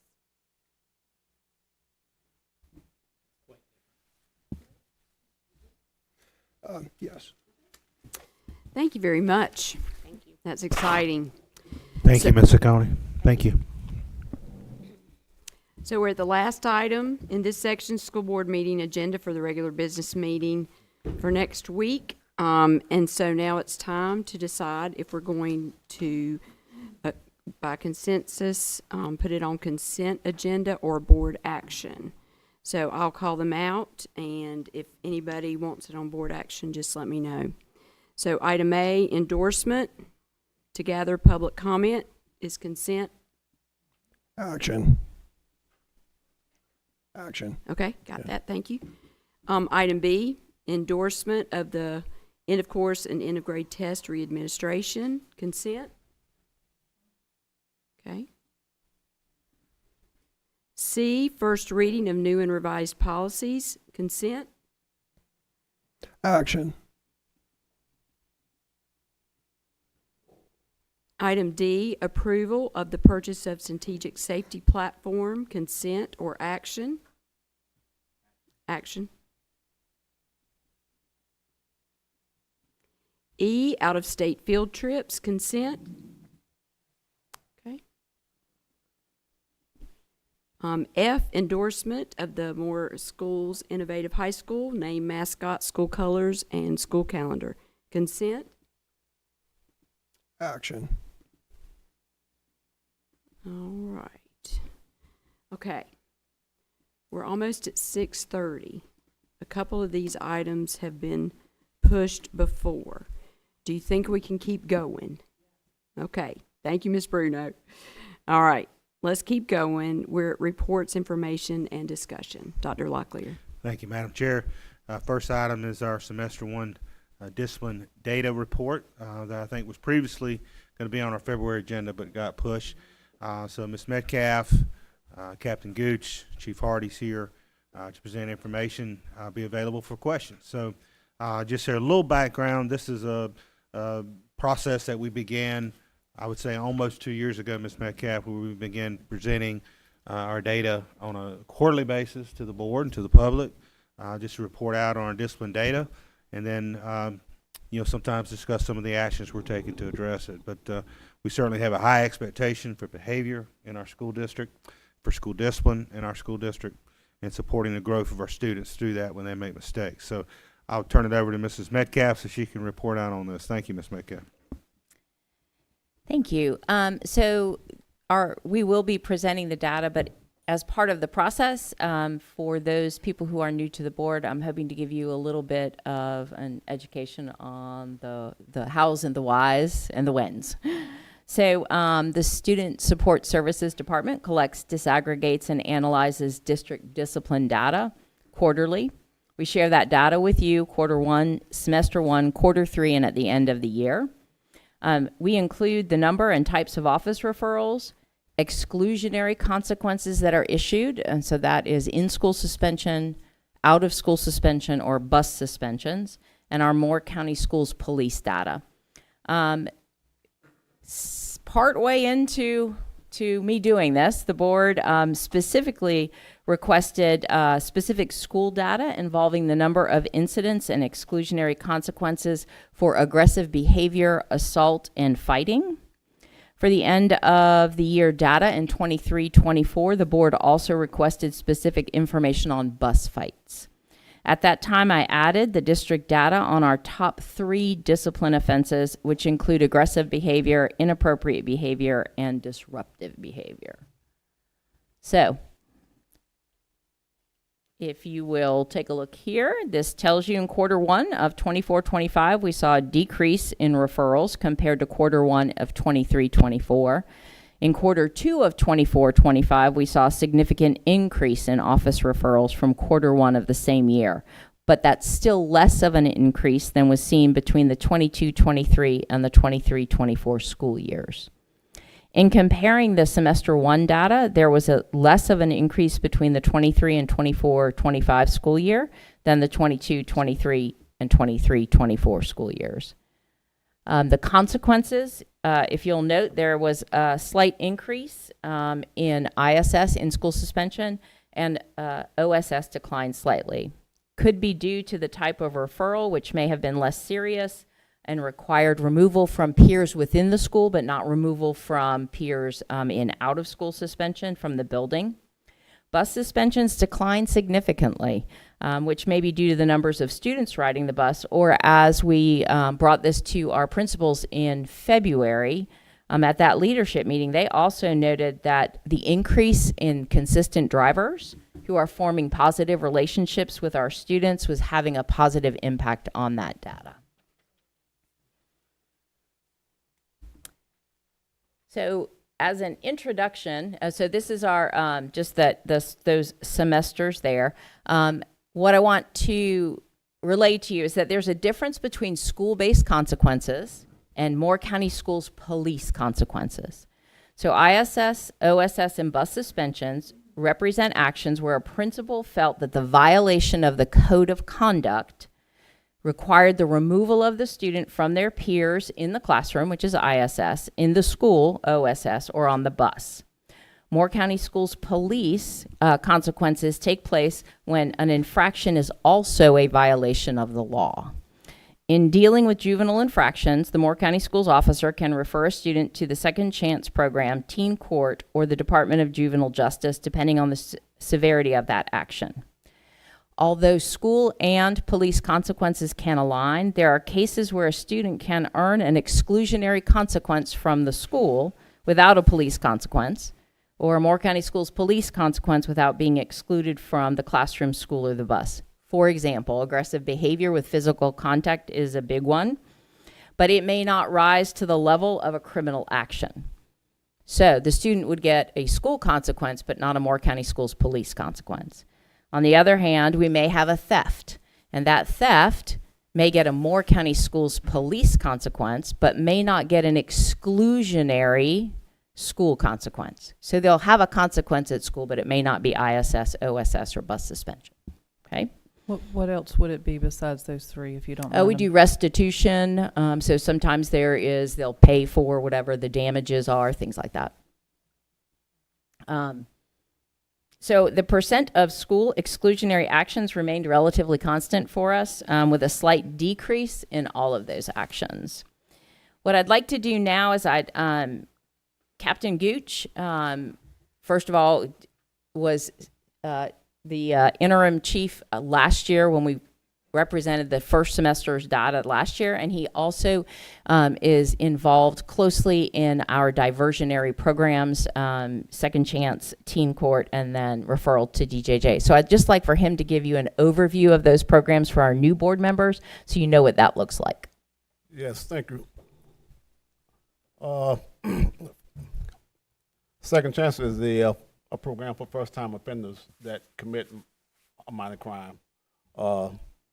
This is an alternative to, in lieu of being referred to the Department of Juvenile Justice or Teen Court.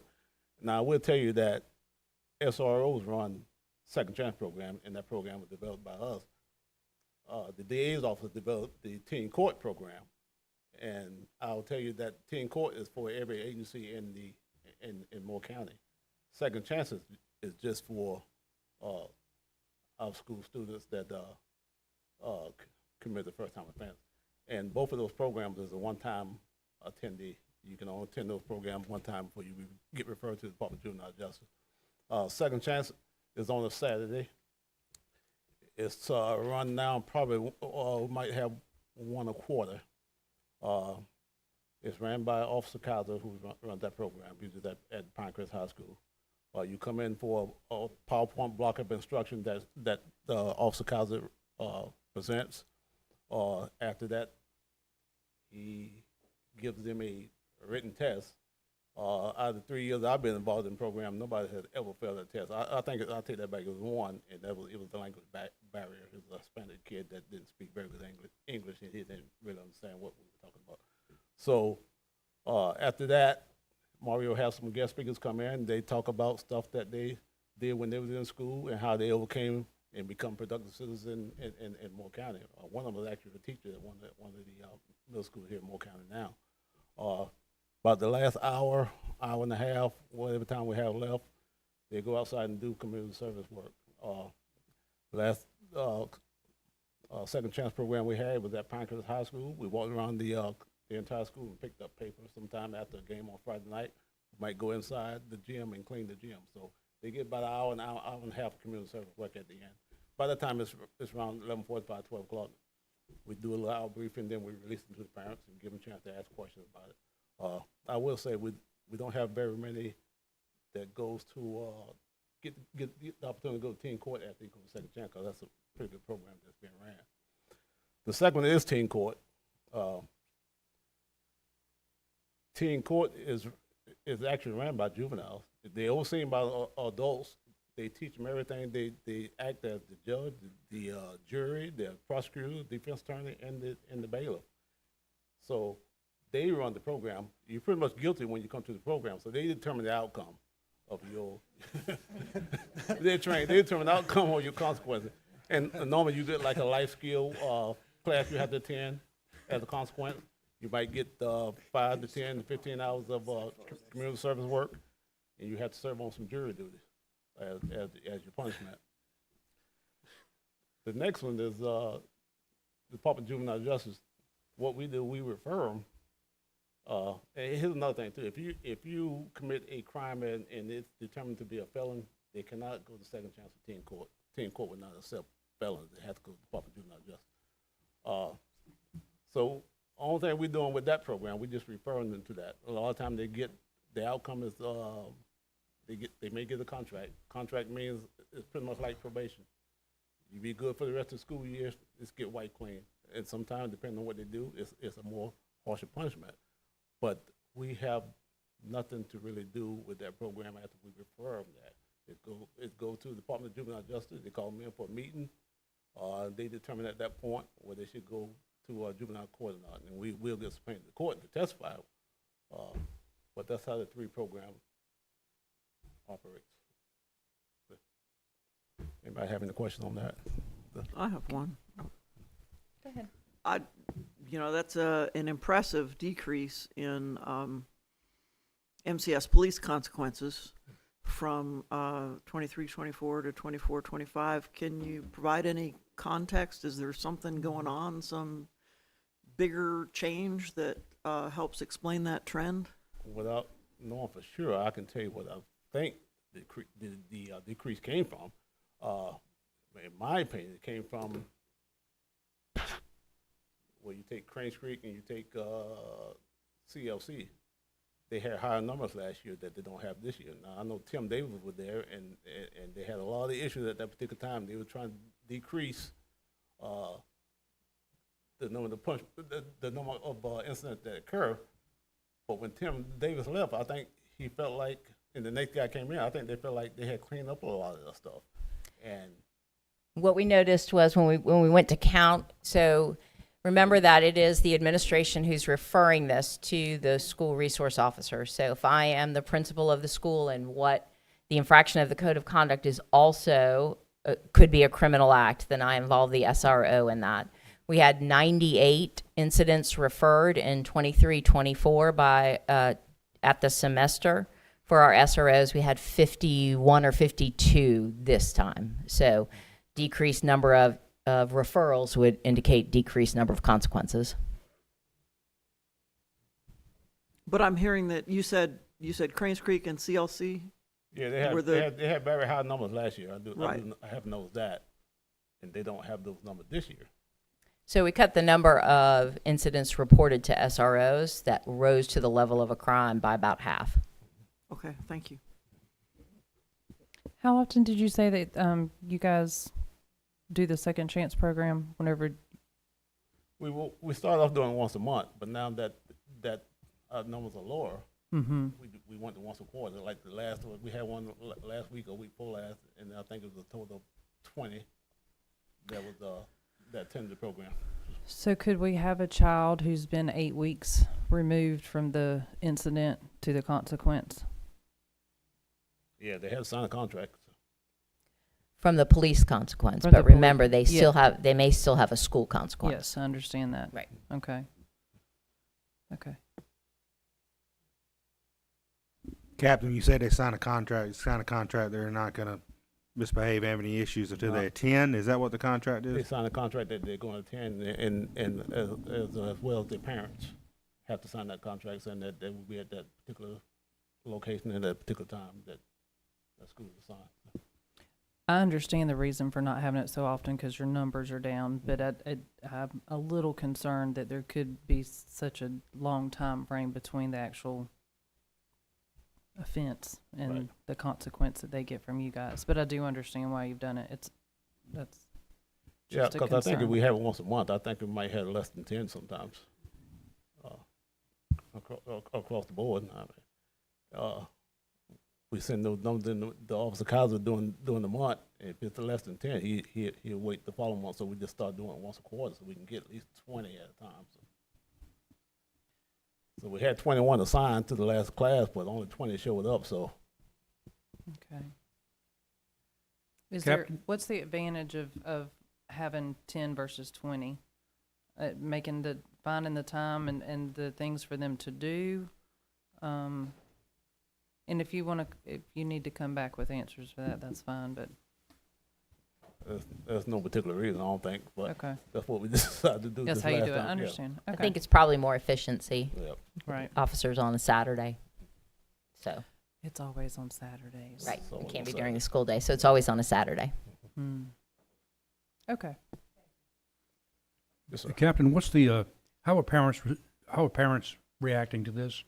And what kind of support do you see from them? Well, I think you're gonna always have some pushback, but for the most part, they've been very supportive of it.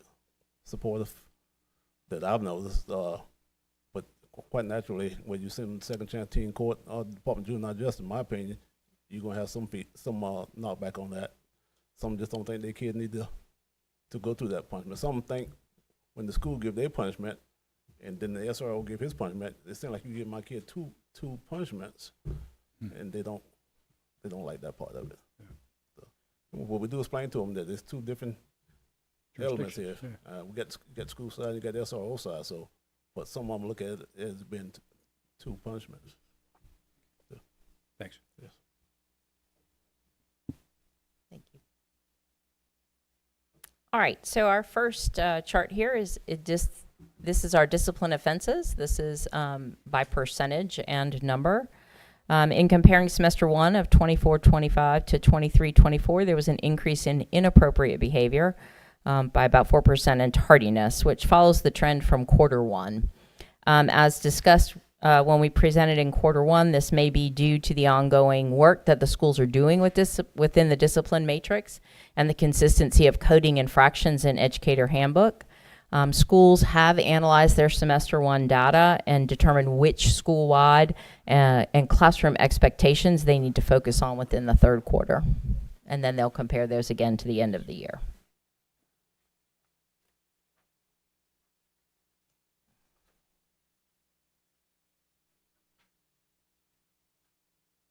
Whoops. As I did for the end of year 23-24 data review, I've included data for the top 3 discipline offenses and bus fights. Our top is inappropriate behavior. This includes level 1 and level 2 behaviors, and that is noncompliance, inappropriate interpersonal or sexual behavior, bus behavior, inappropriate illustrations, images, or other material, inappropriate language, aiding and abetting, and repeated and willful violations of level 1 rules. I tell you that to tell you why inappropriate behavior is so big, right? Because it actually encompasses those level 1 violations. Our second is aggressive behavior.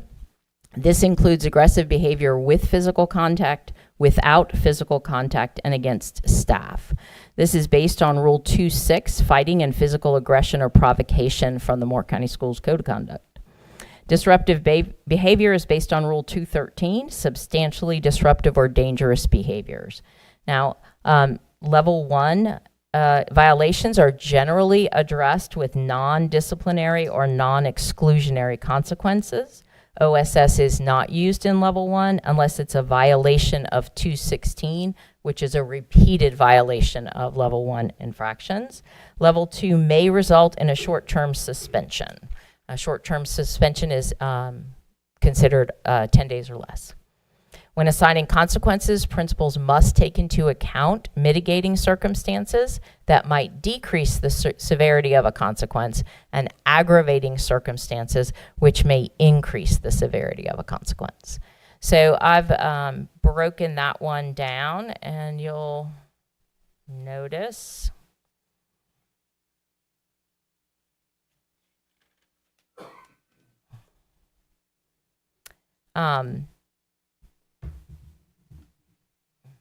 making sure I'm on my right slide. Sorry about that.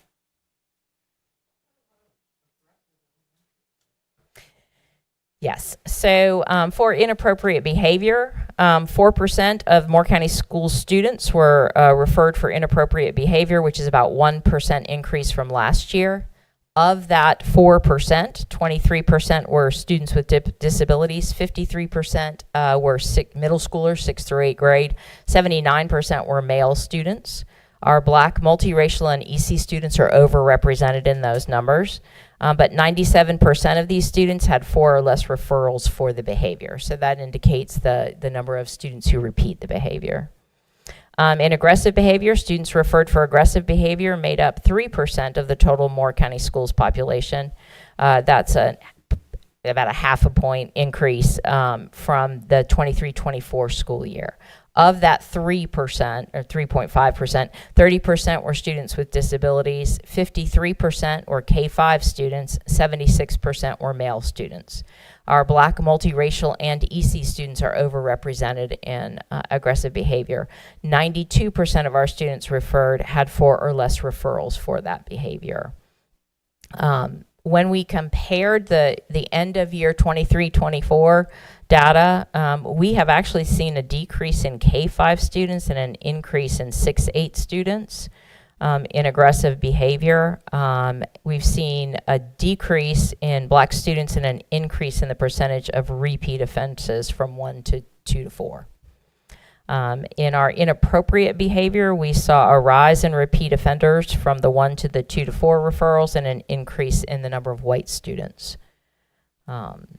Disruptive behavior accounts for 2% of the total Moore County School students were referred for disruptive behavior. That's a decrease of 1% from 23-24. Of that number, 26% were students with disabilities, 34% were K-5 students, 81% were male students. Our Black, American Indian, multiracial, and EC students are overrepresented. 93% of these students had 4 or less office referrals for that behavior. Again, in comparison with 23-24, there was a major increase in K-5 and a major decrease in 6-8 in these numbers. Bus fights, less than 1% of the total Moore County school student population. Of the total 28 students, 25% were students with disabilities, 50% were middle schoolers, and 68% this year were female. I've never seen that. Our EC Black and female students are overrepresented in those numbers.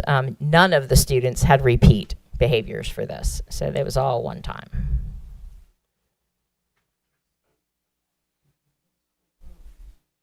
Yep.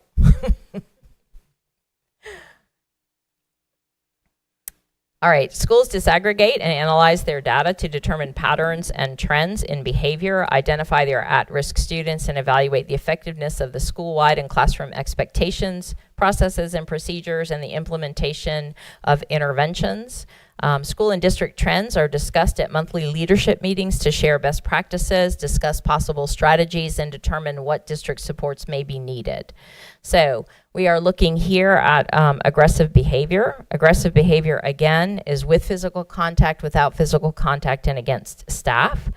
I do need you to remember that some of these numbers are related to specific programs within a school or a specific student situation. Overall, there's a significant increase in all grade spans, with the highest in middle school. There was also an increase in ISS and OSS at the middle school level, but more significantly in ISS than OSS. That may indicate that there are fewer incidents with physical contact, which can be a mitigating factor when assigning a consequence.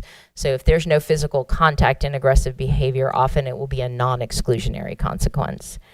There was also an increase in bus suspensions here. There were 2 significant decreases, Aberdeen Elementary School and Southern Pines Elementary School, as well as a decrease at McDeeds Creek and Cameron Elementary Schools. Note that those are specific to specific populations. During the February leadership meeting, the principals identified areas of challenge and need that would be the focus for the second semester. Some of this included early recognition of patterns of behavior to prevent the escalation. So a more concentrated focus on a student's minor incident reports to see if there's a pattern that we can interrupt. Increasing support for students with repeated behaviors. Consistent and effective documentation school-wide, making sure that we are all coding in inappropriate behavior the same way, aggressive behavior the same way. Strategically identifying and addressing the needs of specific groups of students. And then professional development and ongoing support for beginning teachers and our residency licensed teachers and substitutes on the importance of building positive relationships and creating positive learning environment for students. Can we go back to the, yeah, I can get it from there. So our next is on assault. Please remember, assault includes all assault categories, and this is a level 3 offense, and it includes assault is on a student, including with no weapons or no serious injury, on school personnel or other adult, including no weapon and no serious injury, involving a weapon or dangerous instrument or substance. Assault continues to decrease at all grade spans, largely based on specific student situations in which schools have created and implemented successful individualized plans for those students.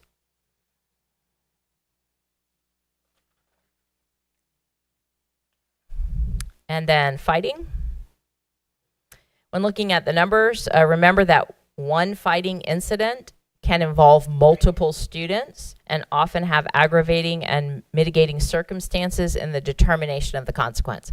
So they may have 5 fights, but they may have 10 incidents of OSS, right? Because there were 2 students in each fight. Overall fighting has increased from semester 1 of 23-24 in high school and middle school, but decreased in elementary school. This could be due to an increase in the number of community and social media conflicts being played out in the school. That was one of the things that was discussed in February. We just seem to see at the middle school and the high school level more of the things that are happening in the community coming into school than we have. And social media is a big, huge part of that. High school and middle school are looking at considering a focus on those expectations in the school environment and conflict management. So while we're in the school environment, how are those expectations different? Doubling down on those expectations, and then offering students some interventions that deal with conflict management. So how do I more proactively and productively manage that conflict I have with another student?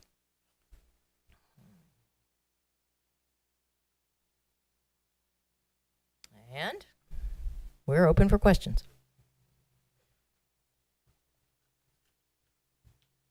Well, I just have a comment as a new board member that I just really appreciate the attention to detail and the focus and the keeping an eye on this constantly and having it as an ongoing discussion. It has huge impacts, obviously, on classroom management and instruction and time lost.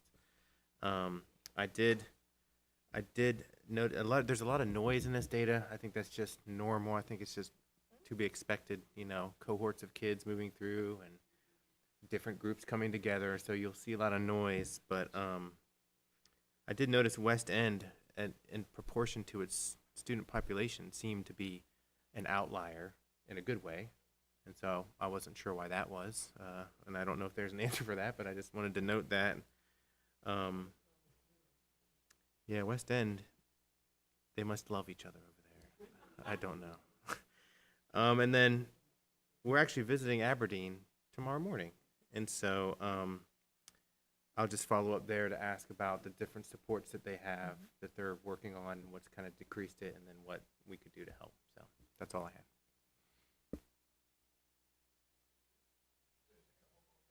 Just a couple quick observations. So first, to Mr. Johnson, yeah, when I first got on the school board, there was 0 visibility on this, and, you know, inspect what you expect, and huge kudos. I mean, they didn't come out and say it, but one of the reasons there's been much less law enforcement interdiction is because we've allowed them to do their jobs, and, you know, there was a kind of a recovery period. But anyway, this reporting's excellent, and you know, anyway, my only observation is we had 6% of our offenders had 5+ repeat offenders. And, you know, if they do if it's 6% of the offenders, and, you know, if they did 3 of those violations in 1 year, that's 18% of those violations if they're repeat. Anyway, we just need to look at, I would suspect we need to look at our repeat offenders. Everything else is looking good. And that's why the principals at the February meeting talked about doubling down, first of all, on those minor incident reports to try to stop that behavior and intervene early, and then to put a specific focus on the students that we have who are involved in multiple infractions and seeing what interventions we can put in for them.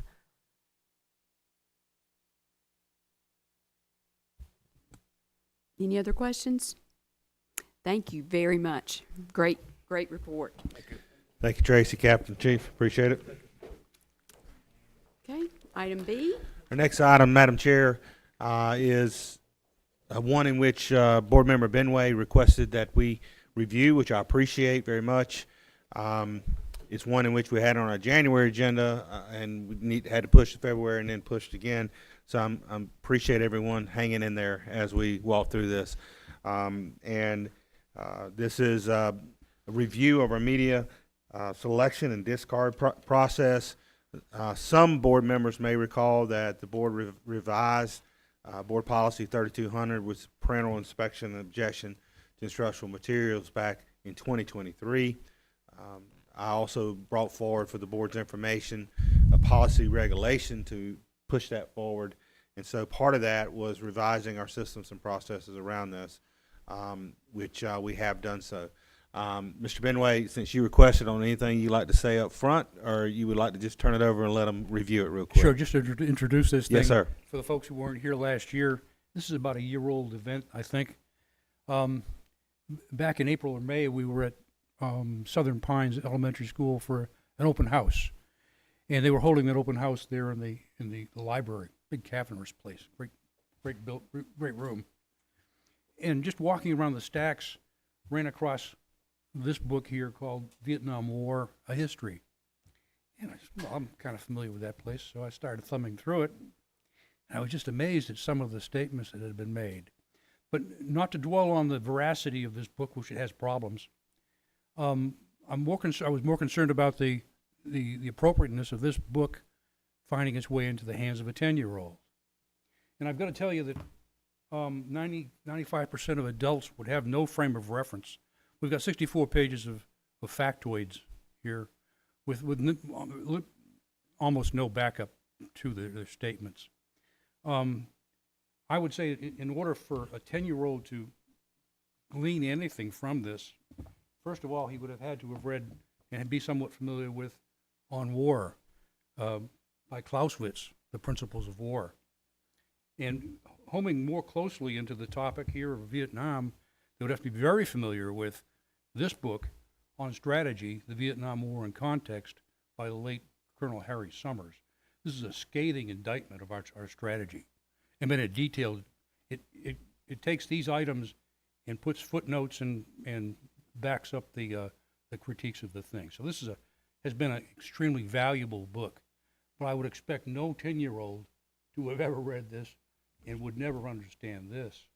So once you cull out the appropriateness of the information, you start looking at the propaganda value of the photos and the captions with the photos. And this book does nothing but diminish America. So I'm hoping that concurrent with this coming up, you did publish this 6-step book selection process and a 3-step discard process. And I commend you for that. I think that was a great step forward. It provides kind of a disciplined process that we can track with. My understanding is that the schools have just developed their materials request list. Is that right? I think Dr. Metcalf mentioned that.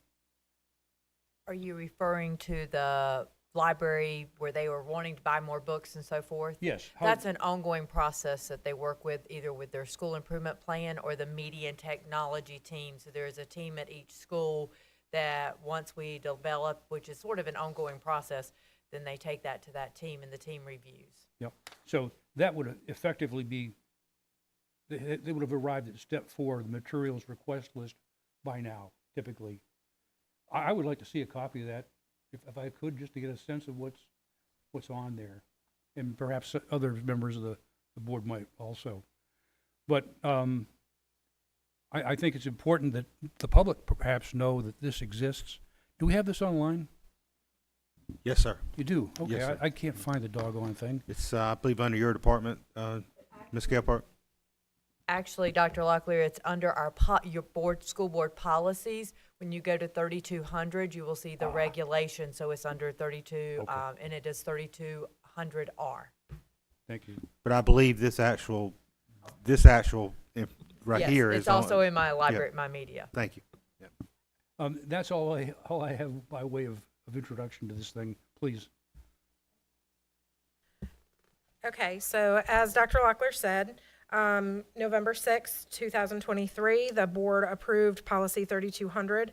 And after that happened, then we had a team that consisted of district administration, school-based administration, and our media specialists so that we could go ahead and develop the process for discarding books in the media center and also selecting those books in the media center. So what Ms. Gephardt and I are going to review today is just that process to select and discard the books for the media center. So the first one that you have is the book selection, and to start that off, it's really about looking to see what is in our media centers. We want to make sure that the data is accurate. We want to make sure that we mark and remove any lost or missing items. So the media specialists really lead that and make sure that they go through with that process. They're going to take a look at that data as well. So once they collect all that information, they're going to look at it. They're going to look at the number of books in the collection. How many books do they have total? Is that comparable to what we need for the size of the school? So you may have a smaller collection for some of our smaller schools, larger collections for larger schools. They look at the age of the books, the copyright date of the book, and then the shelf life. And that really depends on the subject matter. There are some, fiction books that could be, 30 years old that are still relevant and still great and classics and all that. So they would absolutely keep those in place. But then you've got something like a science book that would be outdated if it was older than 10 or 15 years. So just taking a look at the books that are in the media center to determine which ones do we need to keep and which ones do we need to discard. Each media specialist is required to have a multi-year collection development plan based on those school needs. And when they're looking at what that materials request is going to be, they're taking a lot of different things into consideration. First, they're going to look at the topic, the grade level, what are students interested in. There may be specific books or specific genres or specific topics that students are requesting. So looking at those things, what are students interested in? Looking at specific books, are there books that won awards this year? Are there books that were nominated for specific awards? Things like that. And then also looking at the requirements of 3200R. So those are bulleted there for you as well. So you're looking at the material's overall purpose, educational significance, and its direct relationship to instructional objectives. So there is a piece that we want, books that students are interested in, but we also want to make sure that they're aligned to the instructional objectives in the curriculum. The reliability, including the extent to which it's accurate, authentic, up-to-date, authoritative, clear, skillful, and well-organized. The material's technical quality matches current technical standards with state-of-the-art capabilities. And then we're also looking at the material's artistic, literary, and physical quality and format, including its durability, manageability, clarity, appropriateness, skillfulness, organization, and attractiveness. We're also looking at the possible use of the material. So how are media specialists going to use that? How are the classroom teachers going to use that? Is it something that they're going to take out of the media center so that they can, if they're in 4th grade and they're studying rocks and minerals, are they books that they're going to pull in order to meet those needs as well? Like Ms. Gebhardt said, each school has either a media technology advisory committee or they use their school improvement team. And what they do is they look at the collection development plan, they look at the materials request list, and then they get feedback from the team. So it's not just the media specialist that's making the decision about what books are going to be in the media center, it's a team approach. They'll have team members sign off on that final request list, and then the purchase will be made by the school principal. And that's all based on the funding that's available. Any questions about the selection process? Question. Yes. How closely is this allied with the curriculum in terms of support of the curriculum, selection of books to support the curriculum? So remember, the books, what the teachers and the media specialists do is get together to talk about topics. So if I know I'm going to do a research paper on rocks and minerals because I'm a 4th grade student, then if I know my library is void of rocks and minerals, I may say, hey, could you add more books that deal with rocks and minerals that are at a grade appropriate for my kids to do research.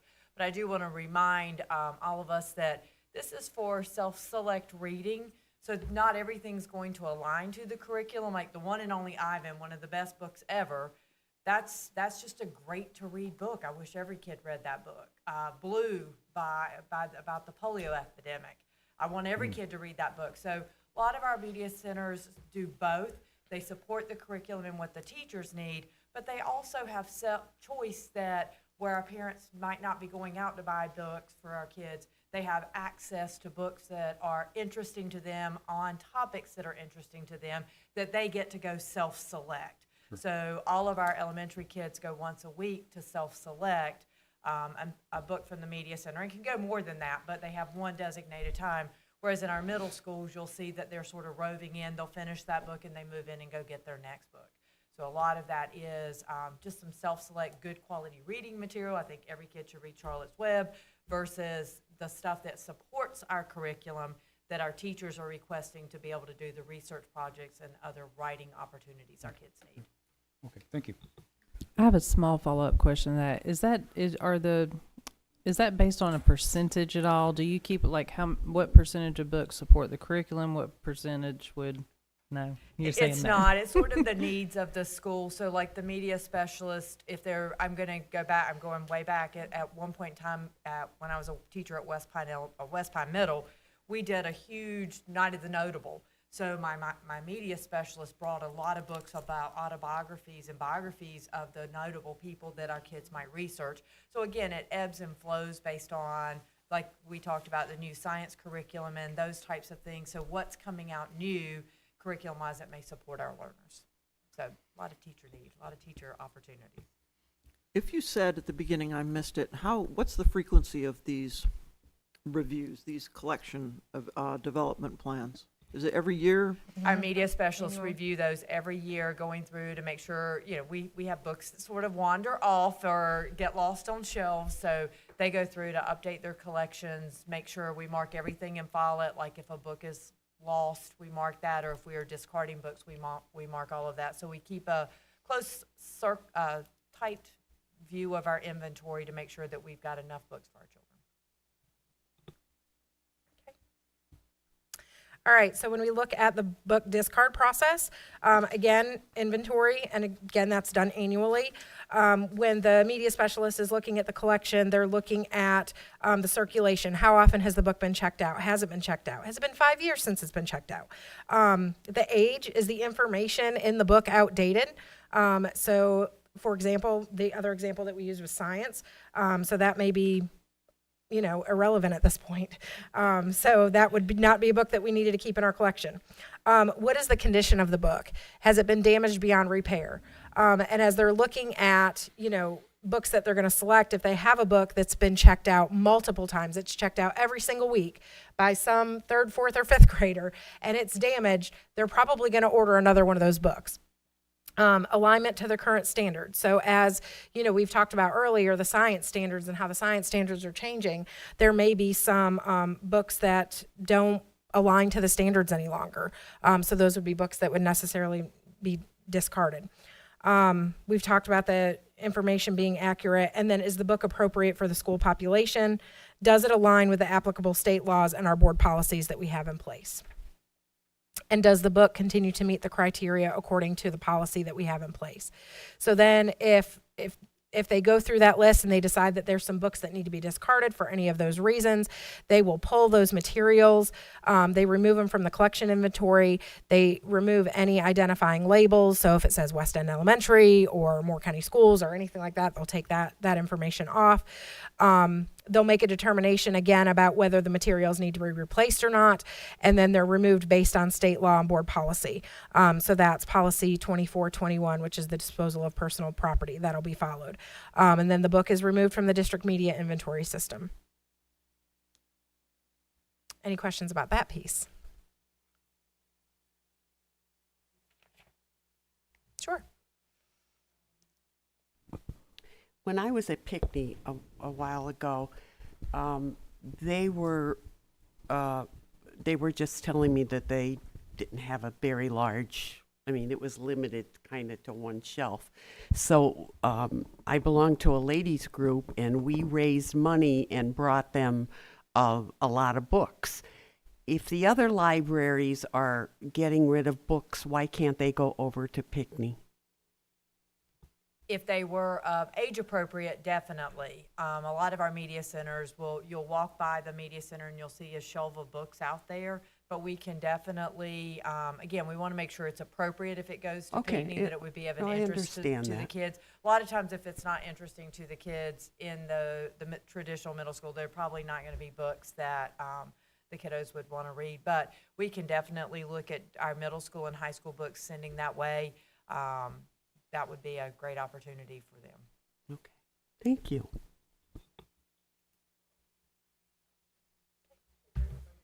Thank you. Wait, I have one more question. After the book fairs, The books that aren't bought, what happens to those? So the school book fairs, they go back to the whichever book Oh, the company that to we the are vendors? using. Okay. So, Yes. we do Okay. not keep those at all. Okay, thank you. So I have a question in this it deals specifically with the regulation. If I'm reading this correctly, we have an appropriateness test that's only given in the book discard process. But shouldn't we give an appropriateness test when we acquire the book? Yes, sir, we should. And we can look at that in our process and make sure that's clear. Our media specialists have been trained, and that's part of what they've been trained on. Right. And to your point, Mr. Hensley, we no longer do bulk book purchases. Right. We're making sure it fits the appropriateness of the policy and the law. Yeah, and just to be clear, I'm referring specifically where it talks about the book discard process. You know, does the book align with applicable state laws and Moore County School Board policies? Is the book appropriate for school population? I think that those two questions should be asked when you acquire the book, Okay. not just in book review. It's a great observation. We'll make sure that's added. Yep.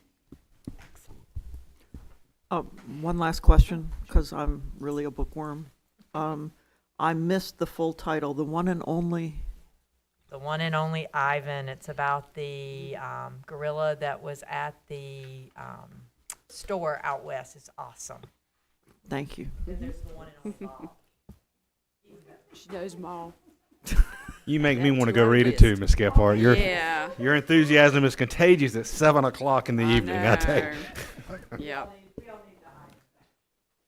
Thank you very much. All right, we're at item C, superintendent update. Thank you, Madam Chair. I want to that point, I want to thank the board for your engagement today. 2 hours of work on our district strategic plan, led by collaboration from the board. I want to say thank you for that. Time well spent. I also want to thank the board for the continued work and feedback you'll be giving me and Ms. Edmonds on the development of the final revised budget that we'll be bringing to you in March. Some important discussions to come there. Do want to share a couple updates and quick celebrations. Last Thursday, we held our second Parent Summit of the year. I want to thank Ms. Davis for being there.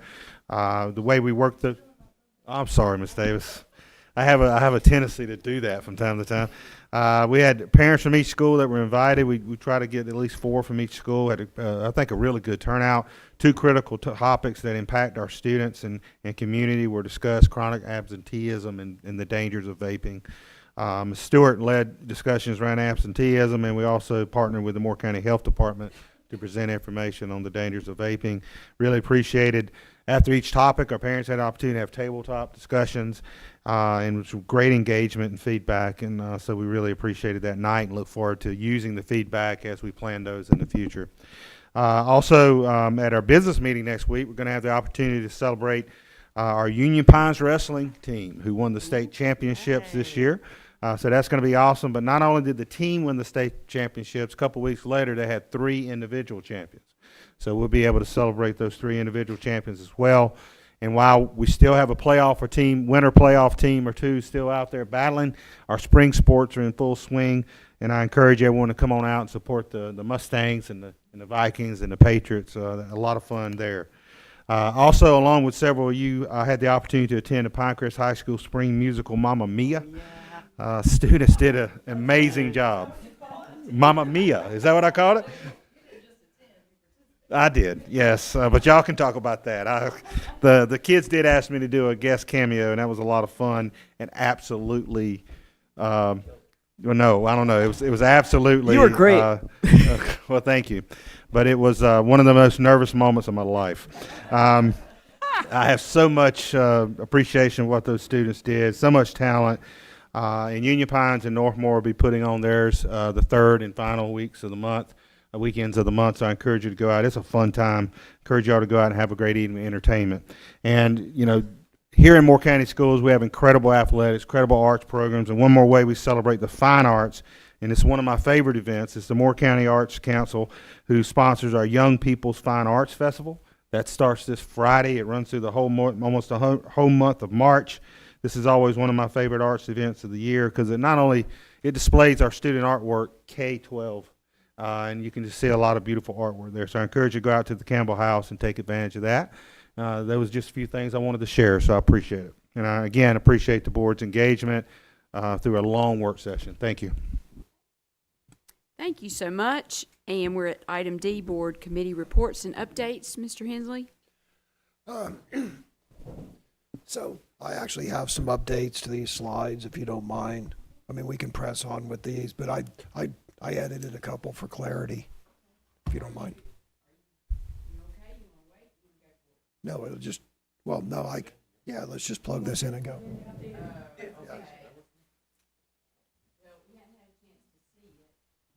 Trust.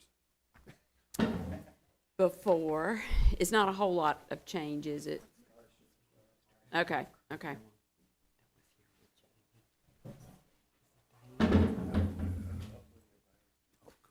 Yes, that was it. It was to, yes, maybe the emergency alert system will deploy. Oh, thank you.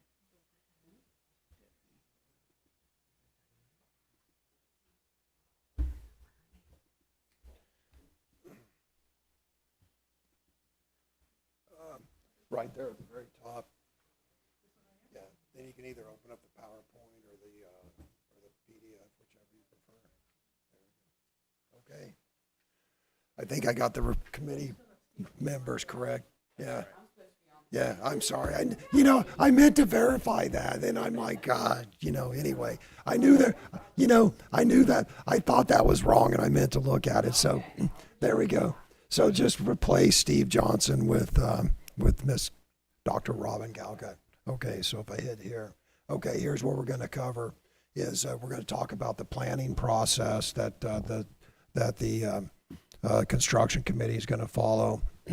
We're going to talk about the project status of all of our projects. We're going to talk about the opportunity we have with the occupancy tax, integrating more county schools into county disaster recovery, and then your ideas. Look, the key thing with planning is to get all stakeholders' input as soon as possible into the process. It just prevents going down places and misunderstandings, and we could point to plenty of examples and get everyone's input early. A good idea is a great idea. The earlier you integrate in the planning, the better.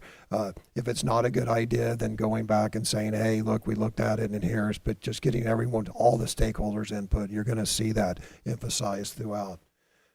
And it's everyone's thoughts, ideas, and suggestions because good ideas come from everywhere. Okay, so let's talk about the precepts of the committee. The first thing we're going to do is we're going to identify sources of funding and expected timing as our highest priority. I sat on this board for 4 years where they set a strategic plan and didn't build a single thing, not a thing, maybe some playgrounds, right? And the first thing you do when you build anything is you figure out how am I going to pay for it and what's the timing of the money. So in my opinion, that's why one of these, let's have a 10-year strategic plan. Let's have a 10-year strategic plan.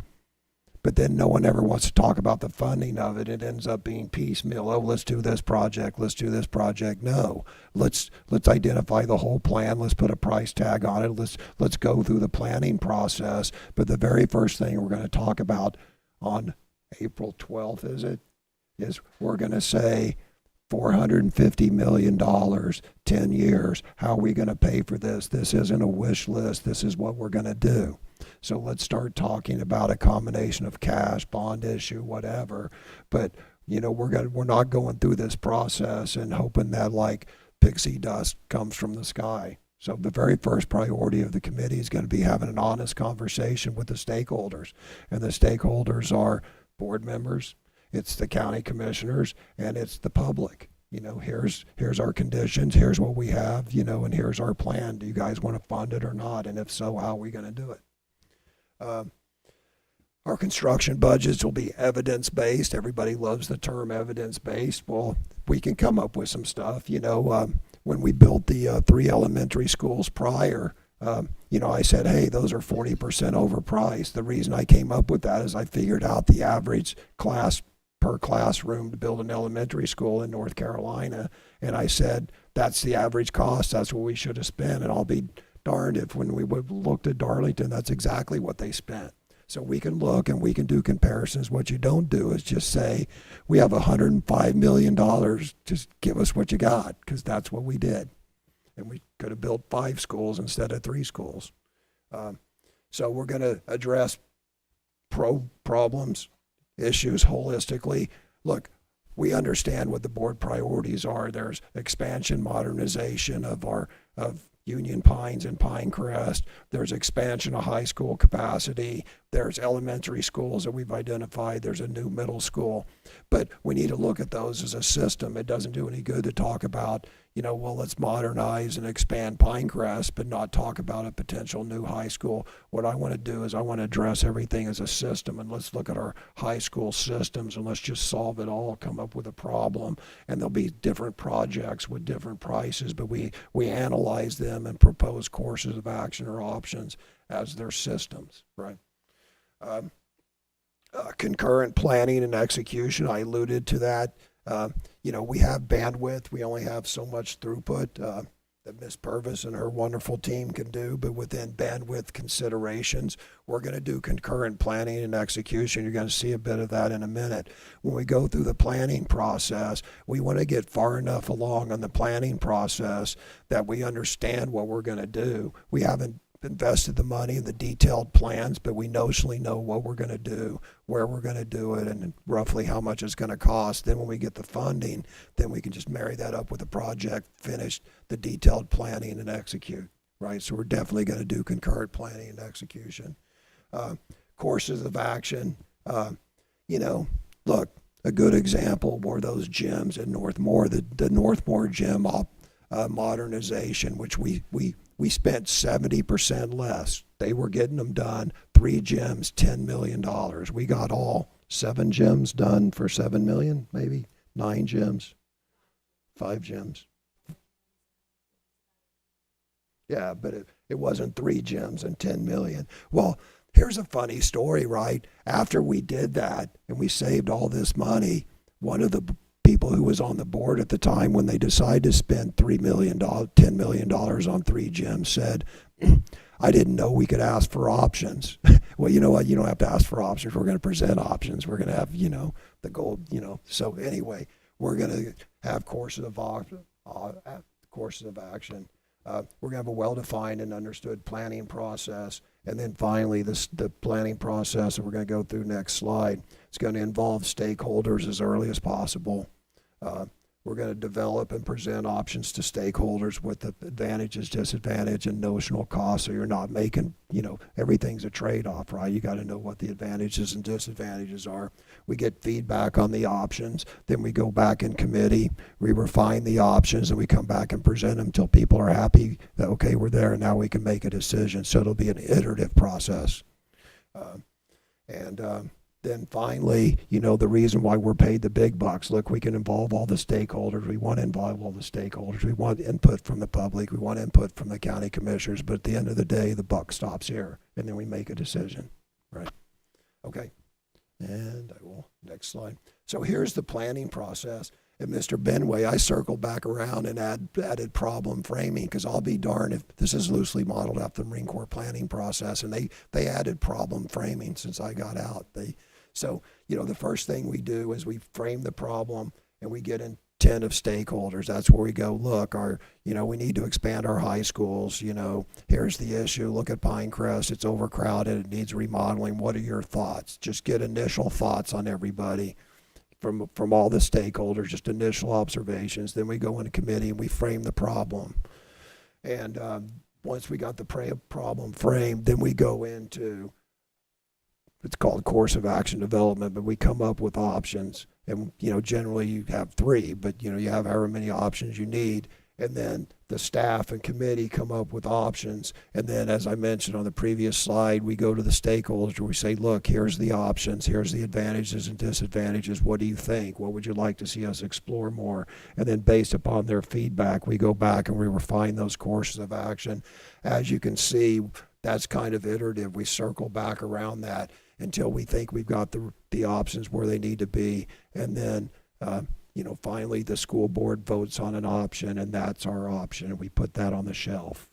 So we go through all this and we do all this because up front we're going to work with the county commissioners and the public, and we're going to identify where we're going to get $450 million. And we're going to identify that. Otherwise, why do the planning? Why do the planning if you haven't had a conversation and don't have at least a commitment? Yes, if you guys do this, this, and this, and involve us, and you stay within these parameters, then we will come up with the money. Otherwise, you might as well just not do. I mean, it's not a 10-year strategic plan. It's like a wish list. Okay, then once you get the funding and you're ready to go, then you do the detailed planning. That's, obviously Ms. Purvis and architects or design build guys, and then the execution stage. So that's the planning process in a nutshell. Any questions? No questions at 7:15, 7:25. No questions. Yeah. Okay, next slide, please. That's me. Okay, and here's how I would brief it, right? It's a very simple chart. You got the planning process, you got Carthage Elementary, you got high school capacity and modernization. Notice I bumped all three of them together. West End Elementary, Sand Hills, all the way down. You have, is it an adopted board priority, yes or no? And then you go all the way there. So for example, Carthage Elementary, we already selected the decision, right? Oddly enough, we don't have get funding. Get funding should be like a bullet up there. I need to add that.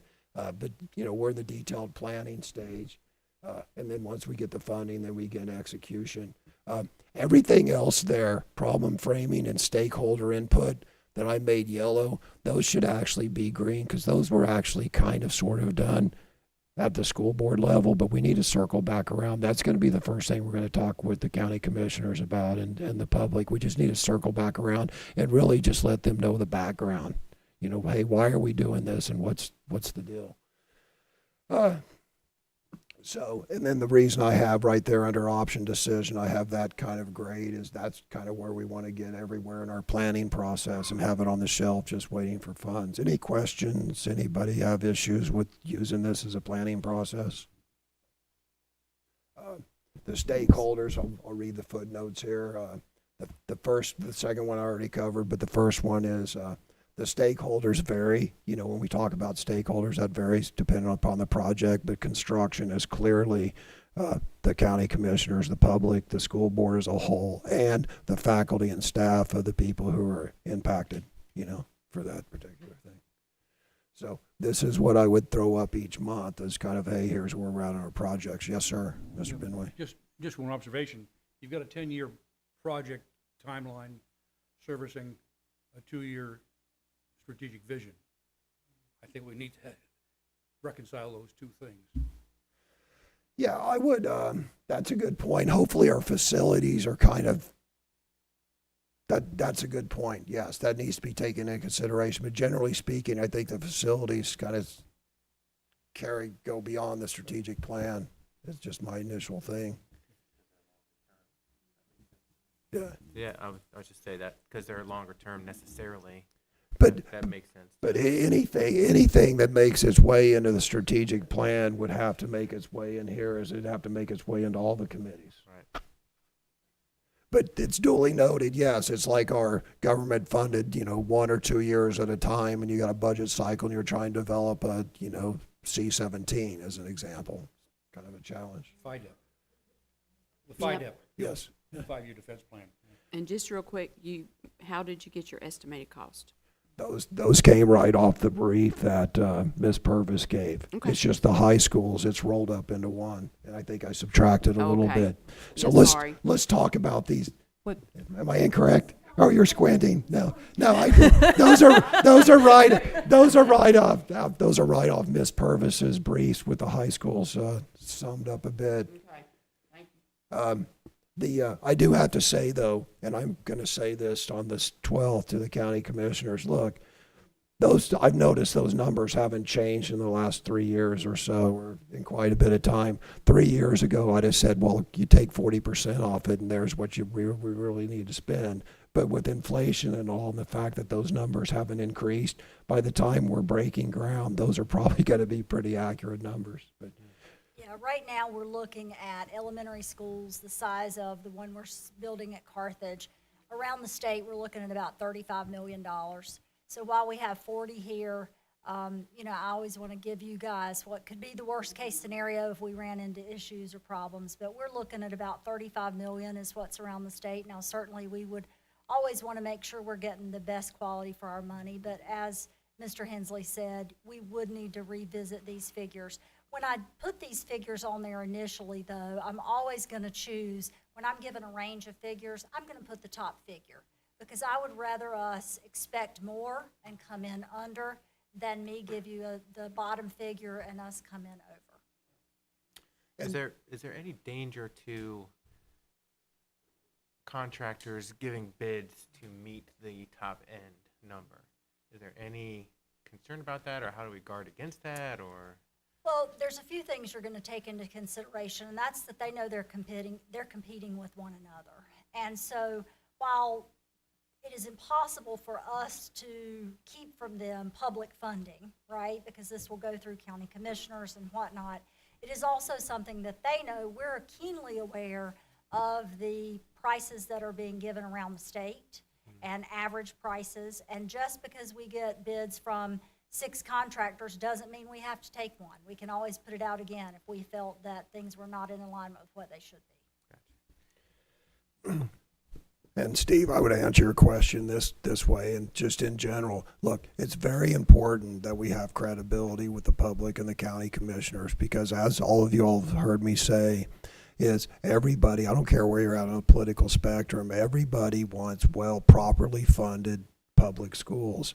But, people want to make sure they're getting value for their money. And as long as people know that they're getting value for their money, and we're including them in our planning process, and that everybody's being listened to, people are going to open up their wallets. We just have to make the case. So anyway, we have to have a process that they believe in. We have to offer value.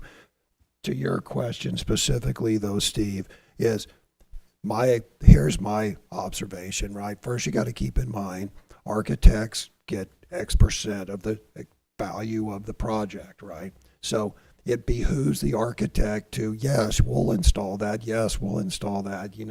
to sell you the most expensive stuff.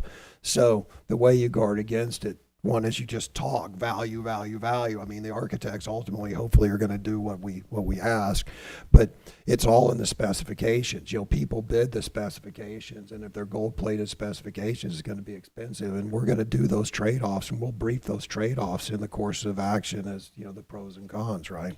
So it's all in the what we specify is going to drive the cost, and then we need to give the architect a budget.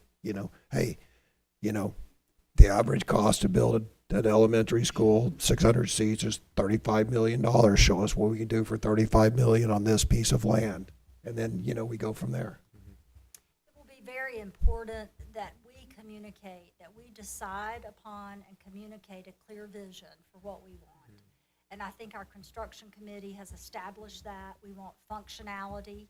We want high quality that's going to last and be maintained for 50-plus years. But we don't want extravagance. And so I think we've started defining a vision, and we'll continue to do that a bit more. But that is part of what will help us to ultimately get exactly what we want out of the process, whether it's from the architects or the contractors. And then as we go through these process, these will actually have dates on them, like forecasted dates, or quarters or something.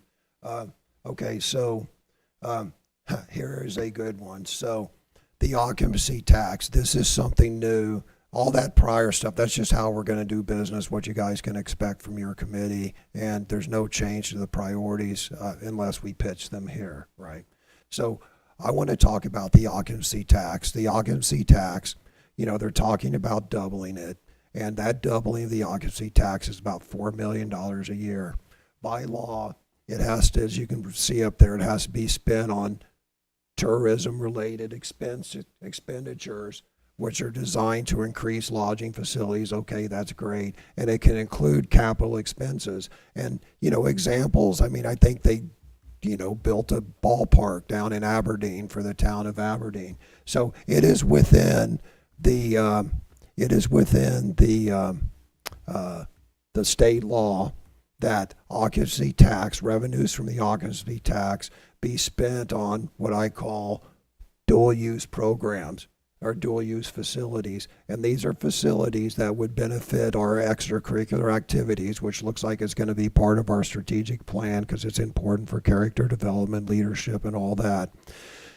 We can take occupancy tax money and we can we can spend that money on athletic facilities and performing art facilities that benefit our students, whether they're athletes or fine or performing arts people, and it's also tourism related. So the idea is that the doubling of the occupancy tax, if it's approved in Moore County, that it is earmarked right of first refusal in the local bill that mandates that rather than that money going to the Convention Visitor Bureau Board for them to determine what they want to spend it on. First of all, they've already got $4 million they do that with. So I'm not advocating we take away their existing $4 million, but they want an additional $4 million.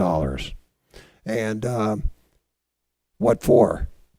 Well, I noticed that they want to build a amphitheater at the new campus of Sand Hill. So I got to say there's probably been some discussions to fund an amphitheater. Well, why not use that to improve our athletic facilities? And that it helps our student athletes and performing artists. It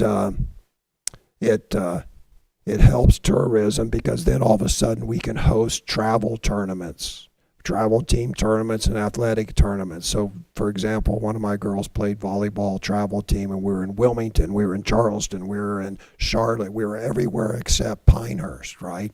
Maybe if we upgrade our volleyball facilities, or maybe if we build a couple more soft baseball fields, or maybe if we AstroTurf, Union Pines, maybe we could start, we will start having these tournaments here. So not only is it good for our student athletes and good for our tourism industry, because a lot of those, volleyball tournaments and stuff are in the winter when there's no golf tourists here. So a lot of it's counter-cyclical to fill hotels. And then, oh, by the way, families benefit because, wow, the travel tournaments in Pinehurst, Southern Pines, I don't have to go spend the night in Wilmington or, Raleigh or whatnot. So there's rarely a win-win-win. The only people who lose are, if they even exist, and I'm not even sure they exist, but the only people who would lose, and no one loses in this scenario except cronies who want to do backdoor deals. What this would do is over the next decade, over the next 10 years, it would direct $50 million in revenue into Moore County schools. That's like 15% of what we need for capital expansion.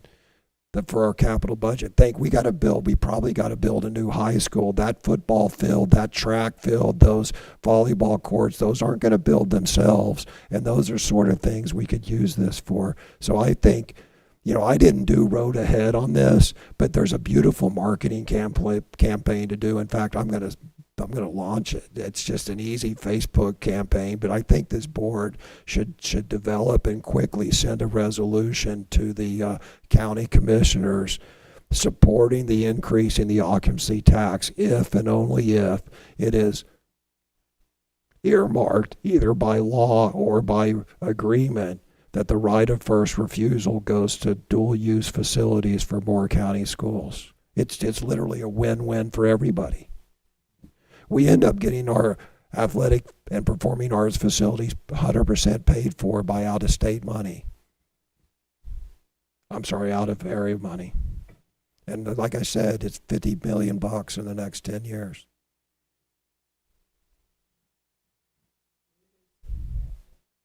I'm going to speak at the public hearing. When is the public hearing? Is that? It's coming up soon. Right. It's coming up soon. So I like the idea. I don't know enough about it to poke holes into it, and I don't know who would. I Oh, assume we'll tell hear me from I them would. No, I in can, due time. look, But The mayors all I've, want this I've talked, money. well, okay, let's talk, I mean, look, this is a public meeting, let's talk about it, because if people are opposed to this, they need to go on the record and say why they're opposed to it. But let me tell you, I've talked about this for a couple of years to the politicians, right? Our elected officials, and, it really, with them, just revolves, I mean, with me, it revolves around a mechanism to keep the Convention Visitor Bureau, you know, adhering to the deal. And I would like to see a local bill introduced that says, because first of all, there has to be a local bill introduced to double the occupancy tax. It's done at the request of the county commissioners, then it's run through, and then it's pretty much rubber stamped. What I've asked, and what I think the school board should ask, it may or may not pass, right? Because there might be some people in Raleigh that object to it. But I think our first attempt at this, the county commissioners should have it attached to the local bill that the right of first refusal for potential dual use funds goes to the Moore County schools. And if we refuse it or don't have a project, then it reverts back to the Convention Visitor Bureau. But I would like to see this codified in the local bill that authorizes the double of the occupancy tax. If that can't happen for whatever reason, then there just needs to be an agreement drawn up where they do it. But this is such a win-win for the community. And, you know, if people oppose it, okay, what are you going to spend the $4 million a year on, Mr. Convention Visitor Bureau, Mr. Mayor? You know, we want to spend it on our students and our children and our schools, right? No, David, I'm not saying you do it. I'm just I'm we asked 100%, them. but I think the last time it didn't pass because the mayors were all arguing. The mayors all wanted a piece of it, Right. instead Right. of giving it Right. over to the Right. So the mayors, each one of them gets one vote at the ballot box, right? That's correct. And I think that we are doing it for our schools. We're doing it to support our current athletic programs. We're not doing it for pet projects. You know, there's lots of things that we legitimately need to spend money on in the coming decade that this could be spent on. Yeah, oh, I'm 100% Yeah. behind you. I think it's brilliant. I just know who's going to come up and fight against Well, that's it. why we need to come out, and we need to have we need to come out with a resolution or a proclamation, whatever, that we send, asking it and spelling it out. And look, if a mayor says, "Oh, I want it so I can build the, John Smuckatelli Athletic Coliseum in, whatever town," then let them put that down on paper and send a resolution to the county commissioners. We got all the cards here. So how do we go about this? Do we vote? I know, Do we vote and then? Why do we? but you were just gonna speak as a Yeah, I would constituent. I would suggest, I love, first of all, I Uh-huh. like the planning process and the thought that's gone into it and the stakeholder involvement early on. Just because I don't know enough about the ins and outs of this, where do our commissioners stand on this? And in an upcoming Well- meeting, is Well, this something that we talk about Yes, that's there? one of the things I plan on talking about at the It's a the public 12-day hearing. I planning. forget when that Yes. is, but It's on Tuesday, March 18th at 5:30 PM at the historic courthouse. can this So be it's added to open the? to the public. Everybody's going That's to the be. county Okay. commissioner Just to public say hearing on something. this. March 18th. At 5:30. And I plan on speaking as in my individual capacity. I might mention that I'm on the school board. Yeah, as a constituent. Yes. And then do we have joint meetings coming up Yes. too? Mhm. Would this be a topic during those joint meetings to address Yes, the I idea? plan on and discussing it on the It's not currently a Yeah. topic that was No, we- agreed upon, but that, of course, is a Maybe in board the to board future. It'll be discussion. discussed. Yeah. It'll be discussed. Board So- leadership discussion. Yeah, it'll be discussed. So I really didn't put roads ahead on here, but here's my suggestion to answer. I think Pauline asked the question. If we could put together a resolution or whatever that we could vote on next week, and then we could send it up there. I mean, we could work on it collaboratively. It just says, hey, here's what we'd like to do. But, I mean, the hearings.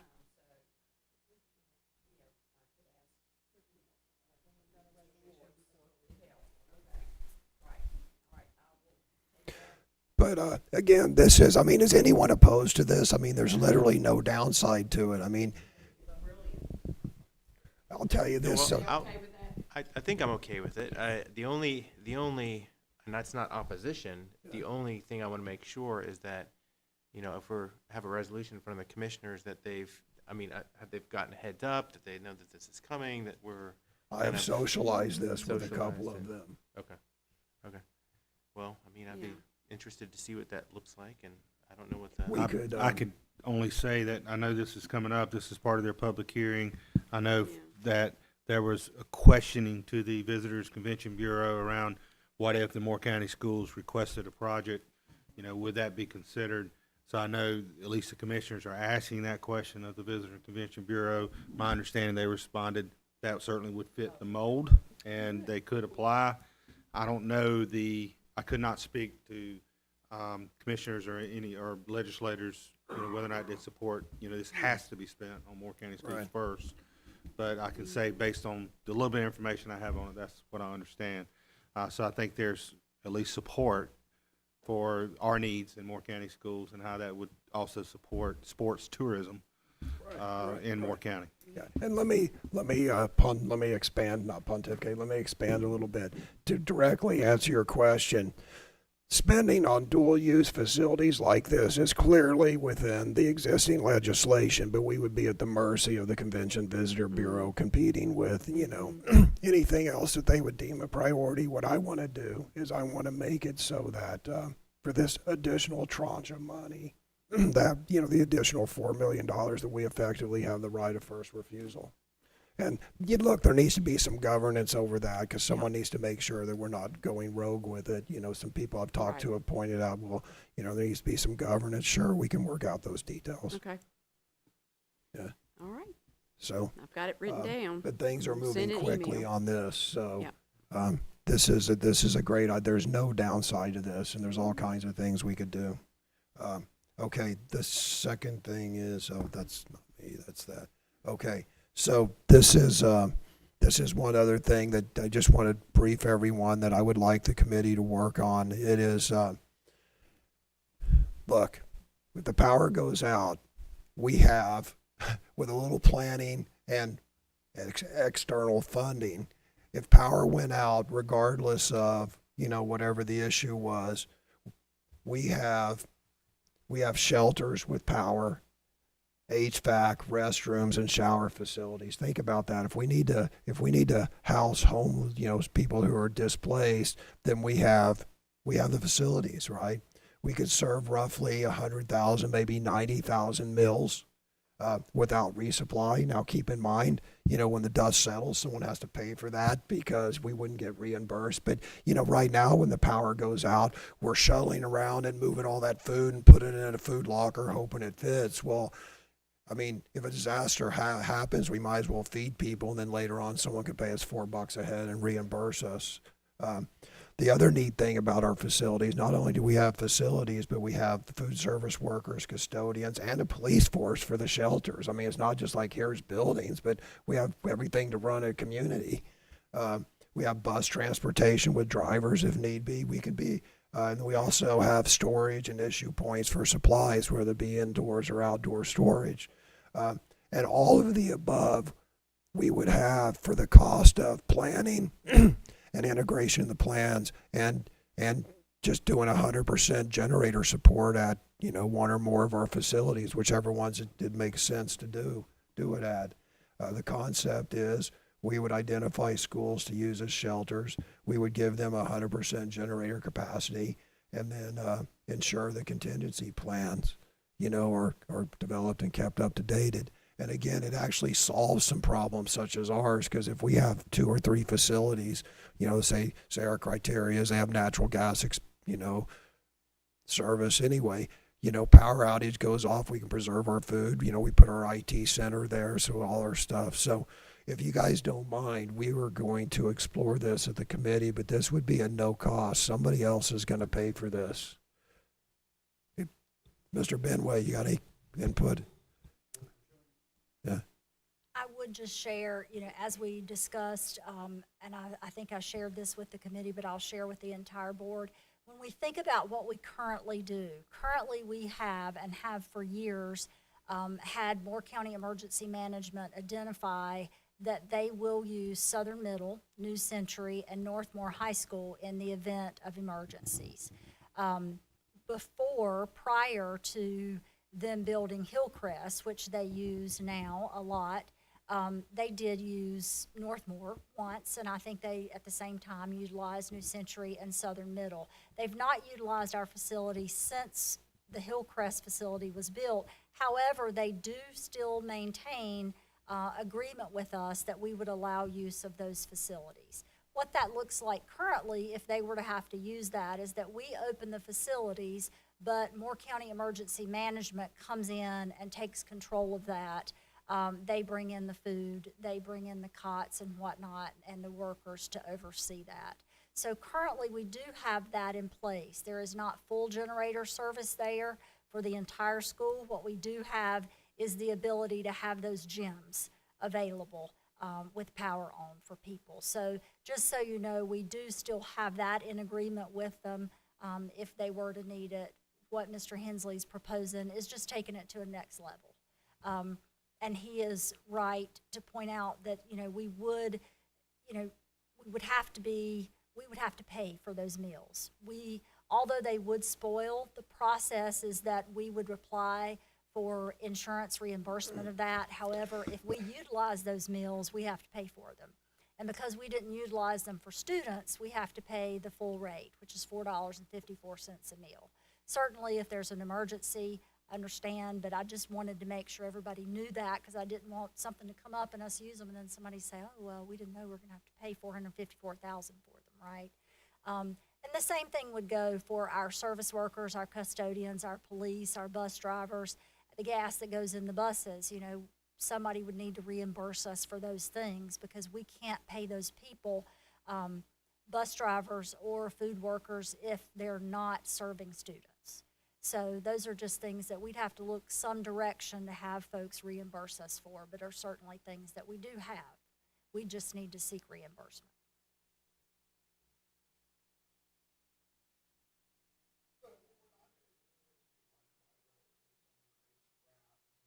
We're starving to death in California while they're pouring kerosene on crops because they can't sell the crops. So, my relatives are dying on the grapes of wrath in the Great Depression.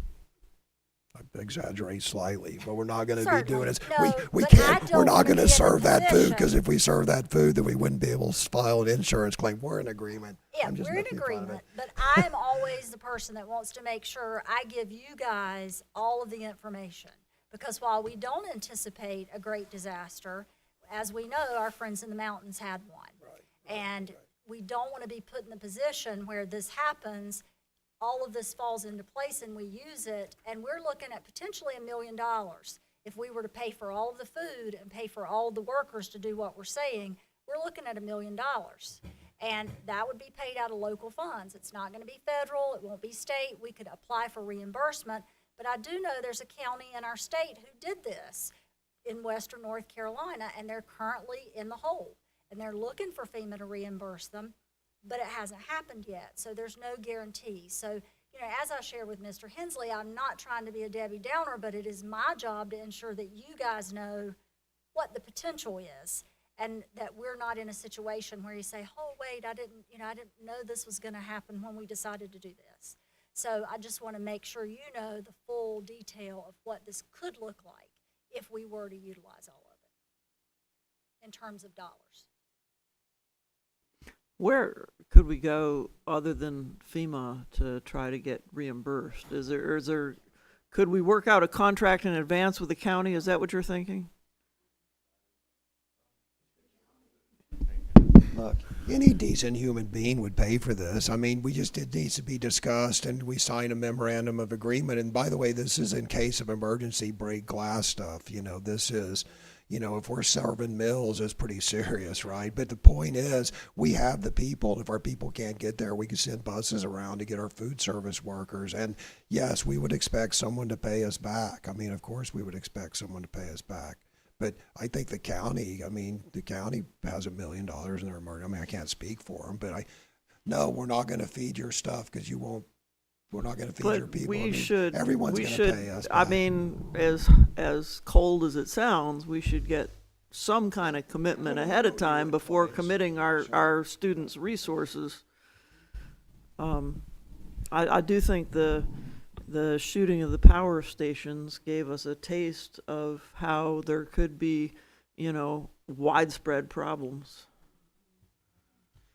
The ability, again, I'm advocating for this, yes, but the ability to provide all of this really for the cost of identifying, okay, the generator if needed plugs in here, or already buying those generators, and then we could feed, 10,000 people for 9 days as an example, maybe, or, something like that. So the only note I had on here was about the data systems and network.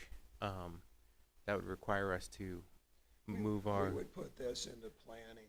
Right. Yeah, no, we would plan the data center, because Yeah. that's already kind of in the works. Because the generator would need to be at that site anyway, and so that would need to be thought of where it would go and how we'd move it. Yeah. What else should we be thinking about? Anything else that you want the construction committee to look at? I've got a few other things, but the I'm stoplight just for feeling everybody. so fresh and alert and full of ideas right now. Send an email.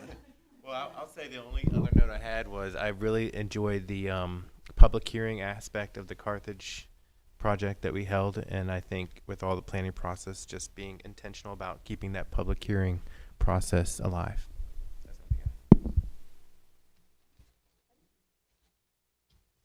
Thank you, Mr. Hensley. It's very thoughtful and thinking ahead. Appreciate your time and effort that went into your presentation. The big reason I did a committee report is so that A, people have awareness of what we're doing, and two, to solicit input. So if anybody has any input, I mean, Yep. are there gonna be other committee reports? Because I have input into other committees. Yes. I have one comment Okay. about your presentation in particular. If you can see your way in the future to getting something like that to Cindy ahead of time, I have trouble seeing the screen, so I really like to be able to pull everything up on my computer where I can see it clearly. I mean, I know it's one more step to the organization, but if you can do that, I would appreciate it. Thank you, Dr. Dahl. Yeah. Me too. I have to look right here because I can't see. It was sent out Friday to everybody Yeah. here. I sent it out to Yeah, everyone. I read I it, just but you changed. adjusted it. I just changed. I added a couple things to What, one the red slide. and the green I lines? added the red and green lines Mhm. on slide 4. Okay. Otherwise, I emailed them out to everybody Friday And like we'll before get noon. better with our routines, but thank you. Yeah. Yeah. Thank you, Dr. Dahl. We're getting better every time. And so that concludes our board committee reports. And we're at board comments. I'm sorry. Item 5. If Oh, I'm there's sorry. no other committee reports, I'd like to provide some input into other committees.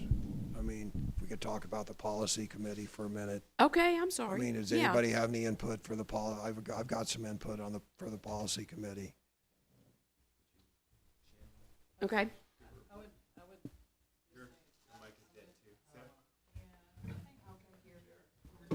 All the talking I've done, mine's still good.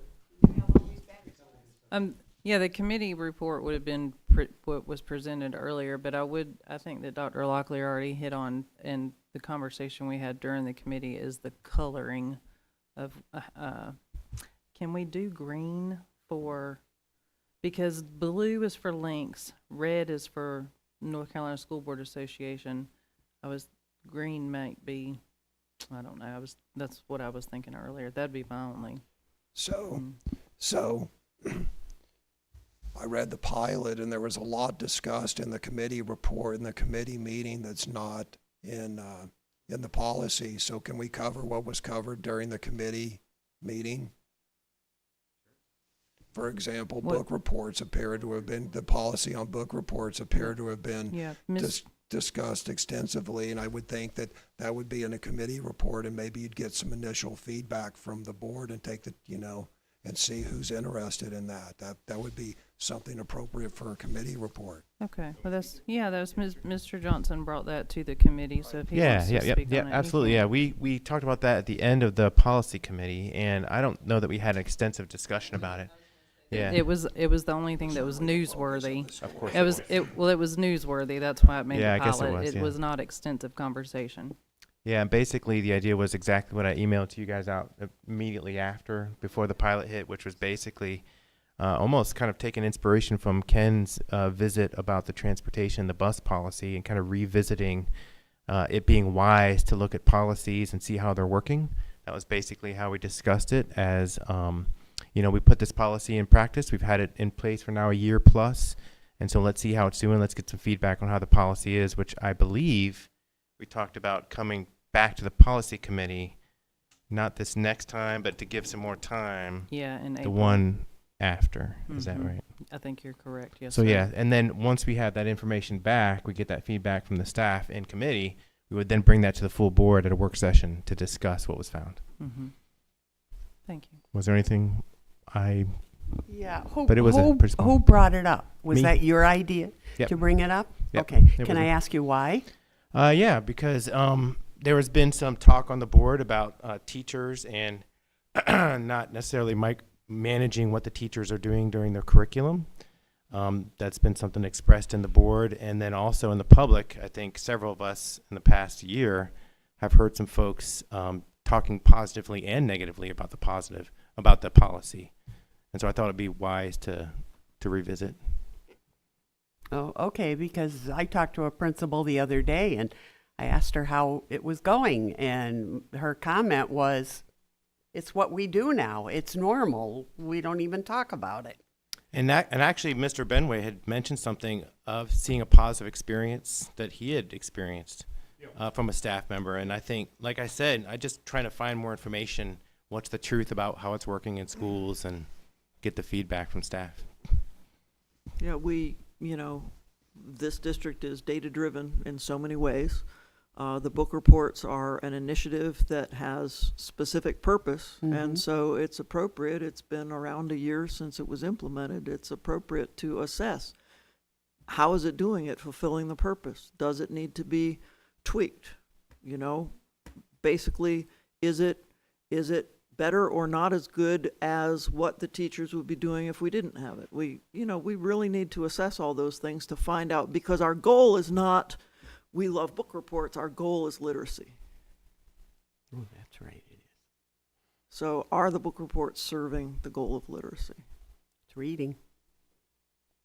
So anyway, back to my original point on committee reports. I just think it's important that everybody we don't need to re-litigate every single decision. We don't need to talk about everything, but I think I think the expectation should be that every committee chair gives a committee report at each meeting after they have a committee meeting. And, it should cover, here's sort of what we're thinking about. What do you guys think? That's part of the planning process, to get the input in as early as possible, because, you guys could work on something and dedicate a whole lot of staff work only for the other 4 people to go, what are you guys talking about? No, we're not for that. Or wait a minute, did you think about this early on? And the earlier you have did you think about this? Or, oh no, that's never going to happen early on. The more efficient. So that's why I'm suggesting that not just the minutes, but hey, here's what we're covering, here's what we're looking at doing, what do you guys think? And just kind of get everyone's input. I would like to see 2 policies revisited. I would like to see the policy that prevents members of the public who do not have children in Moore County schools from challenging media. I would like to see that policy revisited, and I'd also like to see the policy revisited that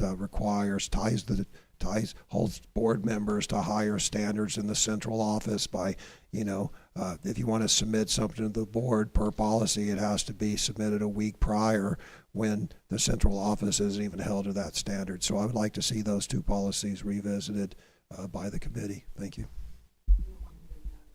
I don't know the number off the top of my head, no.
I thought we had a lot of really good presentations tonight, but Jamie and Donna, you really knocked it out of the ballpark, because you really made me understand what's going on in the libraries, and I really like that. I love David's report. I just hope that all comes together. I think that's terrific. That's all. Two things. One, I'm really excited that it's spring musical season because our theater departments are just so amazing, and our kids and what they come up with, and it was fun. Mamma Mia was fun. The cameo was a treat. And I'm looking forward to, I think it is Charlie and the Chocolate Factory and Matilda. And then the other thing was, I meant to say it before she left, but there were so many other comments that Ms. Sacconi's report on the progress with the innovative high school is just, I mean, the vision really brought, made it real to me that this is going to happen, and I can see that she's bringing that vision and that energy and her ideas, and I'm just so excited about what she had to share this evening. I hope she's watching this video.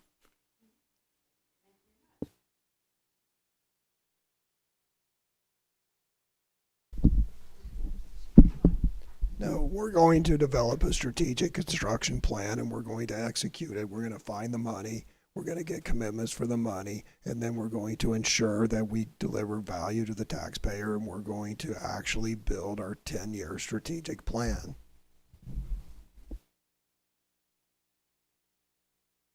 Yeah, I'll echo what others said. I really appreciate the committee report. I understand that budget committee I'm chair of that, so the bar might need to lower a little bit on the, but I'll try to live up to it. But I really appreciate that, because I completely agree that without funding source and without complete collaboration with our commissioners, it's just a wish list of things we wish could happen. And so I'm really looking forward to moving on that. We'll reiterate the plays, so those are fantastic. I did get to read. You'll enjoy going to West Pine. I was there this morning, and so I got to read to a couple classes, which is my first love, reading to kids. And just the last thing, just thank you to all the staff for all the time. Long day, but thank you for all the effort you put in.